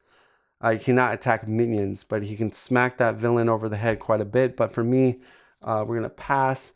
And then we have the mighty Nick Fury, who... Just cleaning the card, there was like a piece of dirt on the card. So the Gandalf of Marvel Champions, basically, if you've played Lord of the Rings, he's sort of the Gandalf kind of ally. Thematically, I think he hits it. I like Nick Fury. I always liked him. I don't think he's like Doctor Strange power level abuseness. I think he's just right. I think he's great in some scenarios, not as great as others. But yeah, basic wise, he's phenomenal basic ally. A lot of decks use him, and his stats, his options, either draw 3 cards, deal 4 damage, or do 2 threat. And 4 damage, that's not locked in as an attack traded thing, so you avoid retaliate and stuff like that. It's a very good card, avoids guard. He's definitely going to be in our favorites. We got Dum Dum Dugan, really good in a shield archetype. Again, you really have to build for him. It takes a while. It's not a quick thing. So I personally don't like that. It costs a lot. But I could see him working out in a team game with, call for backup player size scheme, get him in. Then you just got to set him up with a bunch of shield stuff, and then away you go. So maybe but again, you got to build that archetype. So I don't think he's a staple, but Angel I really like Angel. I think his stats, if you can pay for him as a 2 cost, his stats are wonderful and definitely hits those check marks. But again, it's not like super jumping out of me like, oh my God, I'm having a nerd orgasm or something. No, Angel doesn't do that for me. But he is a great card. And I hope people are understanding that. You got to understand, I have to do a limited field of really, really good cards and then a super limited field of 5 top cards. So this is not easy to do. We got Gamora. Kevin in chat says, I would use Hope Summers to get Shadowcat one of her quick shift. I think that really help her when you play her in other aspects and protection. Yeah, I definitely think Hope Summers is definitely worth the favorite. And then we got Gamora, who is Guardian traded. But there are ways to get her in now that we have call for backup, make the calls. There's other, little shenanigans you can do to get her in, kind of. Or if you're playing a team game, just have someone put an honorary Guardian on you, right? So, again, most of the stuff I'm going over is for multiplayer. Okay, so just those die-hard solo players out there, don't crucify me because like your solo guidance is not matching my rankings or whatever, because it's more geared toward player counts. So again, I would definitely say Gamora is in the favorites. The fact that she's able to, and this is key, her hero response allows you to discard for events. So, and that's really key. So you could deck build or have very limited events like Star-Lord, where I ran almost 0 events, just the bare minimum, so that I was literally getting my sliding shots, my daring escapes constantly, and my get readies. So there's ways you can kind of really hone in on this response type and play to its advantage. And I think she works really well in a Blaze of Glory deck and in a lot of heroes. I think this thing her thing gets maybe not looked enough in the community. I think it's very strong. If you take the Guardians of the Allies, I think hers is the strongest by far for me. And I love her. I love Gamora the hero, and I love the ally version of her. So Ironheart, I think that's one of Josh's favorite, or his auto includes, made it to his auto include chart from Get Up in Game. I agree. I think if you're going for a chump block strategy, Ironheart is the deal. Can't beat that. 2 costs and draw a card, almost like a cycle almost. That is money. That gives you a chump block, gives you a ping damage, very flexible. Matrix, interesting card. Doesn't do enough for me. Yes, I know you could potentially play it for 2, but the stats are really low. Ghost Spider, I think it's a better Web Warrior card that we have in our tribal Web Warrior decks. Definitely up there as a really good one. Does it deserve to be in the favorites? With Spider-Man and Peter Parker? Maybe. But again, it's not gonna make the top 5, but I'm gonna put in the favorites because it's just so good with the Web Warrior people. That interrupt is really good for either ending the game to get that big damage event card that you need, or maybe another key card. But there's a lot of good event cards out there for the Web Warrior people. So I think she deserves to be in the favorites. SPDR is really good, and especially if you going into that Web Warrior tribal thing with the support. I forget the name of it, but when a Web Warrior leaves play, you draw a card or a player draws a card. Again, if you tap into that, definitely feels like it should be a favorite. But again, I had to make room, but I am singing praises. I love SPDDR and Ally version. I also like Scarlet Spider because it works with one way or another. Works with the 0 cost protection card that gets a treachery card because you know what you're getting. So there's a couple, return the favor. There's a couple event type things that synergizes really well with Scarlet Spider. You get them in with Cross the Spider-Verse, so you don't have to pay the 4, and then he's really solid. But again, we're limited onto our favorites. We can't have everyone. Spider-Man Otto Octavius, really good response with SPDR hero. Gwen, Ghost Spider hero, solid, but again, it's not going to meet our favorites. Mockingbird has been a staple since the beginning of the game. And still is very good, but I feel like there's so many good options out there, and there's so many other mechanisms to get stuns off. But again, the value is there, the cost is good, what it does is good. Um, Again, but we're limited to our how many favorites we can have in there. Snow Guard costs a lot, can do a lot of interesting things. I wasn't in love with this card, but maybe, you know, uh, it's not a bad basic. I mean, Call for Backup even could be kind of nice on it. But, you know, I don't know. I am not over the moon with that. Venom Eddie Brock. I love him in my Widows deck. I make a really cool Return the Favor, Cancel, Cycle, Justice, and Protection deck, each with Black Widow with this card. And it's really fun, and it can do a lot of damage. But outside that, I think most decks don't really want to run because that extra card, hazard card, is a lot. But it can flourish in certain archetypes, I will say that.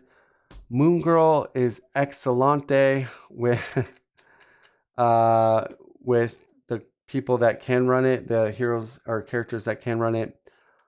But again, you're limited based on the traded lock ability, and you want to be playing it.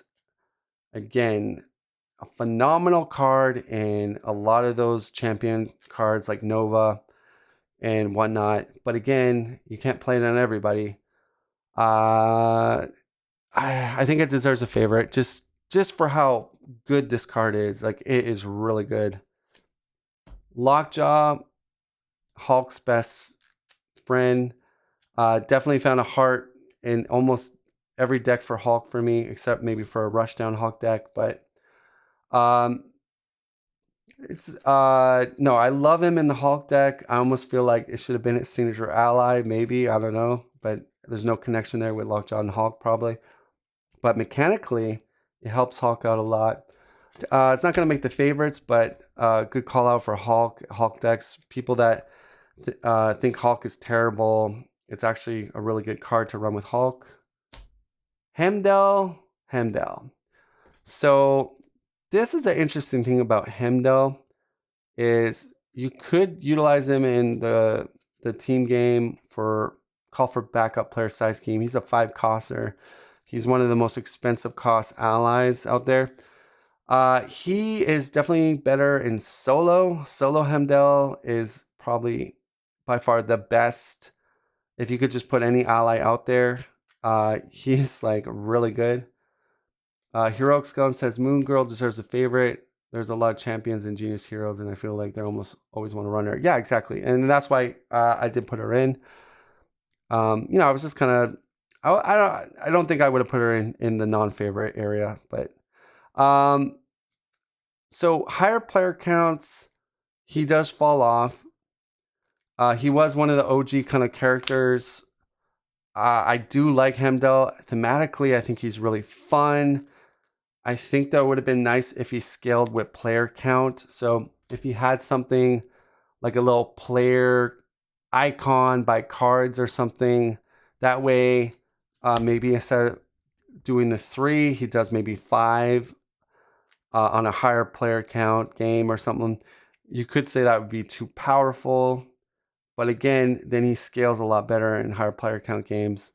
1 or 2 players, I think Heimdall is better. And now with the player size scheme, Call for Backup, you could definitely make a maybe a favorite, but again, very high cost, not as good on the higher player counts in my opinion. But he's always been a really fun thematic card for me. I do like Heimdall. Agent 13 is unbelievable in certain archetypes that utilize her shield.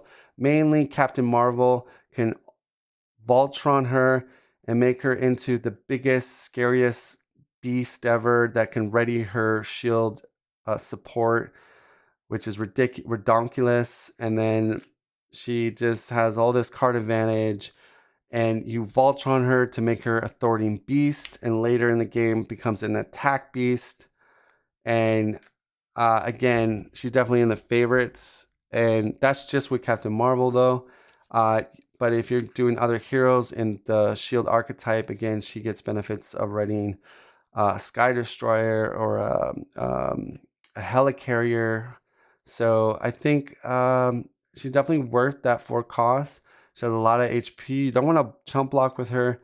And again, she's a good target for a Voltron type hero for Thornine, I think. But in Captain Marvel, you can make her into the ultimate Voltron. And also by writing your shield support identity card. Colossus, I think, is a great basic X-Men ally. He is, he hits pretty hard, and more importantly, he has that tough. So again, I'll say it again, I think tough is a better thing mechanically on harder difficulties. It's going to come in more handy for us. But yeah, there you have Colossus, and I do think he's worth a favorite because he works so well in so many decks. But yes, that X-Men reduce the costs, or if you have the mutant. Now we do have a lot of those, so I think it can work in a lot of heroes. Forge is a really good chump blocker for those ones that are running all the supports and stuff for X-Men. He's an auto include. But does he deserve to be in the favorites? That's, I think, probably not. But again, you're definitely running him in that type of archetype. Longshot is interesting. I think he flourishes in Gambit's deck or any deck that can do the peekaboo. What I mean by peekaboo is it just means a way to look at the counter deck with either a card type or ability. But yeah, I don't think he deserves to be in the favorite. Spider-Man Hobby Brown, I love him in those Web Warrior tribal decks. He does so much damage on the higher difficulties because there's so much more boost damage. I'm going to put him in the favorites for me because he is definitely one of those Web Warrior allies I love to include in almost every Web Warrior deck. War Machine is... He's gotten better, the ally, because there's a lot more Retaliate out there. But he comes in with a tough, so you want to kind of defend with him and then start using him. He is a well-rounded stat ally with 2 thwart, 2 attacks, so it's almost like a lot of times you might just be... But he is, flexible. He's costs a lot, though, so I think that's where the trade-off... I mean, if he was a 3-coster, he'd probably be too good. Now, I love utility cards, and nothing's more utility than a Vivian basic ally. She's so good in a lot of scenarios and situations because there's a lot of side schemes that can have really terrible win defeat effects. And or there could be an ally again with a really bad win defeat effect that's a non-elite minion or attachment you want to blank out. I mean, without a doubt for me, she's a favorite based on all that utility she brings. She is aerial, android, and champion, which could benefit later down the road or in certain synergies. But I think I love her in a lot of scenarios. I'm definitely bringing her a lot of the time, and I'm loving when I can take advantage of her utility. Then we got a newer card, Posse White Fox.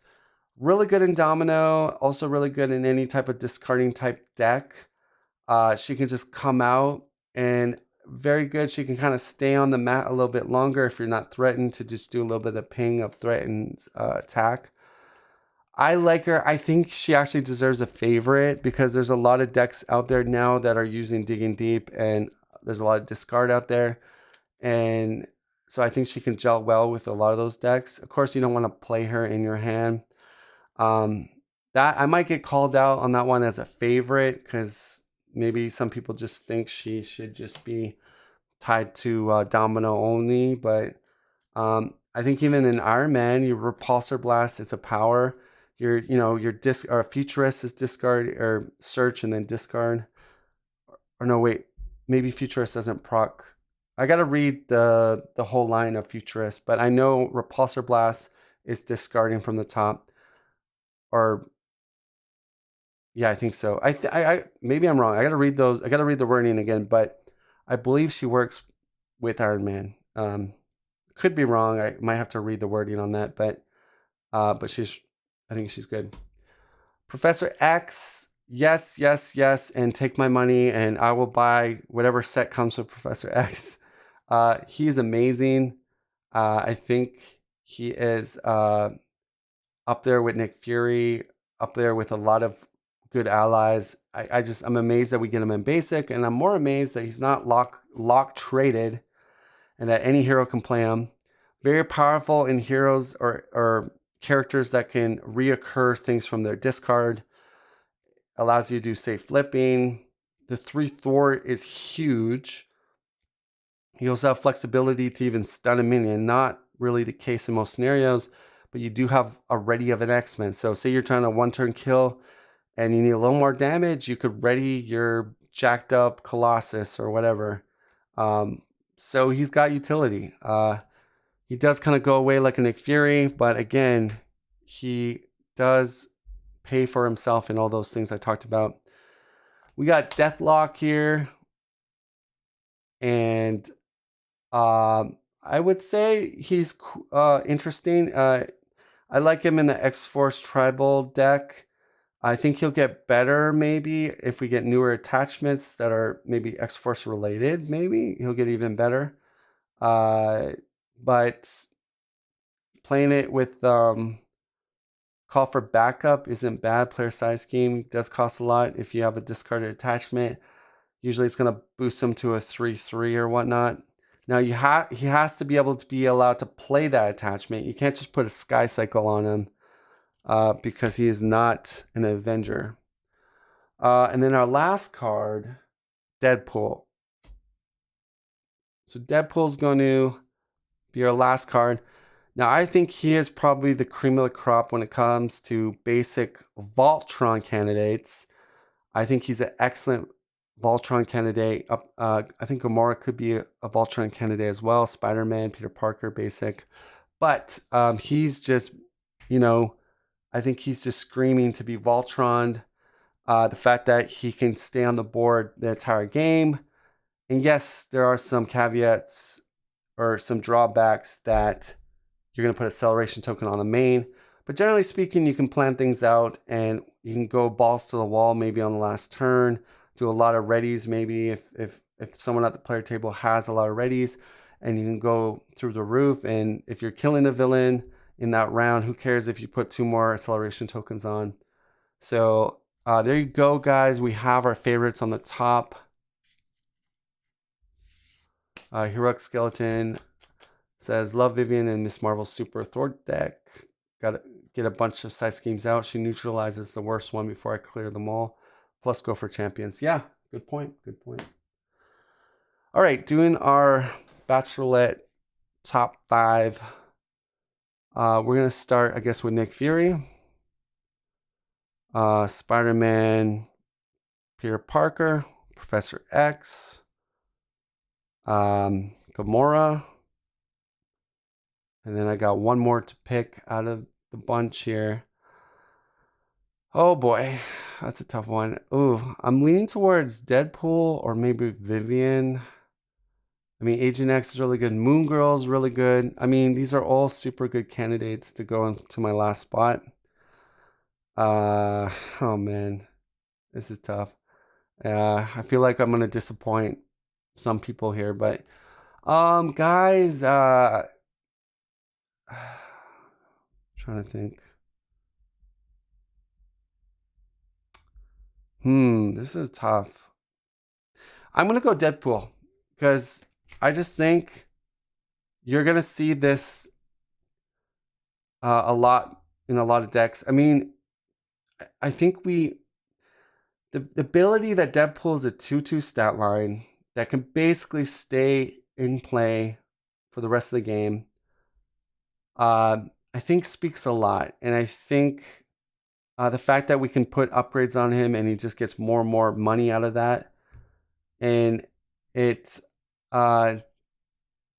yeah, I think my prediction too is that as the game goes on, we're gonna get more attachments and more unique stuff, and I think we're just gonna benefit more from Deadpool as a target for that. But I know I could go back and forth. I could say Ironheart. I could say Vivian, Hope Summers, even maybe. Moon Girl. Like these are all really solid potential top 5 picks. Really hard to make. For me, let's go from last. Let's go to first place to last. First place, and this might shock my viewers. I'm gonna say Spider-Man Peter Parker. I just think that this is almost to the level of Cosmo, but not as bad. No, Cosmo was a freak in nature, but Spider-Man Peter Parker is unbelievably strong. Not only if you Voltron him, give him higher health, if you ready him a lot, which is quite easy to do in a team game because you could run a lot of different supports or event cards. If you do those two things, you add attachments to him and you ready him, and your other web hero is buffed up as well with all their upgrades and whatnot, you're just doing a lot of thwarting, a lot of damage, a lot of readying, and it just cascades into this leapfrog, boom, and then ready hero, boom, and then ready, boom. And you'd be surprised how much damage or threat removal you're doing just by doing some of these combos that I'm kind of mentioning. It's extremely, extremely strong. Very, very high power ceiling. And if you've ever watched some streams kind of pull off that kind of combo that I'm talking about, it almost takes over the game. Like it then becomes like, the villain's going down now. Because now I will say it takes some time to set that all up. Right. You're not going to get this on turn 1, turn 2, the way I'm describing it. But tempo wise, that's huge tempo to ready web warrior characters, which usually is your hero. And then if your hero is kind of jacked up with upgrades and stuff, that's just more benefiting. And then, like I said, Voltron, it's going to work better. But that might have been a shocker. As my top basic ally, probably someone would have predicted Professor X or Nick Fury. But I'm a believer of Spider-Man Peter Parker. I'm a true believer. I think power ranking and utility is all there.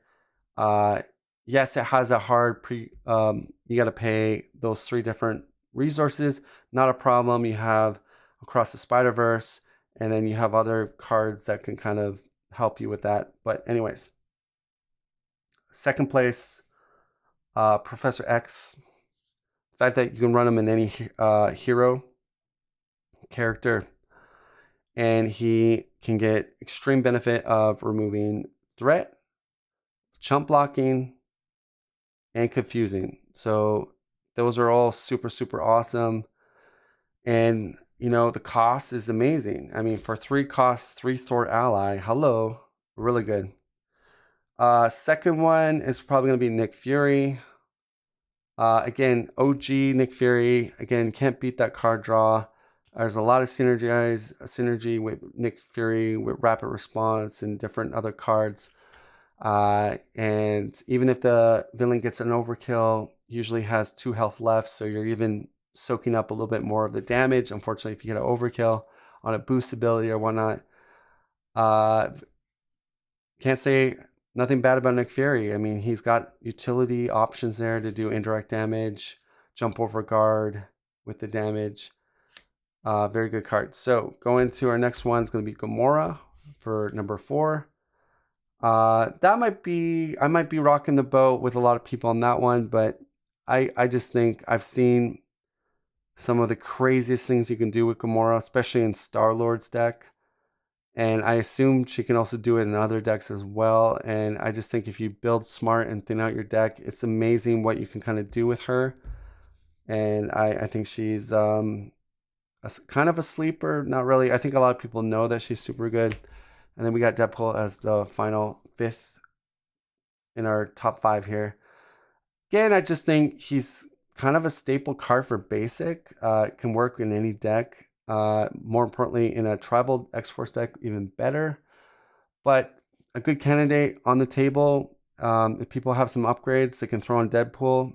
And nobody has to worry about if Deadpool just dies. He just comes back after the consequential. That being said, totally understand the negative part with acceleration, but I think you can kind of play around it and kind of go balls to the wall when you want with Deadpool. But I think he's a solid card. Now, that is going to wrap things up for our ally top 5 on each aspect from Descry Gaming. That was a long one. I'm going to have to get a big glass of water because that was a lot of talking and I feel a little bit drained. Now, if anybody in chat has some questions either about this stream or just about something else they wanted to mention about Marvel Champions with me, go ahead. You can put it in the chat. But this is going to wrap things up for my top 5 allies. I will just say this, guys. This one was a long one. I try to put a lot of thought in it. I didn't prepare because I wanted to keep it kind of more organic and more emotion into my knowledge. And I just didn't want to be robotic and just know exactly. I wanted to experience it with you kind of. And some of you guys changed my mind on some of them. But this was a very fun stream to do. It's going to be there on my channel. Please like, subscribe. If you like this type of content, put a like, recommend it, get the word out.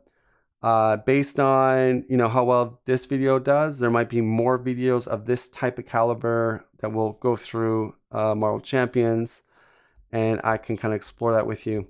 I also plan to do some more spreadsheet type formats. This wasn't a spreadsheet. This was more kind of like, put all the cards out. Let's just have fun, go through them, chat about it. And I think it was pretty fun.